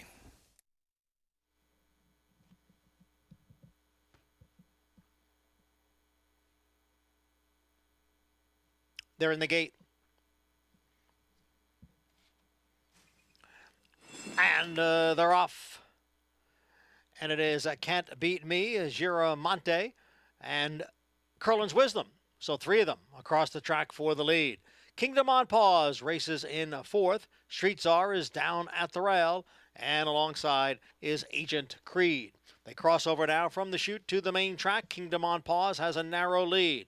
Giramonte on the outside runs in 2nd. Then it's the duo of Curlin's Wisdom and Can't Beat Me. Down at the rail, Street Czar in between horses. Agent Creed, the opening quarter, 23 and 1/5 seconds as they race up the backstretch. Kingdom on Pause is the leader, 3/4 of a length. And then it is Curlin's Wisdom in 2nd by a head. Street Czar is down at the rail. It is still Kingdom on Pause with the lead with less than a half mile to the finish. It's Kingdom on Pause by a half length. Curlin's Wisdom on the outside in 2nd. And then it's the foursome of Street Czar along with Agent Creed, Giramonte, and Can't Beat Me. And now Curlin's Wisdom has taken over the lead from Kingdom on Pause. It's Curlin's Wisdom in front, coming for the head of the stretch. Kingdom on Pause dropping back. On the outside is Agent Creed, who's moving into 2nd, and Street Czar. They are in the stretch now, and it is Curlin's Wisdom with the lead here. Agent Creed runs in 2nd. It is Curlin's Wisdom, the leader here now by 4 lengths. Agent Creed in 2nd.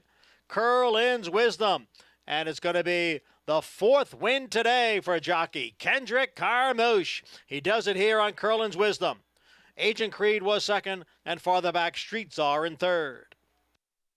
Think I shortchanged him one earlier. 4 wins on the afternoon. Kendrick Carmouche, Curlin's Wisdom, Maggie's Top Selection. Mig had the 5. Agent Creed, the exacta 9-5. Curlin's Wisdom, 3-2 at post time. Good call by Maggie, not just picking the winner, but also pointing out that there were big questions about your favorite down on the inside, and he never really looked comfortable, Street Czar, but the winner was good. He was always in position. Curlin's Wisdom, Kendrick Carmouche, enthusiasm. We saw it when he got to the paddock, and certainly when you're winning in bunches like this, it's easy to have that enthusiasm. Good run from Agent Creed, 2nd best, had his chance, made his run.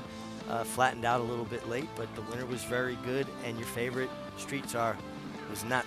Did he ever look like he was going to be a winner on this afternoon? He really never did. I mean, he broke a little bit slowly from the inside, was outrun. Flavien gave him an opportunity to find his stride. He made a half-hearted run coming off the quarter pole, but that's what it looked like, a half-hearted run. He just was never really traveling. Kendrick Carmouche, crop uncocked. Curlin's Wisdom, waiting for the command, gliding under the wire. Maggie touched on his good energy, Richie Kendrick's energy. All adds up to a victory and a 2nd overall for the son of 2-time Horse of the Year, Curlin's Wisdom, outrunning Agent Creed to the wire. Sharp win again, 3-2 at post time, and the first very formful horse in this sequence. Kendrick Carmouche, show him where you're coming from. The Aqueduct faithful rooting Kendrick on, and Kendrick playing to the crowd. And like I said, you could see he's having a lot of fun today. It's warm out. It feels more like, it's Indian summer. We got that nice breeze off of Jamaica Bay. Think Aqueduct, Belmont at the Big A has a lot in common with Saratoga. We got Saratoga Lake. Here we got Jamaica Bay. Just like it. Kendrick Carmouche fired up. You'll hear from him when we come back. Curlin's Wisdom 9-5-1-4. Also, the 3-year-old filly champion in the making. Nest, 3-time Grade 1 winner this year. Put on a clinic at Saratoga in the Coaching Club, American Oaks in Alabama. Next, a date with older gals in the Belle Dame right here on Sunday. DeMarshall offers breeders a rare opportunity as the only son of Dubawi standing in Kentucky. Dubawi, one of the world's most celebrated stallions, is now a sire of sires. His top sons at stud are making a name for themselves across the globe. With a picture-perfect pedigree, this son of Dubawi brings one of the world's most potent bloodlines to America. DeMarshall, standing at Claiborne Farm. Who you betting on? How about an app created specifically for horse racing? Nairo Bets. We specialize in thundering hooves, fist pumping, and boosting your bankroll with robust weekly promotions. And offer betting tips from actual horse racing experts. Bet all day and night, nationwide. Get the action and thrill of horse racing with Nairo Bets.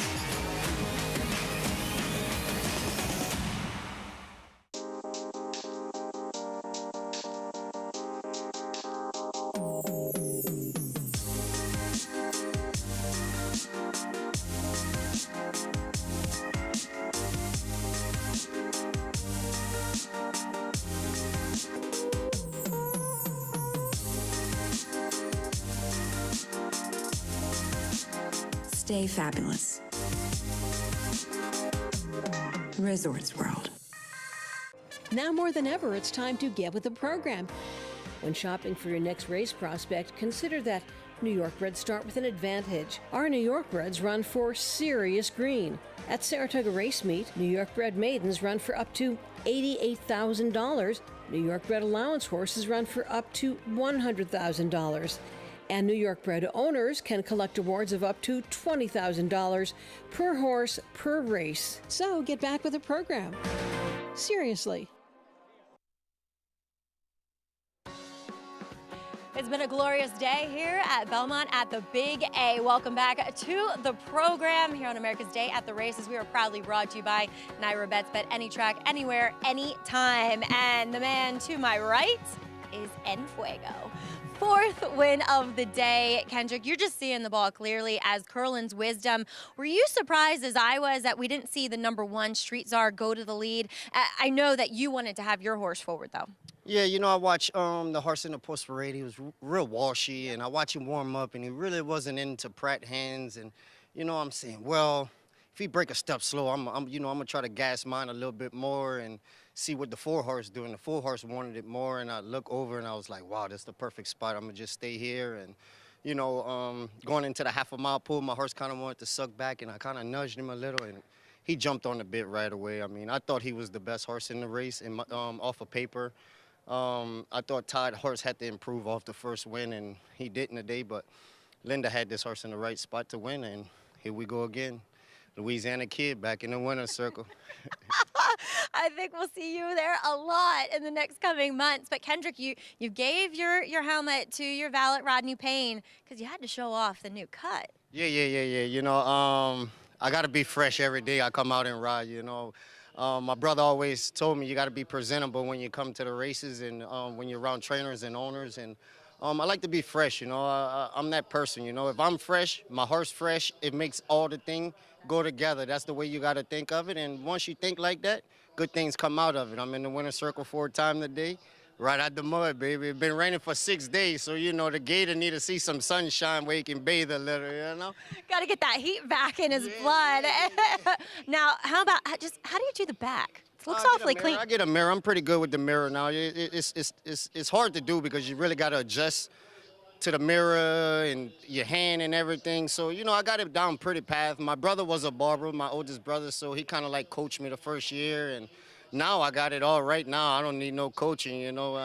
If you're a good learner, you learn something new every day. This is life. Things don't work out, you know, you have a second career being a barber. Not like the TV, you know. I want to. There you go, guys. He's coming for our jobs, but we already knew that. Kendrick Harmouche, 4th win of the day on this guy, Curlin's Wisdom. Gary and Richie are the one who have to be worried. I've been saying it a while, and he told me, now, don't worry, I'm going to ride for a while longer. That didn't mean he's not coming for it. At least 15 years. At least 15 years. That guy just hit him. Renaissance man, barber as well. The gator had to go out and see the sunshine. Listen, I drive to Saratoga to get my hair cut, okay, from Dominic Filimio, my man. I might just go down to the jocks room and give, you know, Kendrick a try, but he might mess it up on purpose, help get his foot in the door here. He wants my job, I know it. He's not going to give you a fresh haircut. He's coming for your spot. You see him after that race, you would have thought it was a packed Saturday, a graded stakes win in front of 30,000 people. It's kind of a quiet Thursday, and he's having a monster afternoon, 4 wins, and enjoying every moment of it. And everybody listening, when you watch people watch Kendrick or listen to his, everyone's, even if it's subconscious, they're smiling. They're smiling just listening to how much fun he's having. Well, that's it. He's having that much fun, and that's infectious. Harmouche, everybody can rest easy. Another rider has a shot in this one because he doesn't have a mount. 7 deep.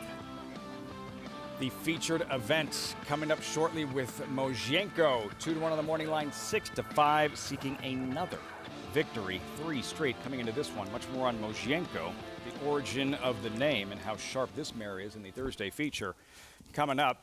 But this weekend, Belmont at the Big A, the highlights, and the Joe Hirsch Turf Classic, some of the more celebrated races for the Belmont Fall Meet, the Vosburg Matron 2-year-old fillies now on grass on Sunday, the Futurity, Grade 3 Knickerbocker, and the Beldame. So many champions that have won that prestigious race, and 25-year anniversary since this memorable Beldame moment.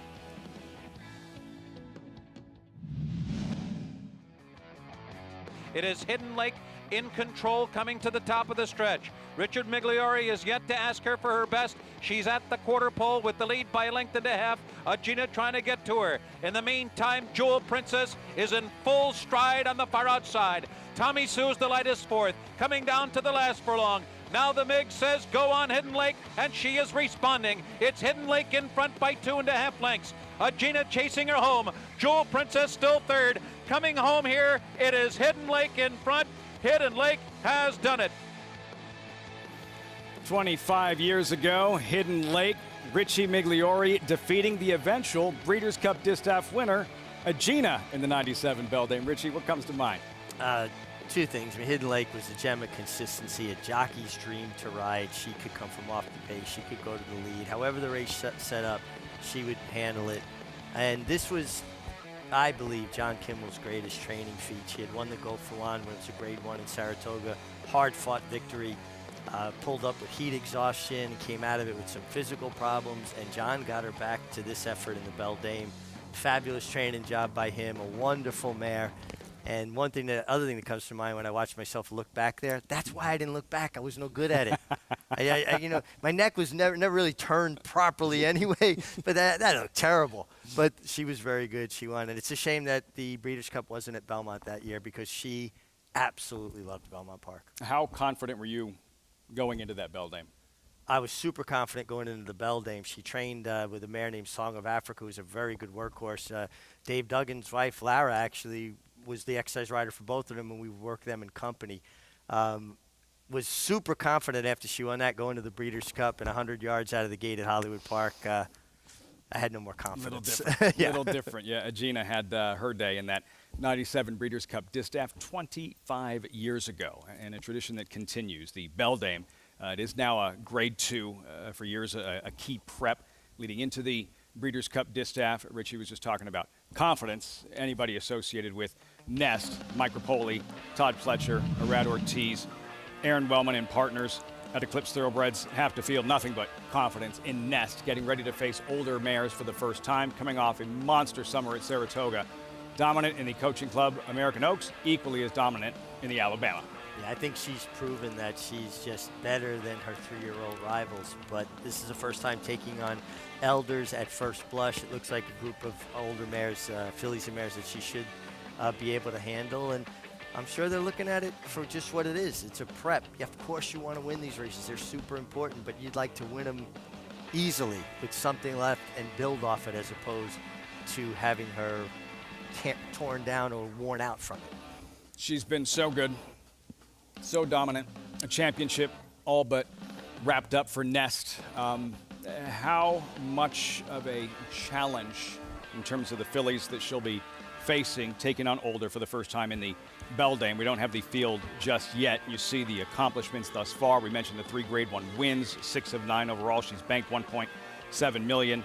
She's running against First to Act, Hybrid Eclipse, The Grass is Blue, Travel Column. You don't hear any Zenyatas or Ava de Graces like walking through that door anytime soon. So yes, she's facing older, but she is still strictly the one to beat going in. You know, historically, we go over the years, a really good 4-year-old will beat a really good 3-year-old. I go back, Affirmed and Seattle Slew. Seattle Slew was 4, he beat Affirmed. The next year, Affirmed beating Spectacular Bid. When he was 4, Bid was 3, so on and so forth. We're not talking about marquee, older fillies and mares here. We're talking about nice horses. Nest is special. She's a special 3-year-old. She should handle these mares in the Beldame with no problem and on to the Breeders' Cup where she'll get, I think, a truer test. I think back to covering her and the Suncoast, I believe it was, at Tampa. We knew she was good. She had raced here at Aqueduct in the Demoiselle. How surprised, though, have you been to what she's evolved into and how easy she has made it look in some of the hardest races to win in North America for 3-year-old fillies? Well, I think this is a prime example of when I talk about how horses change and develop. It's a little more glaring. You see it with the 3-year-old colts a little bit more, where one will really come to hand over a few-month period of time. With her, it was like from the beginning of the summer at Saratoga, she just marched on. She went from being, a sophomore on the cheerleading team to just being the boss. I mean, she really developed and blossomed into a young lady. Again, a 3-year-old filly championship, a title all but hers. And you'll have a chance to see her right here on Fox Sports 2 on Sunday. The Beldame Nest, odds on and rightfully so, taking on older fillies and mares for the first time. As for the favorite in the Thursday feature, there she is, Mozienko, 6-5. She's razor sharp, having rattled off 3 straight, looking for a 4th in the 8th race. Belmont at the Big A. Maggie's paddock report. Post time in 13 minutes. Acacia's paddock report when we come back. History remembers moments of extraordinary strength, skill, and determination. True greatness is forged by those who fulfill their destiny.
A gorgeous Thursday afternoon at the Big A. Belmont at the Big A. Welcome back. You're watching America's Day at the Races. As always, brought to you in part by America's Best Racing. For the love of the race, visit americasbestracing.net today. Horses in the paddock for the Thursday feature. 11 minutes out. Second level allowance race with Mosienko pictured currently 6-5. Acacia Clement rejoins the show. Acacia, welcome back. How's our favorite looking? Thanks, Lafitte. And we will take a look at Mosienko, and she looks great as she has recently. Now, it is a tall order to win 4 in a row, especially for her being a New York bred, and that she stepped out into open company last time out. She won the Open 1 other than, and now is in the Open 2 other than, because she was able to go through those conditions as a New York bred, and then now she keeps having to face tougher and tougher open company as she goes along. So that's the tall order. But one thing I had noticed is that in her first start in Saratoga, she looked like she was just lacking a little bit of strength, and she is a handier type of mare, but she's continued to get stronger, and she looks much the same in here today. She's been very laid back, very composed in the paddock here, which I've seen her be a little bit sharper in the past. I'm going to keep my eyes on her as far as how she warms up out on track. That was the one thing that I had noticed that was just a little bit different with her in here today. She's been a lot of fun to watch. Dennis Allman and his team have done a terrific job with her, and we'll see if now with a new pilot too, with Flavian Pratt climbing aboard, if she can continue that good streak that she's been on. The number 3, Bank on Anna, had a nice win last time out in the Union Avenue, and surprisingly enough, this is actually my first time laying eyes on her. I've never seen her in the flesh before. She is a good size, good looking filly. There's a lot of good muscle definition to her. She's been sharp, she's been forward here in the paddock. The one thing that I didn't like is that she seemed a little distracted, a little agitated. She kept swishing her tail, just not completely clued in and focused onto her job ahead of her. Again, I'm not the most familiar with her. Physically, she looks great. I can't knock that. I think we do still have some questions as to how the horses from this barn do come out of Saratoga and continue on here to the fall meet, and if they can back up those performances we saw. The number 6, Movie Moxie, comes in for George Weaver, and she's one that she got a little bit sweaty here in the paddock, but I noticed the same thing from her last time out. She got a little hot that day, and I have noticed that over her last few races being with George Weaver. They've taken the shadow role off of her, and she seems to be relaxing a little bit more in her race. We'll see if she can build off of that third place finish. Lafitte? Get another look at her in the post parade, Acacia. And there's Honey Money, 24-1, Jose Gomez. Yeah, she's definitely going to have to improve. This came up a pretty deep group here. Most wins in the field, though. Honey Money, 8-time winner. Here's the Union Avenue winner, Bank on Anna. Yeah, for trainer Phil Serp, he's having a terrific year. Leave New Trace won the Spinaway, just recently third in the Frizette. I like this mare. Mosyenko 6-5, and understandably so. In raging form, Dennis Laumann talked about how he learned that he needed to train her lighter, that she's really blossomed with a lighter training regimen. What a claim. Number 5, then, Secret Love, third to Bank on Anna in the Union Avenue. Nice, consistent, hard-knocking filly for Ted Sprinkle's Ned Law Stable and John Kimmel. No shadow roll today. Movie Moxie Dylan Davis with 1 victory in the afternoon. Yeah, and she should be well-placed. I think she'll be stalking from the outside. Patty H., who lost all chance at the start and then hit the sideline for 9 months. And when she's good, she's speedy. She could play out as the speed of the speed here. Patty H., trained by Tony Dutrow, standing by with Acacia with 7 minutes to post. Acacia. I'm very happy to be joined by Tony here as Patty H. comes back. Her first start since January. How has she progressed coming back, and what have you seen from her leading back into this race? She's trained very well for today's race. She had a little bit of infection in her hind leg, and it cost her a bunch of time, obviously, here. But she's trained very well for her comeback. It's been a while, but she's excited. I saw she was pretty sharp in here today, too. Of course, in the last time we saw her race, that stumble took away her speed. But would you expect her to be forward again from the outside? Yeah, her racing form shows a lot of, she's got plenty of speed to be close in all her races. And yeah, she stumbled really. She was out of the race earlier this year when we got a start into her, and actually she finished up pretty good, which is, complete turnaround from her racing style. But she's got a good post out there with speed, so we'll see what happens. And I'm sure it has to be a bit of a frustration to claim her of one race and then have to put her to the sidelines. So what are you hoping to see her come back? I thought late in her 3-year-old year, she'd be a good wintertime horse because she'd been so honest. And sure enough, I gave her like 2 months to invest in having a good winter with her in spring before all the big horses came back to Belmont. And she got some infection in her leg, and anyway, it didn't work out. Well, we hope you have a good winter with her this year, Tony. Best of luck. Thanks. Tony Dutrow sending out Patty H. for her first start since January. Lafitte. We'll call it a quiet confidence, a very reserved Tony Dutrow. We'll see what Patty H. does, trying to shake off the rust. That first start since January. And circling back to the favorite in Mosyenko, currently 6-5, just an unbelievable claim here, Richie. And her last win, a carbon copy of the victory prior. She had rattled off 2 straight at Saratoga, and then right here, Belmont at the Big A, another easy daylight score. And you could just see the way she was traveling throughout the entirety of the race. She's just cruising along out in the middle of the track. You see Luis Saez taking peeks back. A lot of confidence in this mare, who was getting her own personal hat trick, 3rd win in a row. Took her a little more time. It took her a little more time, but I just really love the comments after the race with Dennis Laumann talking about figuring out how he needed to back off her training, train her lighter, treat her with more kit gloves, and how she's put on weight and really come around. And sometimes you hit on the key. You find the thing that turns a horse's career around, and particularly a guy like Dennis Laumann, who this is the only horse in his barn at the moment. And it's a family affair, so all their energy, all their time, all their effort goes into figuring out what's going to make Mosyenko the best she can be. And he's done this before. Yes. Cultivating a former claimer into a racehorse much better than that, maximizing potential. I heard Andy Serling discussing it earlier. It was Game Token, he said, about 13 years ago, $7,500 claim, earned about $300,000. Here's Mosyenko, claimed for $80,000, $250,000 she's earned this year. Yeah, and owned by his daughter. And again, it's a family affair. They treat these horses so well.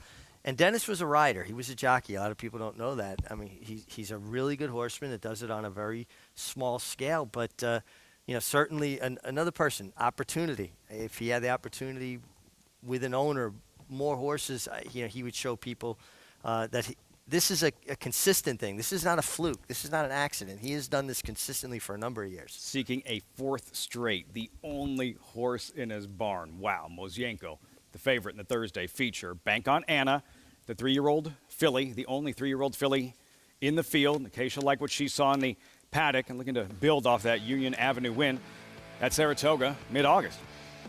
Listen, she's a big, strong filly, too. I've been enamored with her for a long time from a physical perspective, and she kind of creates her own trip. She has enough speed to put herself in the game, but she's not dependent on being on the lead or part of the pace, and she just drew off nicely here. A big, strong filly. Secret Love is in her wake. Secret Love, you know, a consistent, hard-knocking filly herself. Ran extremely well this day to be 3rd best. Snicket has been in really good form for trainer Dave Duggan. This was a strong race she comes out of. You mentioned Phil Serpy, big summer at Saratoga, that spin-away win, Grade 1 spin-away win, leave no trace. Bank on Anna here, the 3-year-old filly at 3-1. Acacia, second choice here. What else are you noticing from her as they continue to warm up and get closer to post time? Well, I ended up just trusting my gut with her, Lafitte, and just liking what I saw from her out on the track. And I was, to be honest with you, between a couple of horses as far as the top pick does go. And she has some questions to answer today. The fact that she is a 3-year-old, the fact that she is the New York bred stepping into open once again. And again, the fact that we'll see how the horses from this barn continue throughout the rest of this fall meet. But she warmed up beautifully. After looking a little agitated and maybe just a little bit short back in the paddock, she went away from the pony under Irad Ortiz, was really just kind of floating over the track out there. And as Richie mentioned, she is a big, strong filly. Sometimes you can see the horse that's a 3-year-old versus older, and that's not the case with Bank on Anna. The other horse that I was thinking of picking was the number 7, Patty H, and we heard from Tony Dutrow why she was sidelined for such a long time. And as I had alluded to, she was very sharp back in the paddock when saddling. She's sharp out on track as well, and she's incredibly fit coming back. She has gotten a little bit warm out on track, but it is a warmer day than we have been experiencing here in South Ozone Park, and she is coming in off a layoff, so she's a little bit fresh as far as that's concerned as well. But she's certainly not carrying any excess condition. She looked really strong, and Javier Castellano opted to keep her with the pony, trying to keep her just a little bit settled to contain that energy as well. As long as she breaks cleanly and hopefully much better than she did last time when she went right down to her face at the start, I would imagine she's going to be using that speed to her advantage right from the get-go, Lafitte. Has to get out of the blocks clean, Acacia. Patty H, I mentioned that Tony Dutrow sounded reserved in his conversation with Acacia. He had told Dave Brennig of the Daily Racing Form, quote, that he couldn't want a horse to train any better than Patty H was for this spot. He didn't quite sound as emphatic just before post time, but still positive signs in terms of Patty H's gearing up for her race since early January. But that's Tony's style. Tony's always going to play it a little closer to the vest, a little bit quieter, a little more low-key. I remember meeting Tony when he came here with his dad, Dick Dutrow Sr., and always a serious, intent horseman. Then he worked with Bobby Frankel for a number of years. A horseman's horseman, a horseman that other horsemen respect. Patty H on the outside. Javier Castellano. Customer experience. Mosienko. I don't know what I want to ask you about. How is it possible that a hockey player could possibly score 3 goals in how long was it? 21 seconds. You got to explain that to me. That sounds impossible. It's unfathomable to me as 3 well. goals? 3 goals in 21 seconds. Of course, it had to be against the New York Rangers. He played for the Chicago Blackhawks. Goalie pulled? Had to be. Had to be. If it wasn't, he should have been. 1952, before goalies wore masks. Maybe he had a slap shot the guy didn't want to face. Any concerns about the 2-week turnaround, short rest? No, because they baby her in between her races. Listen, it's a great story. Mosienko just in really good form. I wound up on the 3 Bank on Anna, as did Acacia. Bank on Anna, Union Avenue winner. Could be a prep for the Iroquois Stakes, October 30th. Bank on Anna. But all eyes on Mosienko, looking for a 4th straight. Johnny I standing by. And they're off from the outside. Patty H. And now moving up is a Bank on Anna. Alongside is Honey Money up the backstretch. Patty H. is the early leader, getting away to lead by 2. Honey Money and Bank on Anna. They're heads apart, second and third. Secret Love on the far outside in fourth, and the favorite, Mosienko, in fifth and moving up a bit. The trailers are Customer Experience and Movie Moxie. The leader is Patty H., who ran the opening quarter mile in 22 and 4/5 seconds. Right behind, Secret Love, Bank on Anna, Mosienko, and Honey Money down at the rail. Another 2 lengths to the 2 trailers. Customer Experience and Movie Moxie. It is Patty H., who now leads by 2.5 lengths. Mosienko in between horses, now moving into second. The half was running 46 and 1/5 seconds. A quarter of a mile to the finish. Patty H. trying to go wire to wire here. Mosienko on the outside runs in second. Customer Experience has gained ground now towards the rail in third. At the 8th pole, it is still Patty H. Mosienko is all out in second. Customer Experience is in third. It's Patty H. trying to hold off Mosienko. The two of them come on to the finish. Patty H. and Mosienko. It's a head bob. Very, very tight between the favorite, Mosienko, and the pace setter, Patty H. She get there, Richie? This is dead tight. It looked like Patty H. was going to hold her at bay the entirety of the stretch, and then very late, a little bit of a surge. Look at that. Wow. In time. Wrong lead, right result. Mosienko refuses to lose, make it 4 straight, and that is a gut-wrenching defeat for Team Patty H. Does everything but win, only to be picked off in the shadow of the wire, literally. I thought I was watching Deja and safely kept here, Richie, with Mosienko gathering momentum and eventually picking off Patty H. Heartbreaking if you had Patty H. And, I mean, Anthony Dutrow had her ready to fire off the bench. She ran big. She just ran into a very, very in form and good Mosienko, who's now this year's earnings have gone up over $306,000. Another $60,000 today. Wow. Only horse in his barn? Yeah. Great story, incredible claim, and a mare that simply refuses to lose. Patty H. with Castellano in front, in command, and Mosienko on the outside, grinding away, and finally does get there. At some point, I think she did swap back into her wrong lead. It's hard to tell with the shadows. Yeah, I kind of lost it there in the shadow as well, but... yeah, she's on her left. And what a game performance. She was just relentless. She just refused to quit, yield. I mean, even when Patty H. kind of kicked on away from her a little bit mid-stretch, a lot of horses could get discouraged. She just kept on grinding. They still haven't posted the official photo yet, but it certainly appeared like Mosienko got up in the shadow of the wire. The work he's done with her. And the pride and the excitement of watching Mosienko do it once again with Flavien Prat. Even money. It's now still unofficial, but the clear-cut winner over Patty H. 1 horse in his barn, claimed for $80,000. She's banked over $300,000. Dennis Lahman. Great story. Fantastic story and well done, Mosienko. The beat keeps going on. Patty H. doing everything she can, but in the end, too much Mosienko. 4 straight. Takes down the Thursday feature. Belmont at the Big A.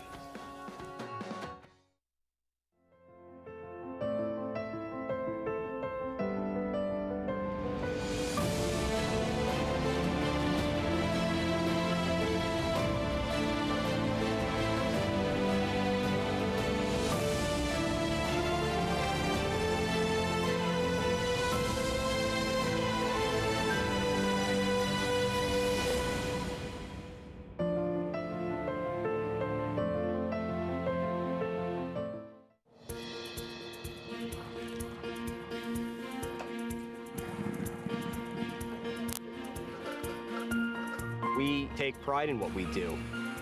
For me, it's more of a passion than actual work. I'm an assistant trainer. Carpenter. I'm a peace officer. I'm a jockey. I'm a gardener. I'm a groom. Clocker. Assistant starter. Trainer. ESL teacher. I love what I do. There's so many jobs that come together every day. It's a collective effort that really makes this ball go round. We are New York Racing! I couldn't imagine working anywhere else. For me, riding horses in the morning is the best thing I can do. New York Racing helps support my small business. It's extremely important to the New York economy. Like my dream come true. This is like a big family. We are New York Horse Racing. If you're looking into racing partnerships, you should know they're not all the same. When you partner with Bond Racing Stables, you become a member of a growing family of racing enthusiasts, all guided by 3 generations of experience in thoroughbred breeding, training, and racing. Sharing the excitement at Saratoga and Belmont Park, where we've graced the winner's circle with winners like Giacosa, who was bred, born, and raised here at our Song Hill farm. Get more than just a partnership. Become a member of the Bond Racing family. 3 generations of thoroughbred excellence.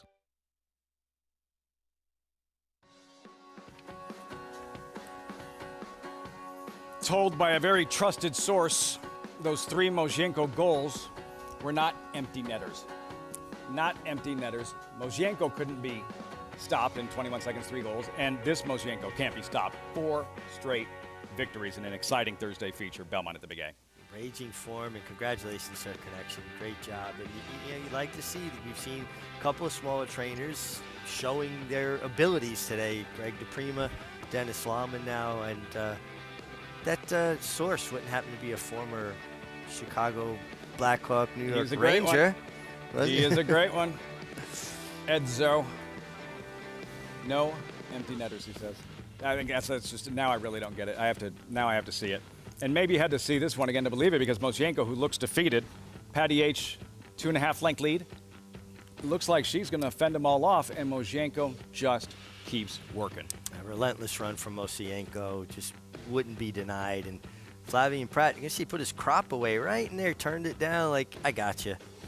Pretty cool right there, huh? And Eddie Olczyk bringing the Stanley Cup when the Rangers won it in '94 to Belmont Park, and I got pictures with my son Joey with the Stanley Cup because of Ed, so thank you. I remember seeing images of Gopher Jin, the Kentucky Derby winner, eating out of the Stanley Cup. Yeah. That was awesome when Very Tito cool. and Edzo. Very cool. That was cool. So things have calmed down a little bit in terms of the pick 6. We had the upsets early on. You had after 5, 41-20, but now Curlin's Wisdom, who was 3-2 in the second choice, and Mozhenko, the favorite, 420, delivering here. And of course, we would have loved to have talked to his trainer, Dennis. He's the story. Small barn, small operation, took the picture and gone. He is like glued to Mozhenko. I get it.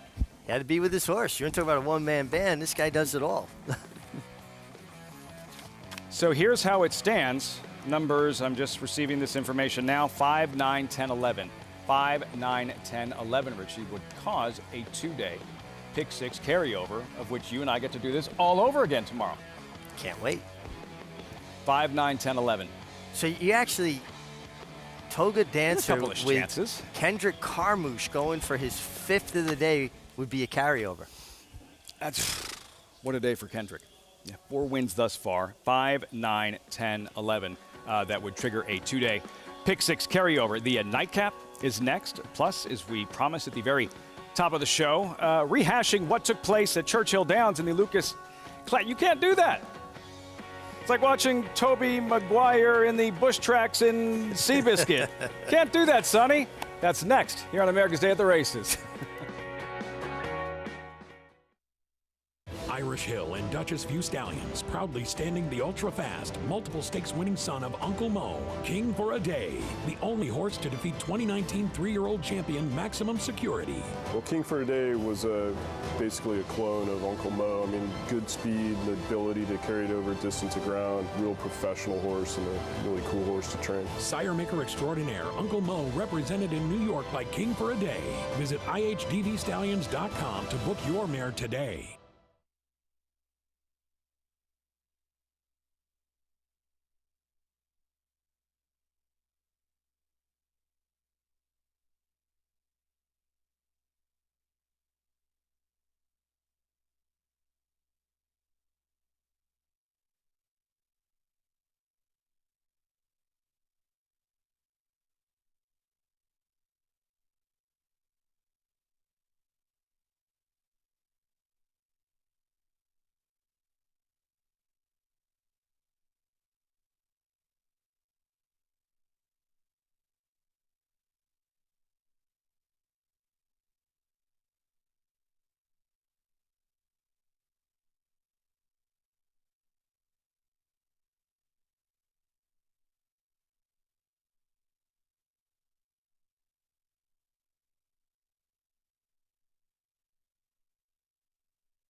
8 down, 1 left. Belmont at the Big A. Welcome back to America's Day at the Races. As always, brought to you in part by Naira Bets.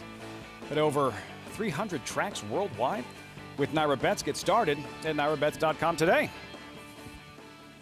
So the 9th race coming up in 19 minutes. We mentioned the possibilities of the 2-day Pick 6 carryover, numbers 5, 9, 10, and 11. We've had some exciting thoroughbred racing today. We have the big Breeders' Cup prep races coming up this weekend. Grade 1 Joe Hirsch Turf Classic. We love exciting finishes. We saw a real exciting finish at Churchill Downs last weekend, and lots of drama since then with the Derby winner, Rich Strike, Sonny Leone, Hot Rod Charlie on the inside with Tyler Gaffleone, and Richie, just something you don't see very often in thoroughbred racing, or recently more than we should be seeing. Yeah, no, and it's not as evident on the pan shot. You know, it looks like two horses coming down the wire together, and the inside horse, Hot Rod Charlie, is going to re-rally or fight back to get his nose in the line. But the head-on tells the whole story. Sonny Leone on the outside is going to pull his horse over, goes left-handed, pulls his horse over into Hot Rod Charlie, and his elbow and his body into Tyler Gaffleone. Then came up with the excuse that his saddle slipped. I certainly don't see that, and especially if you watch the gallop out. But right here, watch here. He's going to break a hold on the inside rein right there and put his elbow out and try to thwart the forward progress of Hot Rod Charlie and jockey Tyler Gaffleone. And he's as much on Hot Rod Charlie there as he is on Rich Strike. Now, he may have lost his balance a bit there, but that was part and parcel of his tactics. But now keep an eye on him on the gallop out.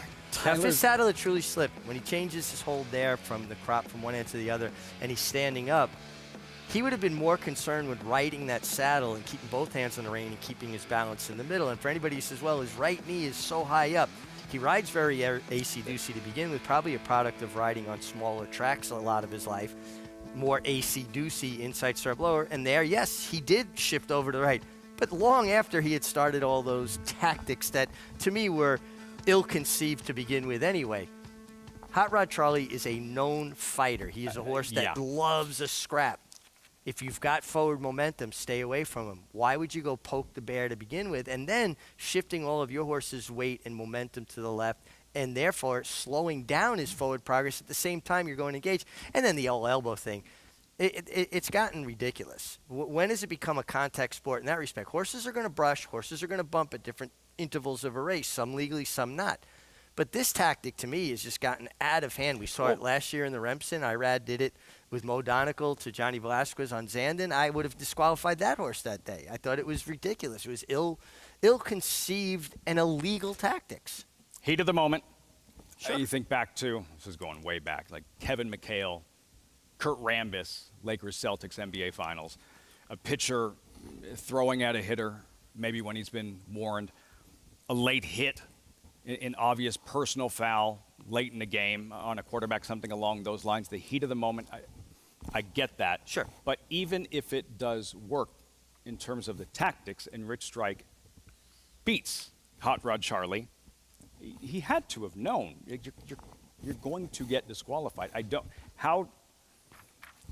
How could he have possibly thought that? And the heat of the moment thing I get. What I don't understand, how could he have thought that was going to, even if it worked, that you're going to get away with it?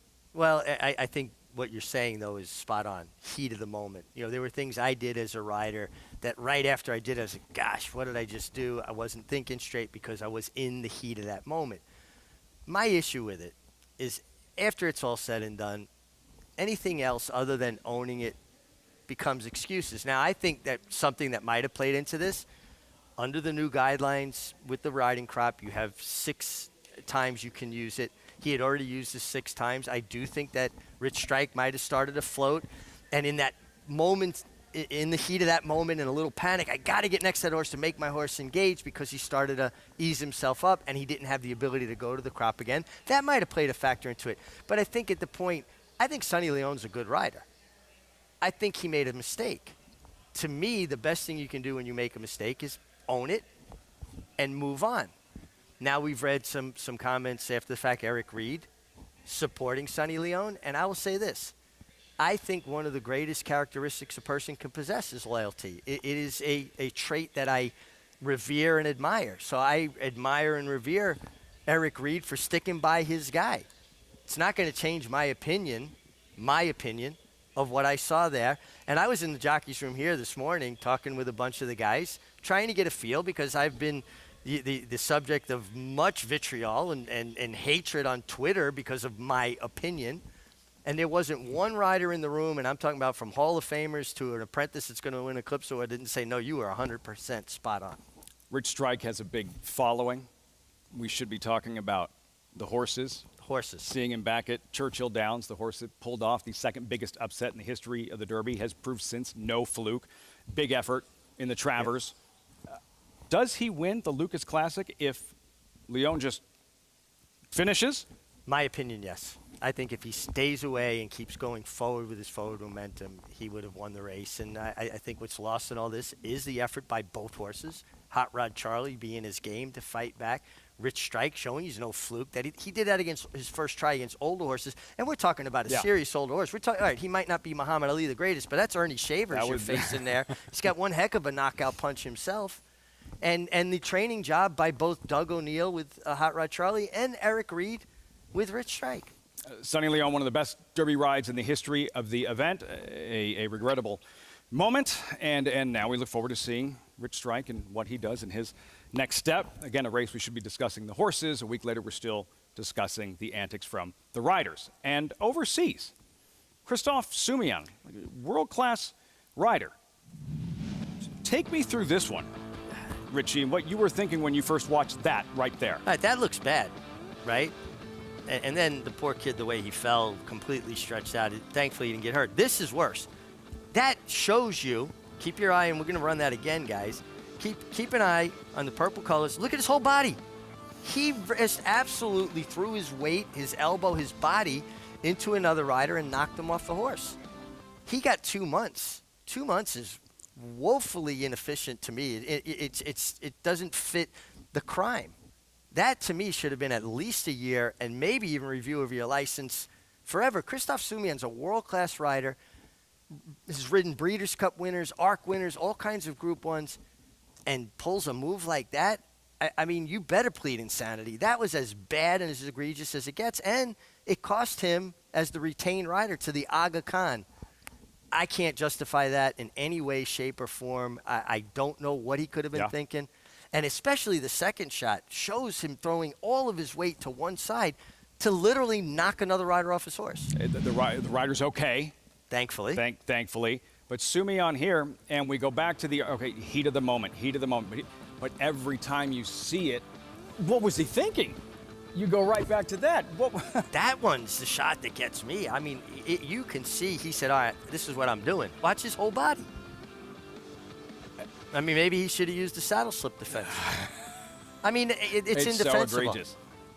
And unfortunately, by the rules of the French Gallop, the governing body of French racing, he was allowed to fulfill his, mounts and ride on Arc Day and ride in all the big races.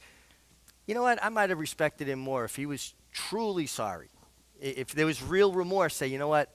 I need to take a step back. I can't believe what I did and not ride my horses this weekend. Now he's going to ride the last 2 months of the season. That's basically the biggest part of the season's over. To me, it's not even a punishment. I mean, he really needs to reflect on what he did and how he got to the point he did that. What are you so angry about? You've ridden the best horse in the world from Zarkava and so on. I mean, this needs to be cleaned up. It's ridiculous. When did throwing elbows become in vogue in thoroughbred racing? I mean, they cleaned up elbowing better in the NHL. We're going the other way in thoroughbred racing. Bush Tracks and Seabiscuit. Guess it wasn't so exaggerated after all. And then going back to the Lucas Classic, and Sonny Leon did get a 15-day suspension, another layer to the story. And the shoe that Hot Rod Charlie was racing in, what's the story here, Richie? Well, it appears in this shot, and this is under investigation now, that he has a bit of a lip on the shoe or a toe grab, which gives a horse a bit more traction. There's a side shot that really you don't see it as much. It's not as prominent. So, the one thing about the Sonny Leon situation, it was adjudicated by the stewards, and they found him in violation of the rules, and he got a 15-day suspension. they're in the midst of an investigation on this right now. So anything we say right now would be conjecture, and that would be irresponsible journalism on our part. But in that shot there, it does look like there's a little bit of a lip on the shoe. Now, Doug O'Neill has vehemently denied that. So, until we get the results of the investigation, we don't know. So why, for someone who doesn't necessarily follow the sport very closely, and they're wondering, well, why does that make a difference? Why would that type of shoe be advantageous to one horse if the other horses weren't wearing them? Well, the easiest way I can explain it, and in the simplest terms, is think you're running, the bases with cleats or sneakers. Cleats, you're going to have a bit more traction. There you have it. So we'll continue to monitor. Lots of drama after that Lucas Classic. The horses, though, giving it their all. What a couple of game, tough, hard-knocking thoroughbreds. Hot Rod Charlie, one who you shove him, he's going to shove you right back. And Rich Strike, the effort he put forth, again, proving again that Derby win, no fluke. Here, the story is the pick six and the smiling Jose Gomez on the Sleepy Chipmunk, currently 4-1 contender in the 9th and final. Yeah, good to see that smiling Jose Gomez. A bit of a tough fall early in the day, shook it off, and he's on a contender here. Kimbo, a Dancer, 15-1. Yeah, did show speed in an off the turfer, then tired, was well beaten on debut. Would trigger a carryover. A Sense a Giant, Irad Ortiz on the favorite, 2-1. Yeah, Grand Dam was Moonlight and Beauty, a stakes winner on the dirt. The one foal that this mare had also did win on dirt. Impassable Prince off the board in his first two. Yeah, and his first start on the dirt left a lot to be desired. 13-1 currently. Number 10, Ableton, looking to graduate in his 6th career start. Yeah, at a more of a turf mare, but John Kimmel leaves this horse in. John, usually a guy that's a bit cautious about that. Would cause a 2-day pick six carryover, as would Toga Dancer and Kendrick Carmouche, 4 wins thus far. Yeah, out of a turf mare, but did win in the mud, that mare. And on the outside, Addicted to You, 13 race maidens, second in 3 of those. I think this horse was elevated in a big way with the change in surface. Has some dirt races that certainly make him competitive with this group. To carry or not to carry? The question, we'll have an answer in 7 minutes. Sense a Giant is covered. The current favorite at 2-1, looking to break through in his 3rd career start. He's by a Derby winner in Street Sense. Sense a Giant, Irad Ortiz, 2-1, 6 minutes out. War Dancer. The momentum continues with recent stakes winners on turf and dirt. Dancing Buck going wire to wire in the Grade 3 Belmont Turf. Dancing Buck has opened up on the field. It is Dancing Buck by a half dozen lengths. And 2-year-old filly War Saichi with a wire-to-wire win in the Ladyfinger Stakes. War Saichi asserted her authority immediately out of the starting gate, and she has not relinquished the lead. War Dancer, the #1 third crop turf sire in North America. Proud to stand in New York. This season at Oaklawn, we've got more of everything. More of the top thoroughbreds in the world. More days of live racing. And the largest purses in our history. All at a completely reimagined Oaklawn. Come be a part of this historic season at Arkansas's only casino resort. Eclipse champion Run Happy, the #1 second crop dirt sire of last year, is back and showing a new dimension with winners on turf, dirt, and all weather. Tabalina has really shouldered all the responsibility. What a deserved victory. Most impressive. Tabalina by 3 1/4. Somebody's Problem is on her way to winning the Prairie Meadows debutante. Somebody's Problem by 2.5, 3. Run Happy, price for value, and standing strong at Claiborne Farm. Racetrack Television Network brings you every race, from every track, on every screen, every day. With monthly packages starting as low as $5, RTN gives you great value and access to more live HD streaming and race replays than anyone. Visit RTN.tv today to sign up and watch on almost any device, including Roku and Amazon Fire. RTN has packages that start at $5 per month.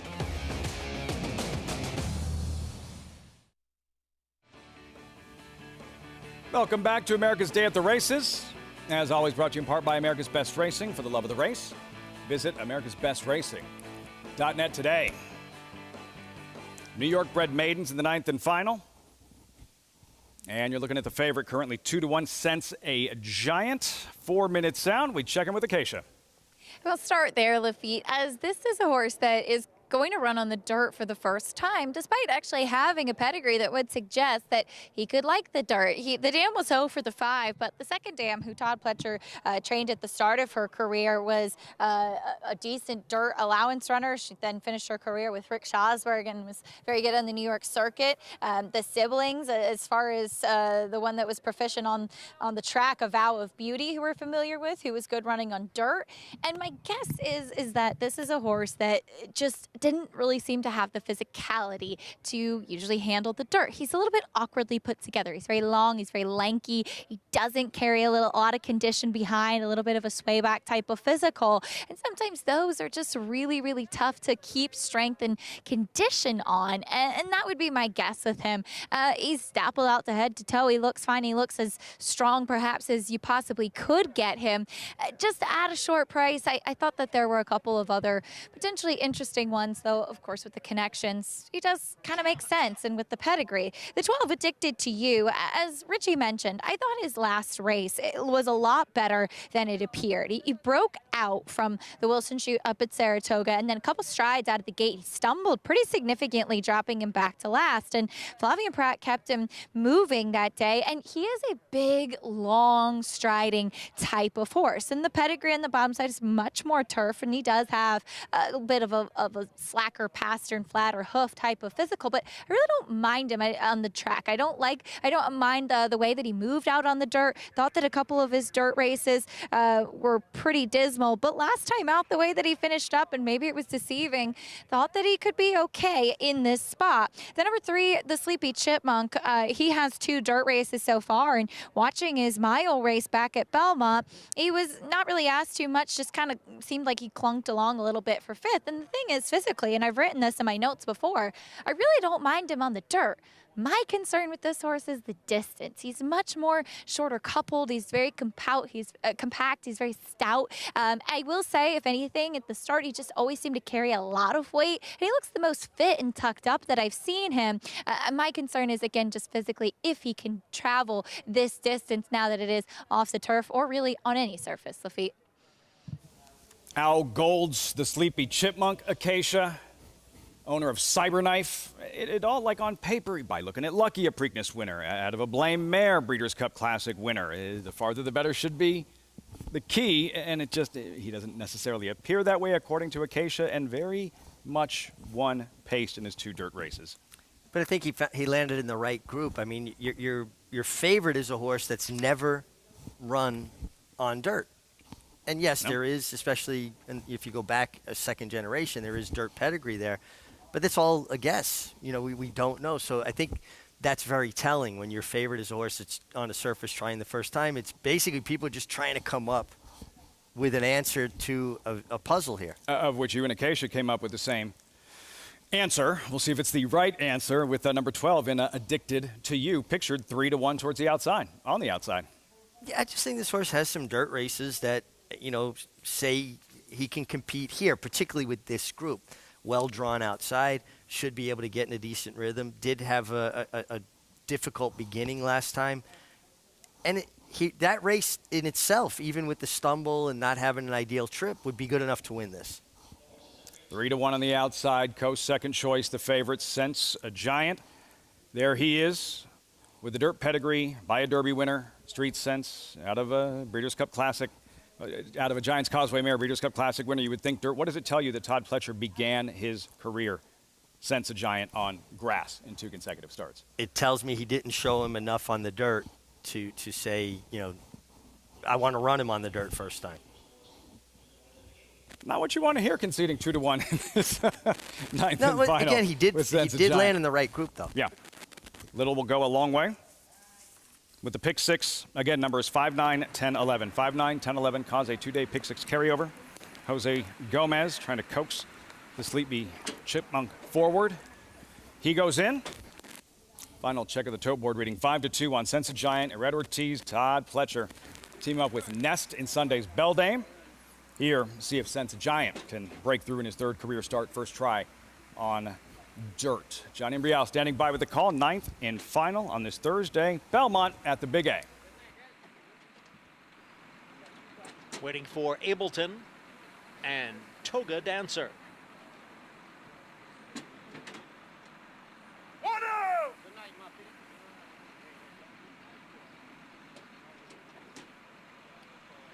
Set for the 9th race finale. And they're off, and number 12, Addicted to You, just walked out of the starting gate, trails the field. Impossible Prince is out first, with Ableton on the outside racing in second, Kimbo Dancer next in third. The Sleepy Chipmunk is down at the rail and in fourth. Then comes Sense a Giant, along with Toga Dancer, and 6 lengths back to Addicted to You, the trailer in seventh. As the field moves up the backstretch, the quarter went in 23 and 3, and it is Ableton in the white blinkers who has the lead here by a length. Right behind is Kimbo Dancer moving into second. The Sleepy Chipmunk is down at the rail, and Sense a Giant is right there. Then comes Impossible Prince and Toga Dancer, 5 lengths to Addicted to You. It is still Ableton who has the lead here heading into the far turn. It's Ableton on top by a length. The Sleepy Chipmunk is down at the rail. And Sense a Giant now moves up on the outside and gains ground. Kimbo Dancer is dropping back. Then comes Impossible Prince. Addicted to You is on the move. And the trailer is Toga Dancer. They're all still chasing Ableton, who has the lead coming for the top of the stretch. Sense a Giant on the outside. The Sleepy Chipmunk down at the rail.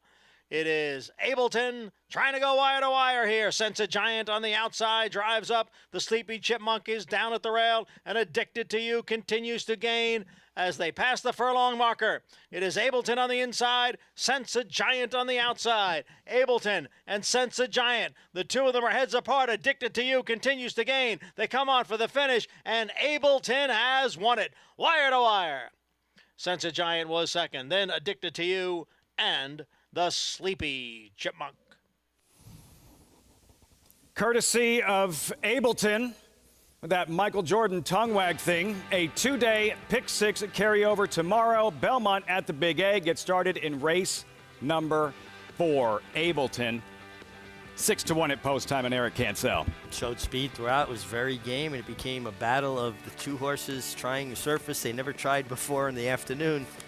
And Ableton holds off Sense a Giant, and I think very unlucky with Addicted to You, who absolutely blew the break, was in Nassau County when everybody else was in Queens and rallied to be third.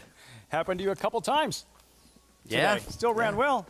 2-day pick 6 carryover. It's time for us to say goodbye. You can get the results at NYRA.com, NYRABets.com for the results following that 9th and final.